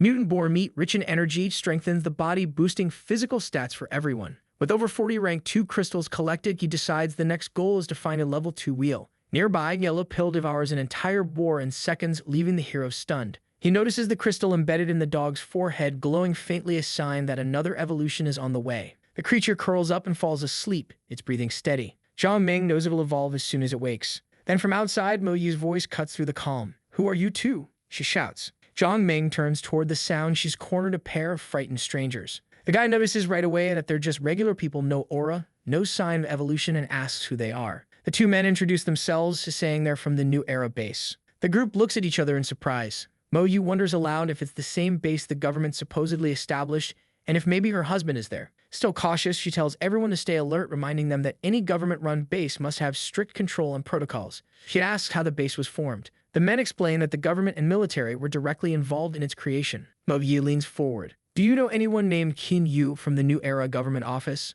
They glance at each other and shake their heads. Neither's ever heard that name before. Jong Ming steps in, asking if they're out here hunting. They'd explain that the base was built in a rush and lacks proper resources, so they often have to go out and hunt for food themselves. Xiao crosses his arms and asks why they came all the way here. One of the men asks in return, "Are you trying to get to the base?" He offers to guide them safely, claiming there are plenty of traps and that outsiders often get deceived or lost trying to enter. But Xiao rejects the offer, saying they don't need anyone's help. The man insists the entire area is surrounded by zombies and mutants. The only way in is through hidden routes. Jong Ming tells them to explain it clearly. They admit they use the sewer tunnels to go in and out of the base, though many people who try end up getting lost inside. They offer to be guides in exchange for 2 pieces of meat. Jong Ming agrees, but says one of them has to stay behind and help carry the rest of the meat to the base. The men thank him, saying they have families to feed. Jong Ming instructs them to divide the meat into 2 portions, one to carry, one to hide for later. Mo Yi sends Xiao Hu to check the farm for anything they can use to preserve it. Suddenly, a deep roar echoes through the area. Jong Ming freezes its Yellow Pill. He sprints toward the sound, wondering why it's so loud. The evolution process shouldn't even be close to finishing. It's only been 10 minutes, and evolution usually lasts up to 2 days. When he gets there, he sees Yellow Pill writhing on the ground, glowing faintly as it growls in pain. Lang Shu Yin runs up beside him, asking what's going on. He tells her the dog's evolving. Shofu points out that its fur is growing back longer, thicker, shining gold. A golden light surrounds Yellow Pill as its body begins to change. It evolves into a rank 2 mutant, its new form sleek and powerful. Jong Ming can't help but flinch. The transformation is incredible. The dog jumps at him, wagging its tail, ecstatic about its new form. Then it leaps onto the girls, knocking them down, and they scream that it's turned into a perverted dog. Jong Ming laughs but tells everyone to stop fooling around and get back to packing the meat. Still, Yellow Pill grabs Lang Shu Yin playfully, refusing to let go, leaving everyone in hysterics. A while later, Jong Ming crouches beside the dog. "So, did you get any new abilities this time?" The dog just stares at him blankly. Jong Ming sighs, disappointed. Then, out of nowhere, Yellow Pill jumps and fires a burst of golden fur. The hairs shoot out like bullets, causing a small explosion when they hit the ground. Jong Ming shields his face, shocked. He remembers the dog's old ability, a wide-range attack with moderate power. Now it could control the density and number of projectiles at will. Somewhere across the city, another figure is watching from afar. From a tall building, a man with binoculars studies the group. His name is Meng Fang, a military captain. He spots Zhong Ming's team around the campfire roasting meat. Then his eyes shift to the open field nearby. The mutated Boar King and its horde are dead,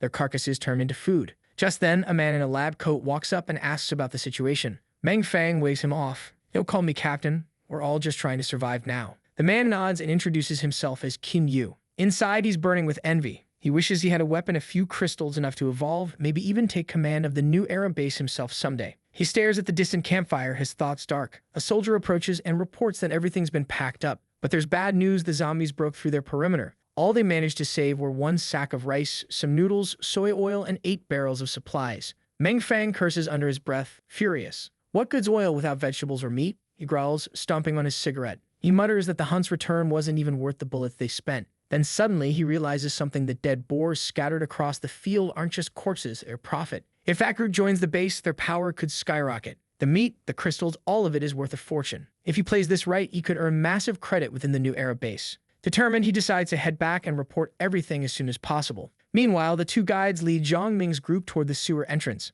One of them points to an old water treatment facility nearby and to the new era base, which sits right beside it. From a distance, zombies crowd around the outer walls of the compound. Jong Ming remembers this place from his past life, the same base that would later become the Cloud Mountain War Unit, only to be wiped out in less than 2 weeks. The guides explain that life inside isn't easy. There are rank 2 zombies all around, and attacks are frequent. One of them pushes open the door of a warehouse, saying that every time the base is assaulted, dozens of people die. Lang Shu-yin asks if it's really safe to leave Yellow Pill watching over all that meat.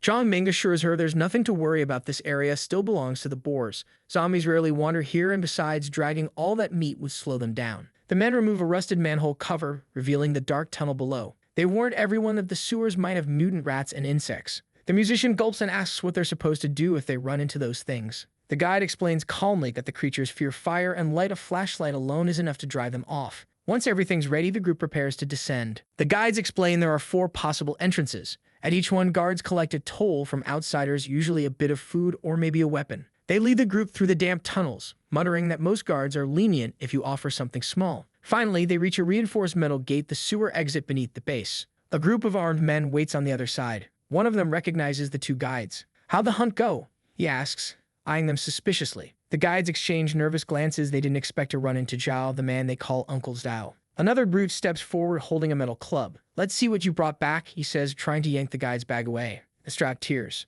Everyone's eyes widen. Inside the bag is a mountain of meat. Panicking, the guide grabs at it, but the brute smashes him to the ground. Uncle Zhao scolds him, pretending to sound reasonable. The guide apologizes quickly, explaining that they risked their lives for that meat. As an apology, he offers half of it, but Uncle Zhao just smirks. "I'll take it all, and let's keep things simple." When one of the guides calls him greedy, Zhao's face twists in anger. "Leave the bag and go." His goons laugh. One of them even says Zhao's being too generous, that they should rough them up to make a point. He orders Jong Ming's group to drop everything and leave. Lang Shu-yin glances at Jong Ming, no words needed. She sighs and says they should just hand it over and go. The goon snarls, lifting his club. "I'll teach you some respect." He charges. Lang Shu-yin kicks him square in the chest. The blow sends him flying across the tunnel. The others freeze, stunned by her strength. Uncle Zhao shouts, "Get her, all of you." Jong Ming's voice cuts through the chaos, calm, cold, end it quickly. Liang Shu-yin nods, her eyes sharpen. Moments later, every thug is down. Jong Ming tells everyone to get ready to move. Uncle Zhao, battered and pale, stares in disbelief. They're all evolved humans. The guides thank them breathlessly, warning the guards patrol further ahead. Jong Ming gathers the group and says, "If you want to survive in this world, you adapt and fight. Weakness only means losing everything you've built." He adds, "Stealing in the apocalypse is no different from killing." Then he smiles slightly and turns to Lang Shu-yin. "Nice work back there." She blushes, proud but flustered. He tells everyone to hand over their weapons for now, no need to draw more trouble. Once they packed up, he signals them to keep moving. After a long walk through the damp tunnels, they reach another exit. One of the guides pushes the manhole cover open, letting in the daylight. Yi climbs out first, helping the musician up behind her. The guide wipes sweat from his brow and says, "Welcome to the new era base." The group finally arrives at the base and sees clusters of people gathered in the open. Their guides offer them a place to stay, and Jong Ming accepts. Yahello, however, shakes her head. She says she won't go with them. She needs to find her husband. She hugs her friend tightly before leaving, whispering for her to stay safe. Before walking away, she warns her to be careful around Jong Ming, saying he's cold-blooded and not a good person. Turning to him, she says she doesn't approve of his methods, but he kept his promise, so now they're even. With that final goodbye, she disappears into the crowd, leaving him silent. Jong Ming turns to one of the guides and asks where he can buy supplies or essential items. The guide explains that there's a small market near the southern border of the base. Food is the main currency there. Jong Ming then asks about bullets, whether there's a way to get any. The guide answers that only the military battalion has ammunition and they don't sell it. But then he adds that there's a black market in the newer section of the base. If Jong Ming's looking for rare stuff, that's where he should check. Jong Ming raises a brow, surprised that a black market already exists inside the base. He asks if they've ever seen anyone selling scrolls or unfamiliar items. One of them shakes his head, but the other says he once heard about someone on the west side selling a recipe for a high price. Jong Ming tells them to help him find that person. He knows how rare recipes are worth a fortune in this world. He offers 5 kilos of meat as payment, even if they fail to find anything. The guides are stunned by the offer. One of them quickly agrees, promising to locate the seller. The 2 guides split up, one heading toward the black market, the other leading the group to the trade area. Before leaving, the guide asks if they're ready to move. They follow him down the crowded streets of the base. A few minutes later, Professor Pooh points at something that makes her stop in her tracks. A girl sits on the ground, offering favors in exchange for a piece of bread. Lang Chu Yin freezes, horrified. Another girl nearby does the same. Mo Yi spots 2 more, each begging for food in exchange for their bodies. Professor Pooh murmurs that they should help the girls, give them at least a little food. Jong Ming turns to her, his expression cold. If we feed one, we'll have to feed all of them, then the whole base. That's how chaos starts. His words leave her speechless. He asks if she's ready to kill to protect herself and everyone else, because only then will she be ready to give food away. Pooh just stares at him, shaken by how brutally real his words are. One of the guides nods, saying the same thing. Having food in this world is more a curse than a blessing. People die over it every day. Mo Yi sighs, realizing how dangerous kindness can be. They're lucky to be evolved, otherwise they might have ended up like those poor girls. She quietly comforts Professor Pugh as they watch Jong Ming and the others walk ahead. Both women think the same thing. Without him, they might have ended up just like the girls they saw begging in the street. That thought chills them to the bone. They keep following the guide through the grim maze of the base. Suddenly, Jong Ping stops, his eyes narrowing. 2 large men are blocking the street, and the guide instantly tenses up. He whispers that they're Yu Chao and Yang Shilong, both evolved, both dangerous. Right then, Yu Chao, the bald one, grabs a blonde girl by the hair, his face twisted with rage. The girl trembles and begs him to stop, promising she won't do it again. He snarls at her defiance and kicks her hard in the stomach. She collapses, crying, and he throws a piece of bread in her face. Quit acting like it's the end of the world. As she screams, his friend grabs her by the legs and drags her through the dirt like garbage. Yu Chao watches with a satisfied grin while 2 of his lackeys laugh. The women in Jong Ming's group stare in disgust. Mo Yi demands to know how they can enjoy something like that. Jong Ming answers flatly, evolved people don't hold back against regular humans.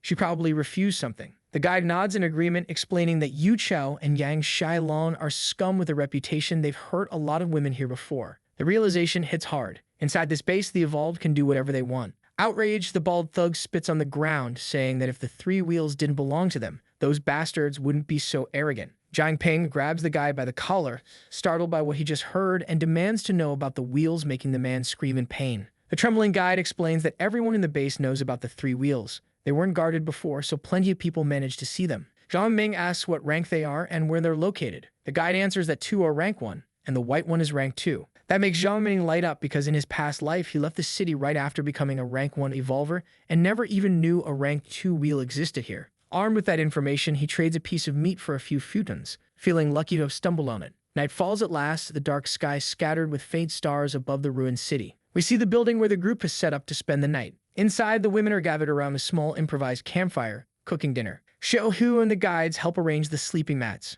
Then Jong Ming remembers something important: without vegetables, everyone's health will start declining sooner or later. With a new goal forming in his head, he calls one of the guides over to help him buy some things. He asks if the guide knows where to find seeds, which earns him a baffled stare. Later, after buying what they need, the 2 head up to the rooftop and start preparing the soil. When they finish, the guide flops down, completely exhausted. He asks if planting vegetables will even make a difference now. Jong Ming smiles faintly and says they won't have to wait long to find out. He kneels on the ground, his body glowing faintly green. Using his secondary profession as a gardener, he activates the skill Nurture. A soft green light spreads from his hands as he presses them to the soil, channeling spiritual energy into the ground and into the seeds. Moments later, the plants begin to sprout and grow before their eyes. The guide just stares, speechless. Jong Ming keeps focusing his energy, watching as fresh shoots rise up from the soil in under 10 minutes. A sigh of relief escapes him when he sees the result. It worked. All that effort and the energy spent, it was worth it. Now they wouldn't have to worry about missing nutrients or running out of food. He thinks about how these crops could feed many people and how that, in turn, would make him stronger. Determination burns in his eyes.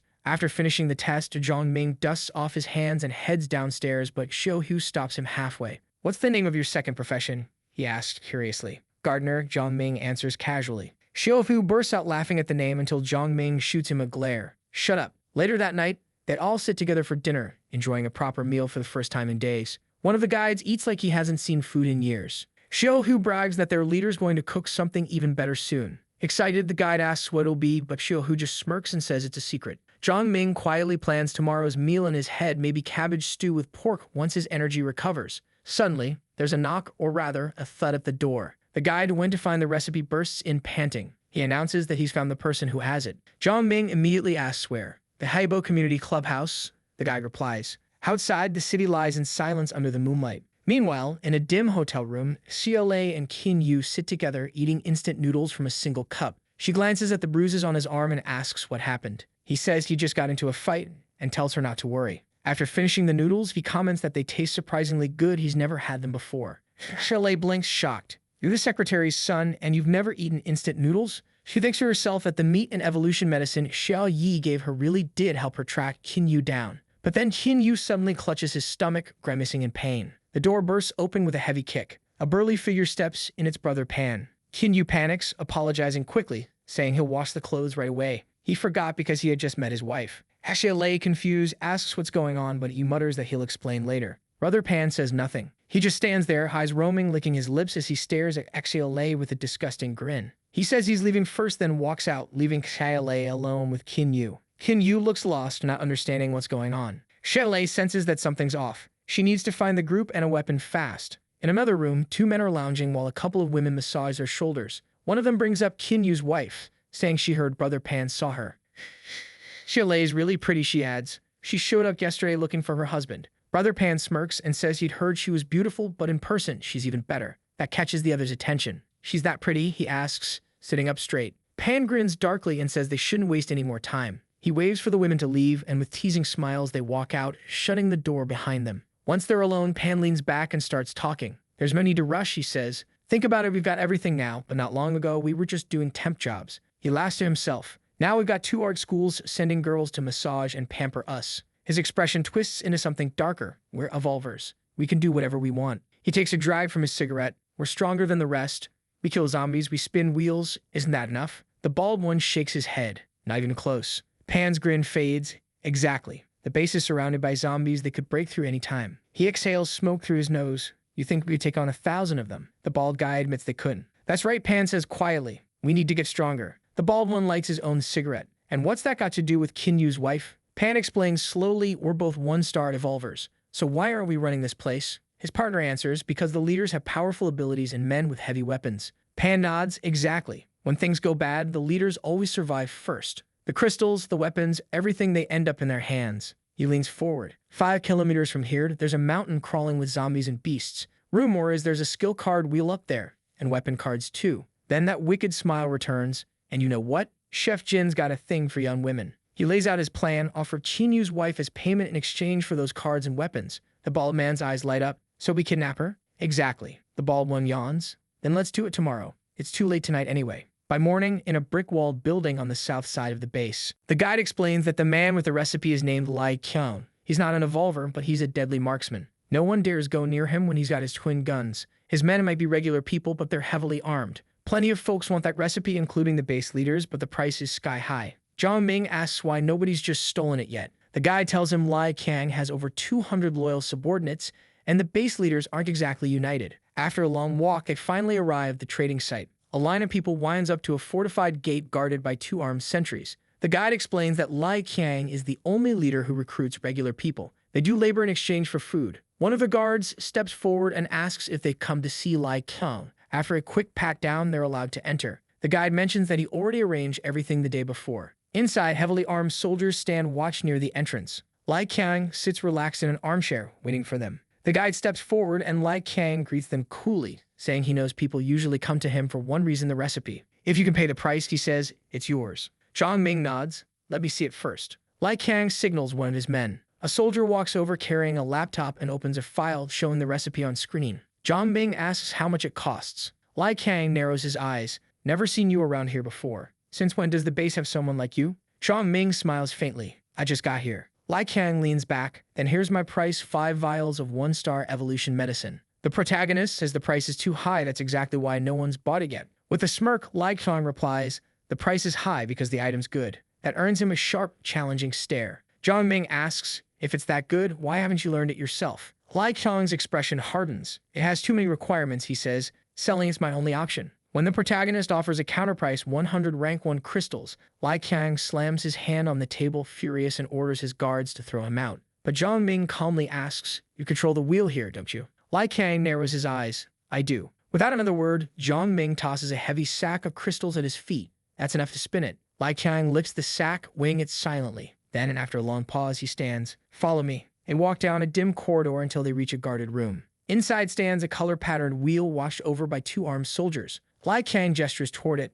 Go ahead. Spin. Jong Ming studies the wheel carefully. It only takes 6 crystals per spin, but aside from evolution medicine, nothing else there seems worth having. He figures the base leaders probably let Lai Qiang handle this one because there's nothing valuable in it except the recipe. He drops the crystals in and the wheel starts turning. When it stops, it lands on the recovery potion symbol. Lai Qiang's face tightens as Jong Ming calmly pockets a vial of evolution medicine, the very thing Lai Qiang himself hadn't managed to get for weeks. One of his soldiers suggests attacking, but Lai Qiang raises a hand. He can feel the tension in the air. Something about this newcomer's presence is dangerous. Jong Ming then offers 3 bottles of evolution medicine in exchange for the recipe. Lai Qiang's mood shifts. Fine, he says. But the protagonist smirks. Actually, I'll give you 1 vial and a good weapon to go with it. That sparks anger in Lai Qiang's eyes. What kind of weapon could you possibly have? Jong Ming unzips his pack. He pulls out a pistol. Lai Qiang freezes. How did you get that past the inspection? Jong Ming fires at the wall. The gun roars like thunder. The blast rips a hole straight through the concrete. Smoke fills the room. The guards stare in disbelief. Even Lai Qiang looks stunned. That thing's no pistol. It's a cannon. Jong Ming calmly holsters it. 1 vial and the gun. Take it or leave it. Lai Qiang, now sweating slightly, nods. Deal. Later, sunlight spittles across a building terrace. A chef sets down a plate of steaming vegetables before the group. Fresh greens, crisp, fragrant, and rare in this world. The women stare in awe and praise the taste. Jong Ming passes a vial of evolution medicine to the musician. The man's hands tremble as he takes it, eyes watering. Thank you, truly. Jong Ming gives a small nod and steps away, saying they'll have plenty more vegetables soon. Back in his room, he examines the new recipe. It's for a puppet spell, but it requires rare materials, which explains why none of the base leaders ever bothered with it. Even just gathering 5 rank 2 crystals would be impossible for most 1-star evolvers. Still, with his craftsman skills, Jong Ming believes he can make it work. He decides to visit the level 2 wheel that night to try his luck at evolving to the next rank. That night, in a lavish building across the city, Chef Jin lounges in a gold-trimmed armchair. Kinyu enters and greets him politely as Mr. Jin. Jin laughs softly. Just call me Chef Jin. He pours himself a drink. It's a shame about Secretary Qin's death, he says, feeding sympathy. Then his eyes glint. But I hear his wife's still alive, surviving all this time on her own. Must be quite the woman. Kinyu stiffens. How does he even know that? Chef Jin swirls his glass. I've admired Officer Xiao Wu for a long time. Tell me, when will you bring her to meet me? He takes a slow sip, smiling. I'll be honest, I'm quite taken with your wife. When are you going to arrange a little introduction? Kinyu freezes, rage boiling behind his eyes. But he swallows it down. He can't afford to lose his temper. Chef Jin is an evolver, and that makes him dangerous. Chef Jin says he doesn't like forcing people. He prefers to give them a choice. He offers Kinyu a vial of evolution medicine in exchange for a few nights with his wife. If he refuses, Jin says he'll take her by force while Kinyu watches and then kill them both afterward. For a moment, Kinyu hesitates. The offer tempts him. With that medicine, he could finally become strong, gain authority in the base. People have died just trying to get their hands on one of those. Chef Jin leans forward, smiling.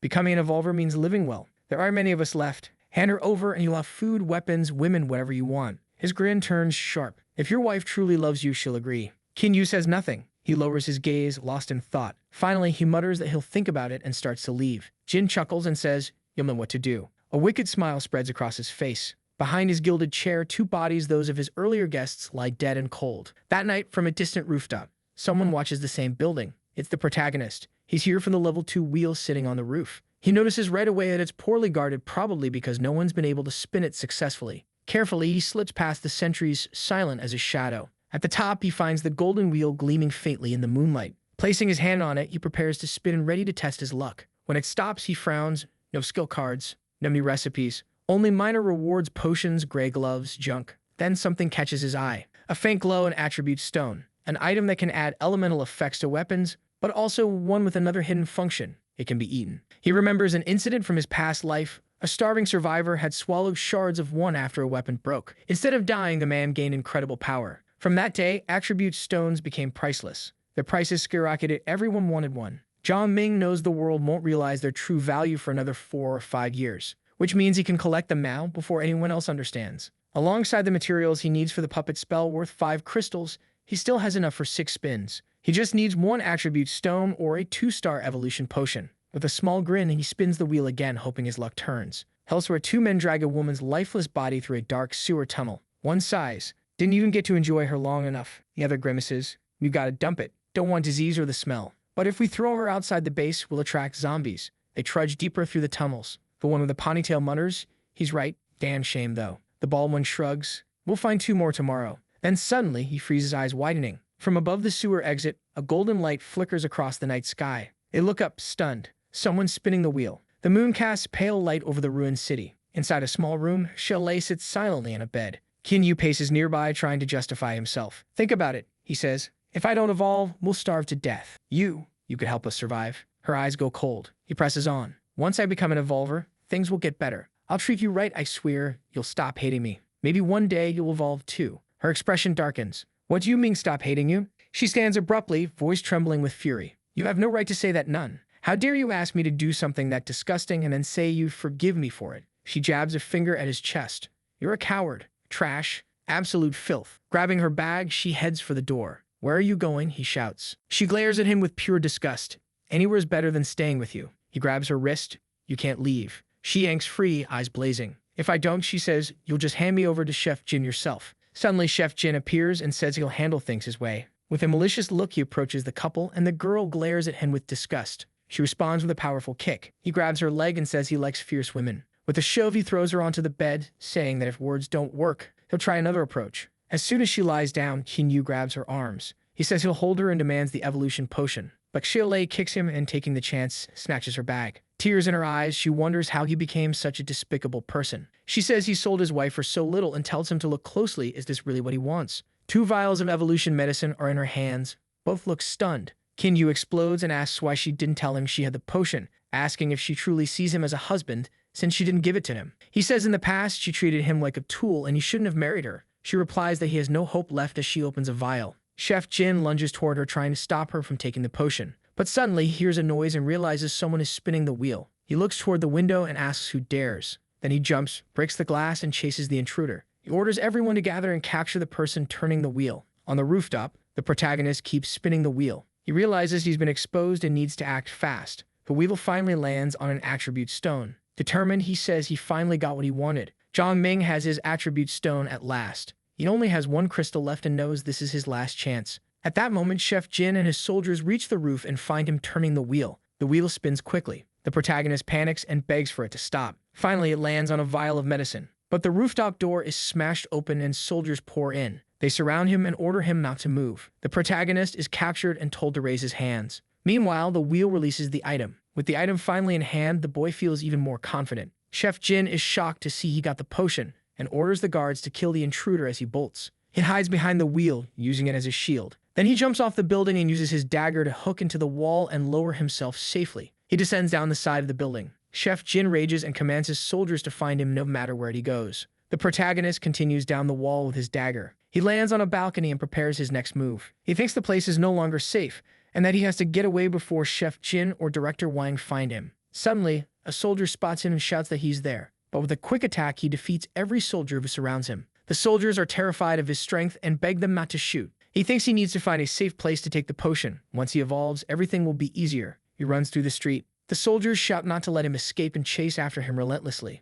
The boy hides among the trees while the soldiers alert the entire base about the pursuit. Meanwhile, Yahello knocks Kinfi down with a kick. He coughs as he falls to the ground. Yahello remembers when Mo Yi handed her a vial of evolution medicine for emergencies. She's surprised a stranger would give such a valuable potion for free. But her husband, who should have protected her, offered her in exchange for one of them. Without hesitation, she drinks the evolution potion while thinking about the cruel situation she's in. The glass vial shatters into pieces. Kinfi cheers that she's become evolved. He's met with a slap to the face. She tells him their relationship is over and vows to kill him if he says another word. Yahello walks away and Kinfi asks where she's going. She replies that she's found someone more worthy to follow than him. The soldiers keep searching for the protagonist. Hidden among the shadows, he thinks he can't shake them off. He just needs 10 minutes to take the potion and evolve. But the soldiers find him again, forcing him to run or face serious trouble. He decides to use the summoning card he got from the Pearl Lake. It's a Cerberus card, a powerful creature, and he has no choice but to use it. With a swift motion, he throws the card to the ground. A magic circle appears, glowing brightly, and the monster is summoned.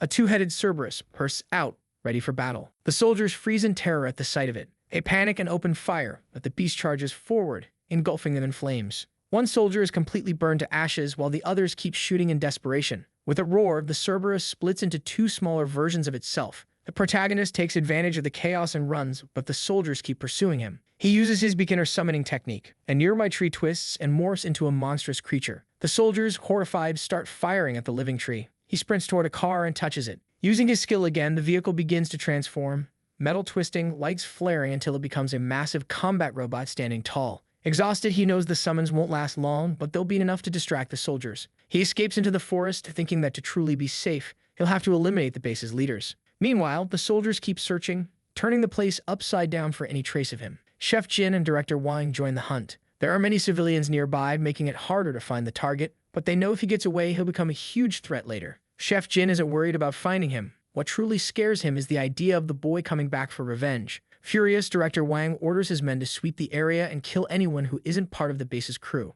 The soldiers slaughter every civilian in sight. With a sinister smirk, Chef Jin says he wants to see just where the boy plans to run. But the protagonist is already behind them. He unleashes his fire blade, striking both leaders at once. They're shocked by the sudden ambush. The reflection of the flames flickers in Chef Jin's eyes. Under the moonlight night, Jong Ming hides again, thinking that with both leaders dead, no one should still be searching for him. He sighs, mourning all the lives lost over a single vial of evolution medicine. Suddenly, pain shoots through his body, and he collapses, writhing as the potion takes effect. Through the agony, a smile of triumph crosses his face. He's become a 2-star evolved. When the transformation finishes, a burst of smoke explodes around him. He steps out from the Hades, eyes burning with new confidence. Later, the group gathers on a rooftop. Xiaohu cheers at the sight of his returning leader. He asks if all the chaos outside was his doing. The protagonist meets everyone's gaze with a serious expression. They've clearly been through a lot. Lion Chu Yin still has dry blood on her face, but they've managed to adapt through the long, violent night. He says they'll talk more once they're back. Mo Ye notices something different about him. He tells Xiaohu to gather the others, smiling faintly as he says they'll talk later. Around the campfire, he turns to the guide and says there's something important to discuss. He asks if the guide wants to be the new owner of the base. The man is stunned, asking if he's joking. That's when the protagonist calmly reveals that he killed both base leaders. The guide freezes in horror at the news. The protagonist explains that he needs a stable base, and that place now needs a new leader. With a firm look, he asks if the guide is willing to take the role. The guide hesitates, saying he's not evolved. The protagonist assures him that can be fixed. The man adds he doesn't have enough people to command. The protagonist reminds him the base is full of idle survivors ready to follow. He insists he lacks management experience. Jong Ming smirks and says, in the apocalypse, you don't need management experience, only experience killing. The others stare at him in silence. Finally, the guide asks why he was chosen. The second guide claims he could lead too. With quiet confidence and a faint grin, Jong Ming replies, because I want you to, and if I want it, then I believe you can do it. Fortunately, the guide accepts the proposal and promises to do whatever is needed. The protagonist tells him it's best to wait until he officially becomes the leader. Then Jong Ming says there's someone he needs to meet, someone who can help him secure that leadership. The group looks confused by what he means. Suddenly, a massive explosion rocks the base. Lai Kang and his soldiers rush to prepare for battle. One of them reports that the west gate is under heavy attack, but Lai Kang grits his teeth and says he's already stretched thin trying to defend smaller areas. Then, from the shadows, the protagonist's voice echoes. He's leaning against the wall, calm and composed. What are you looking for, Lai Kang? Lai Kang raises his weapon instantly and demands to know who's there. When he recognizes Jong Ming, his eyes widen. He can't believe he got that close without being noticed. The memory of the chaos from the night someone spun the wheel flashes through his mind. Lai Kang says their last trade was already settled and asks why he's come back. With a sharp look, Jong Ming praises him for figuring things out so quickly. He says he needs Lai Kang's help with something important. Lai Kang smirks, telling him to go ahead and explain, though in the back of his mind, he realizes this guy must have already evolved into a 2-star. Meanwhile, in a dark forest near the base, Leader Yi staggers forward in a zombie-like state. Beside him, Wang Ding also turns, sniffs the air and mutters that he smells something delicious coming from inside the base. He stretches out his arm and gives a guttural command. Moments later, a colossal sand creature begins to burrow toward the city. A huge army of zombies is on the move. The city appears calm for a moment, then a blinding green explosion lights up the night, sending everyone into panic. People scream and run through the streets, unsure what's happening. The guy grabs a megaphone and tries to calm the crowd, shouting for everyone to stay organized, keep quiet, and turn off any lights. He assures them the base is still secure, that the zombies haven't breached the walls, and that the other bases will recover soon. Using the megaphone, he calls on anyone under 30 to help put out the fires. Xiaohu whistles, impressed at how the guy keeps everyone under control. Liang Shuyin crosses her arms and mutters that words alone won't stop chaos. There are always idiots who will make things worse. Dawn starts breaking, and Xiaohu guesses the boss must have finished his part by now. Lai Qiang reports that the base's food storage was hit and supplies are running low. The guide suggests recruiting volunteers and cleaning up the bodies. He says if they offer food as a reward, plenty of people will help. That way they can clean the mess and keep the base sanitary. Jong Ming admires how resourceful the guide is. But suddenly, his instincts scream that something's wrong. He drops to the ground and yells for everyone to be silent. Xiaohu looks worried, asking what's happening to him. Jong Ming immediately orders the guide to evacuate everyone in the southern zone. "Move now," he shouts. The guide nods and starts giving orders. But then the ground shakes violently. A deep rumble rolls through the entire base. They're too late. Jong Ming yells for the guy to hurry and clear the south side. He tells them to warn Li Tong's men to set up barricades, to block every passage if too many survivors fall. Lai Qiang agrees, and Jong Ming asks if he's adapted to the one-star evolution medicine. Then he orders the rest of his team to move out. With a determined glare, he announces, "The sandworm is here. The base's survival depends on us." He explains that the sandworm is a powerful mutant that tunnels underground. The tremors they're feeling are from it destroying everything in its path. Lai Qiang worries the base won't withstand the attack, and Jong Ming admits it's probably going to collapse soon. Xiaohu sighs and says that if the monsters breach the walls, there's no way to stop them, then smirks, asking when the boss suddenly got so kind. Jong Ming replies coldly, "I'm not kind. I just need the base for now." He plans to kill the sandworm and rebuild the base stronger, even if the buildings crumble. The creature's massive body crashes through structures, sending debris flying everywhere. It charges straight toward them. The battle's begun. Jong Ming shouts. The sandworm lunges, tearing through the ground. Chunks of rock and metal explode in every direction. Jong Ming steps on a flying slab, using it as a springboard. With a swift slash of his blade, he attacks the creature head-on. He shouts for the group to go for the creature's legs and cut them off to restrict its movements. With a powerful leap, he climbs onto the monster's back. Spotting its weak point, he drives his dagger straight into it. He warns everyone to stay alert. The sandworm's poison is deadly. The group keeps attacking, following his lead step by step. One of the soldiers yells out, praising their leader's brains and strength. But then the sandworm rises again, revealing it wasn't alone. Dozens of smaller creatures burst from the ground, rushing to assist the giant beast. The group is surrounded. The protagonist tells them he'll handle 2 of the creatures and the rest is up to them. Drawing his sword, he charges into the swarm without hesitation. Lai Qiang panics when he realizes he's up against 3 rank 2 worms at once. Mo Yi calls out to Teacher Pu and the protagonist, rallying them for a coordinated strike. One of the teammates explains that the 2 women will distract 2 worms while the others deal with the last one. Mo Yi quickly asks if Lai Qiang's marksmanship is any good. Gripping her gun, she orders everyone to stay mobile. Teacher Pu raises her barrier shields to block the creature's venom blasts, protecting Mo Yi. Lai Qiang notices she's covering him and steadies his aim. Liang Shuyin dashes forward, her whip crackling with green energy as she lashes out at one of the worms. The strike hits dead on, forcing the beast to screech in pain. She jumps high, landing on its back. The monster thrashes violently, trying to shake her off. A teammate tosses her a dagger. Catching it midair, she braces herself for a killing blow. In one swift motion, she plunges the blade deep into the creature's head. The worm lunges to bite her, but Lai Qiang fires a clean shot, striking it between the eyes. Taking the chance, Liang Shuyin drives the dagger deeper, and with a sharp twist, ends the beast. Teacher Pu holds her shield steady, deflecting another attack aimed at Mo Yi. The diamond-like barrier absorbs the impact, sending sparks across the air. Mo Yi, breathing heavily, glances over at Xiao, who's struggling to fend off another creature alone. The team regroups to cover her flank. The protagonist watches their coordination with a hint of pride in his eyes. Then, a distant roar shakes the battlefield. He looks toward the horizon and sees a massive cloud of dust rising. A horde of zombies is charging straight for the base fast. There's no time left to reinforce the defenses. Working side by side, they manage to seal off the road completely. Grinning with satisfaction, Shida points toward 2 buildings up ahead. She explains that if they blow those up, the debris will block even more access points. She adds that she's already found dynamite and can handle the job herself in no time. One of the survivors laughs nervously, calling her sister Lei the demolition expert. The protagonist asks how long she'll need. She replies that 30 minutes will be enough to set everything up, but she'll need help from Xiao Hu and the others. He nods, saying he'll distract the monsters for half an hour and hope luck's on their side. Meanwhile, a massive swarm of zombies starts climbing over the ruins toward the base. Lai Qiang positions his men strategically, ordering them to hold the line. At Jong Ming's signal, the soldiers open fire. Blasts of energy tear through the horde, sending limbs flying everywhere. But soon Li Qiang realizes the ammunition is running out. With a quick gesture, Jong Ming signals everyone to cease fire immediately. He announces that anyone unwilling to fight is free to leave, but promises a vial of evolution medicine to anyone who stays and survives. Then without hesitation, he leaps straight into the middle of the zombie horde. Flames trail behind his blade as he swings it, cutting through the monsters without fear.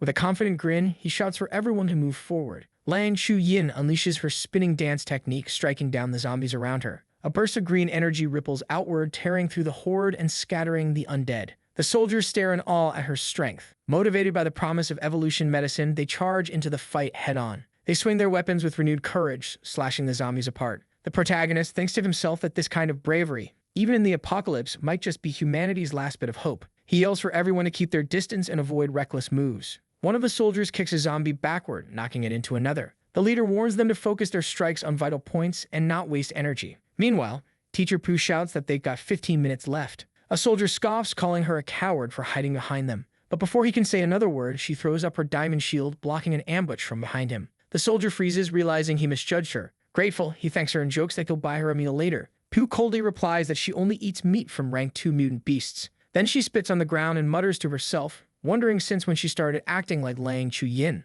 Looking worried, she silently hopes everyone makes it through. Suddenly, a soldier screams as claws rip into his back. A grotesque creature lunges from the shadows, shredding him apart, the first casualty of the battle. Furious, another soldier charges at the creature. The protagonist shouts for him to stop, warning him not to be reckless. But the monster turns and sprays him with a jet of thick pink slime. The soldier panics, screaming as the goo wraps around him, suffocating him completely. Before long, he's dead. With a sharp strike, the protagonist cuts the creature down, but immediately senses something else approaching. From the shadows crawls a horrifying creature with the head of a baby and the legs of a spider. Its jaw splits open, and a long green tongue whips out, snatching soldiers off the ground. It devours them in seconds. Don't panic, the protagonist roars. Form up and fall back. He calls out to Teacher Pooh, asking how much longer she needs.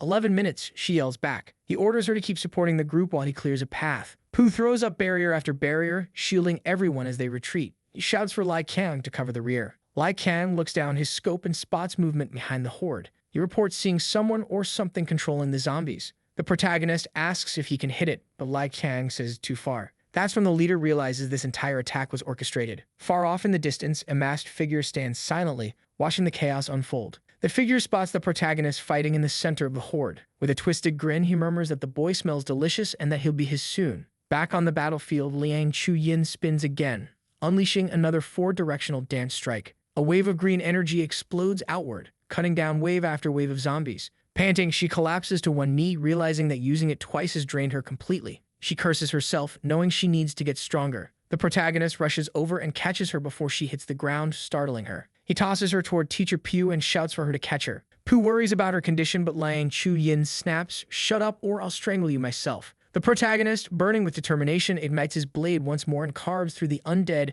clearing a path for everyone to fall back toward an open lot. Teacher Pooh hesitates, trying to say something, but Liang Chu-yin interrupts. She tells her that both of them are drained and would only slow him down, so the best thing they can do is follow orders. The rest of the team starts climbing the stairs to get to safety. From above, Teacher Pooh yells, asking if he can really stop the monsters alone. Mo Yu replies that for a short while, it shouldn't be a problem. She reminds her that he's not alone, he's got experience, area attacks, and a will to survive. Down below, some of the soldiers stare at the chaos in disbelief, muttering, "Who the hell is that guy? Is he even human anymore?" Meanwhile, the protagonist steadies his breathing. He figures he's got about 5 minutes left to hold on. Thankfully, he had eaten the attribute stone before evolving. Now its power pulses inside him, fueling his strength for the battle ahead. With that and his stamina, skyrockets his body, now recovering twice as fast as before. He explains that stamina lets him run farther, move quicker, and even jump more times than normal. Suddenly, a crazed-looking zombie lunges out in front of him. Moments later, several more monsters emerge from the shadows, roaring and ready to strike. He realizes he's surrounded, an entire horde closing in around him.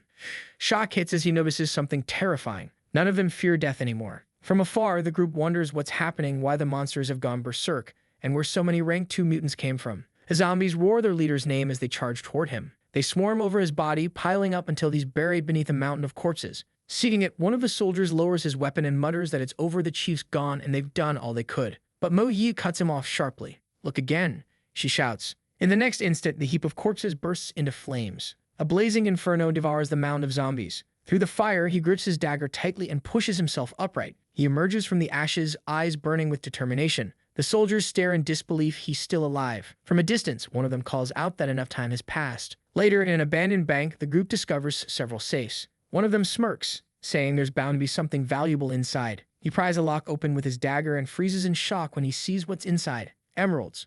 Shelley confirms it, eyes widening. Yeah, real emeralds. The fighter laughs, asking how much they're worth. She estimates around 2 million. He cheers, claiming they're rich now. But Shelley reminds him flatly that money means nothing in the apocalypse. Lane Shu-yin crosses her arms and asks if there's anything actually useful in there. The protagonist remembers the 2 revolvers he met back at the market. The girl grimaces at the thought of them, calling them trash. He explains that one of them survived and handed over some valuable information. Then he opens one of the safes and pulls out a long wooden box. Curious, Professor Pugh asks what it is, since it's so long. Mo Yi quickly recognizes the shape and guesses it's a weapon case, maybe a sniper rifle. The guy opens the box, revealing the weapon inside. It's an old Type 88 sniper rifle. The other fighter cheers, impressed that it's complete with both a mechanical and an optical scope. Mo Yi sighs, though, complaining that there are only 20 bullets. That's not much. But the protagonist replies calmly, saying it's good enough for now, and that they're heading to the next spot. One of them asks where they're going next and whether they're taking the bodies. He nods, saying they will, but first they need to wait by the wall near the open lot.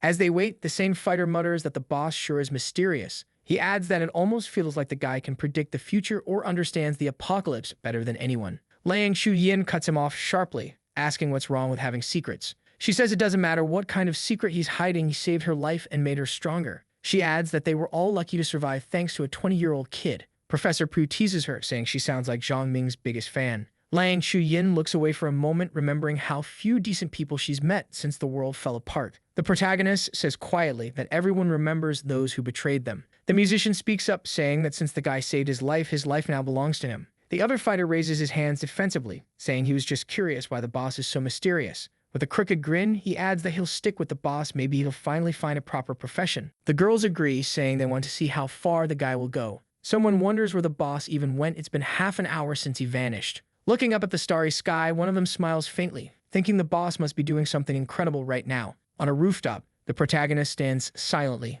overlooking the city. He suddenly spots a massive pit below a mass grave filled with bodies. He frowns. Graves are normal in the apocalypse, but this is too many. He wonders how so many people could have died in just a few days inside a newly built base. 2 mutant cows graze nearby, and he quickly lunges, slashing them down with his dagger. One clean strike, each both drop instantly. He stares at the pool of blood forming beneath them and begins preparing for his new technique. Then he notices Uncle Zhao lying on the ground and walks toward him, dagger dripping red. Uncle Zhao panics and stammers, asking what he's about to do. The protagonist says calmly that he's learned a new technique and needs to practice it. He mentions that the spell requires a 500-kilogram blood pool. The 2 cows should be enough. Uncle Zhao begs for his life, swearing loyalty, promising to serve him forever. But the protagonist simply tells him to ask the corpses whether they forgive him. Raising his dagger, he prepares for the finishing strike. Uncle Zhao screams, begging him not to come closer. With a faint grin, the protagonist mutters that the puppet spell needs immaterial something to anchor the ritual. He casts the spell, but it fails, nothing happens.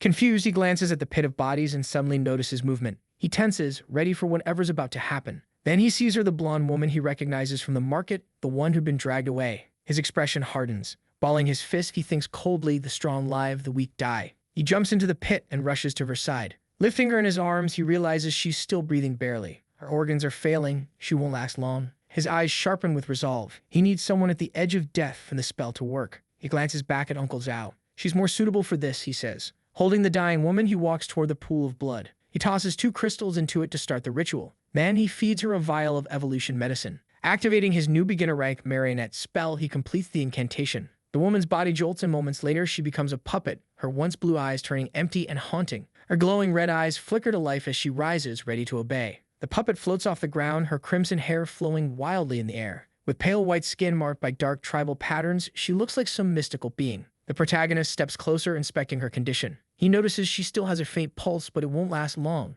A smirk forms on his face as he realizes she's become a steel body. He decides to test her power and readies himself for battle. Glancing over at Uncle Zhao, he gives a single order for the puppet to kill him. She rushes forward in an instant, slicing through the air toward her target. Uncle Zhao freezes in terror as she flies straight at him. With one swift, precise strike, her claws tear through him. Elsewhere, the guide hesitates, asking if he should take charge now. Sweating nervously, he's clearly confused about what's going on. One of the men wonders aloud if the boss is really okay. It's been a long time. The guide snaps at him for doubting the leader. Just then, Shelley appears, calling the protagonist by name. With a teasing smirk, she asks if he's been treating her well. He flusters, trying to dodge the question, but she scolds him for acting cocky and smacks him on the head. With a playful kick, she knocks him down and calls him a brat. A moment later, the protagonist finally arrives. With a faint grin, he says, "It's not just a sword," and hands the weapon to her. She thanks him as Liang Chu-yin stares curiously at the red-haired woman. He says he'll explain later. Right now, there are more important things to handle. Turning to the guide, he gives the next round of orders.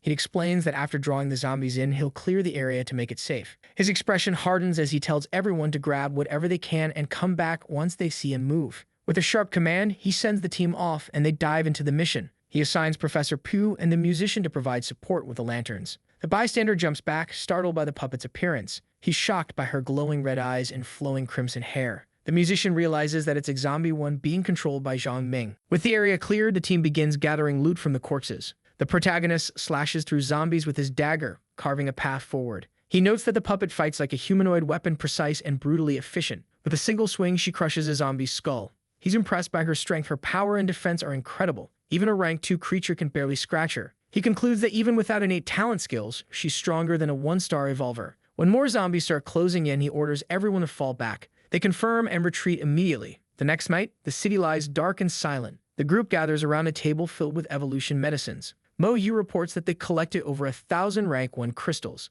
Only 20 rank 2 crystals were found and nothing good came from the wheel. Jong Ming says it's fine, they'll keep the medicines for emergencies. He opens a hidden compartment and carefully stores the vials away. Suddenly, the guide bursts into the room, calling for Brother Yi. He reports that the surviving fighters from the Wasteland Defense have arrived. The protagonist nods, saying they know what that means. The soldiers confirm they did well and deserve their reward. Jong Ming proposes that they join forces and fight alongside the group. The next morning, a crowd gathers at the base. The protagonist meets with the guide and Lai Kang to discuss their next move. The guide explains that their equipment isn't enough for the number of recruits. Lai Kang adds that they gathered 1,000 young fighters, but there's a problem. Out of the 13 who took the evolution medicine, only 7 showed up. One of the men says he'll go tell Brother Yi about it. The guide admits that he tried to find the missing ones, but they refused to come. Jong Ming scolds him for not knowing how to handle a situation like this. The guide falls silent, unsure how to respond. Then Jong Ming explains coldly that there are only 3 ways to control a situation: through law, reward, and power. He says that in the apocalypse, there's no such thing as law, only 2 options left.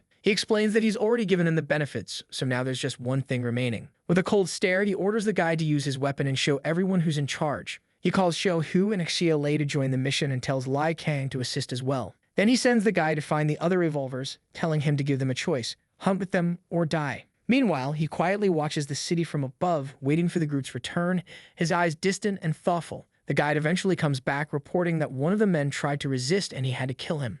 Jong Ming nods with a serious look, commending him for handling it well. He warns everyone that today's battle isn't over yet. The men apologize and swear it won't happen again. With a faint smirk, he tells them to get ready to move out. Workers start building up the base's defenses, digging trenches, setting up the perimeter, and stacking sandbags into barricades. From a distance, he watches their work and praises how fast they're getting it done. Lying on the rooftop, he scans the area through his binoculars. Mo Yi asks if they're just there to attract monsters. With a sly grin, the protagonist replies that he's actually looking for someone. The girls exchange puzzled looks and ask who he's searching for. He tells them they'll find out soon enough. His tone turns serious as he explains that only one kind of thing can control both zombies and mutant beasts. He remembers what it was called in his past life: the brain insect. The brain insect isn't strong, but it's an expert at hiding in ambushes. It can control people, turning them into puppet-like zombies. Then, without hesitation, he cuts his own wrist with a dagger. Mo Yi gasps, asking if he's lost his mind. He lets the blood drip to the ground, saying he'll draw the creature out. With a twisted smile, he adds, "If it's too hard to find, I'll make it come to me." He explains that noise alone isn't enough. They don't have enough bait to lure every zombie. So instead, he plans to attract the boss that's commanding them, which leaves Mo Yi puzzled. Zhang Ping points out that he's talking about whatever is controlling the mutants attacking their base.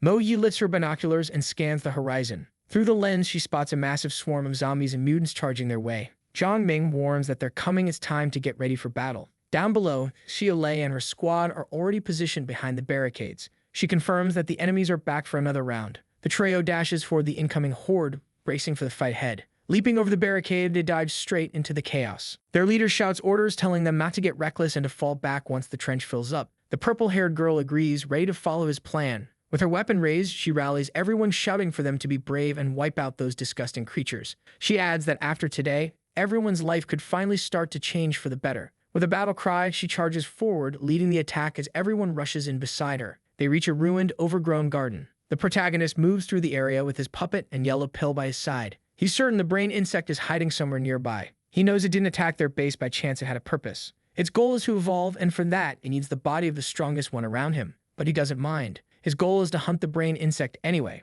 He looks at Yellow Pill and casually asks if he enjoys eating bugs. The little creature tilts its head, completely baffled by the question. Then suddenly, Yellow Pill starts growling something's approaching. Jong Ming turns toward the forest, eyes narrowing. He knows that probably no one in the world even realizes the brain insect exists, nor that this terrifying creature is actually something people would desire. Because just like an attribute stone, the brain insect can be eaten. And now, it's right there along with its host. The host freezes in shock, staring at who's standing right in front of him. And our guy instantly recognizes him as Leader Yi, the same one he fought before. Leader Yi isn't alone this time. Right beside him stands a massive black crystal zombie, a mutant rank 3 monster with 100 writhing hands. Jong Ming quickly realizes that the brain insect must have known he left the base and set this ambush, waiting for him with its new pet monster. Meanwhile, the zombified Wang Ding sniffs the air and mutters that the guy's scent is delicious. Without a second thought, Jong Ming lunges forward, swinging his flaming blade straight at him. But the 100-handed zombie blocks the strike effortlessly with its disgusting red limbs. Flames surge around the protagonist as he powers up for a stronger attack. He charges with his sword blazing, slashing right into the beast. He smirks, already expecting that a rank 3 zombie wouldn't die that easily. The creature roars in rage, proof that the hit actually did some damage. Jong Ming jumps back with Yellow Pill beside him, muttering that everything's going according to plan.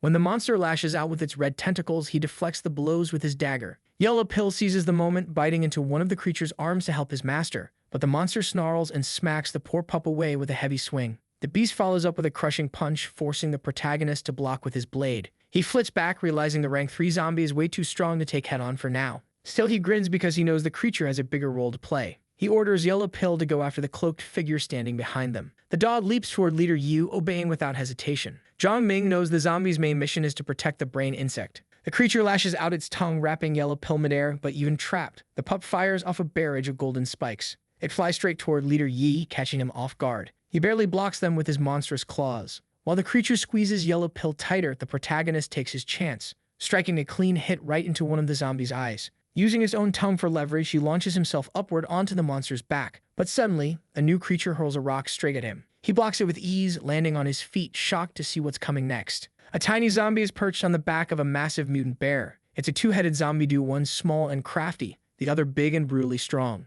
Things just got worse. 2 rank 3 monsters at once. He narrows his eyes, realizing the brain insect planned this perfectly, hiding more beasts in the forest. He orders Yellow Pill to stall the new pair while he retrieves something important. Jong Ming pulls out a necklace with a glowing blue crystal. Activating it, he summons a giant stone golem. With a grin, he announces that this is his beginner summoning technique. The massive golem crashes down onto the 100-handed zombie, slamming it into the ground with a thunderous quake that sends dust flying everywhere. Pinned beneath the colossal weight, the monster struggles but can't move an inch. Mocking it, Jong Ming asks why it can't move anymore, then explains that the golem is made of osmium, the densest metal in existence, and it weighs over a ton. He found a 1-ton block of the stuff and figured it'd be perfect for this fight. Even for a rank 3 monster, there's no escape. With a single decisive strike, he finishes the creature off once and for all. Like on this video that helps Mamoru make more juicy content for his viewers, activate the cheeky little bell, and I'm out.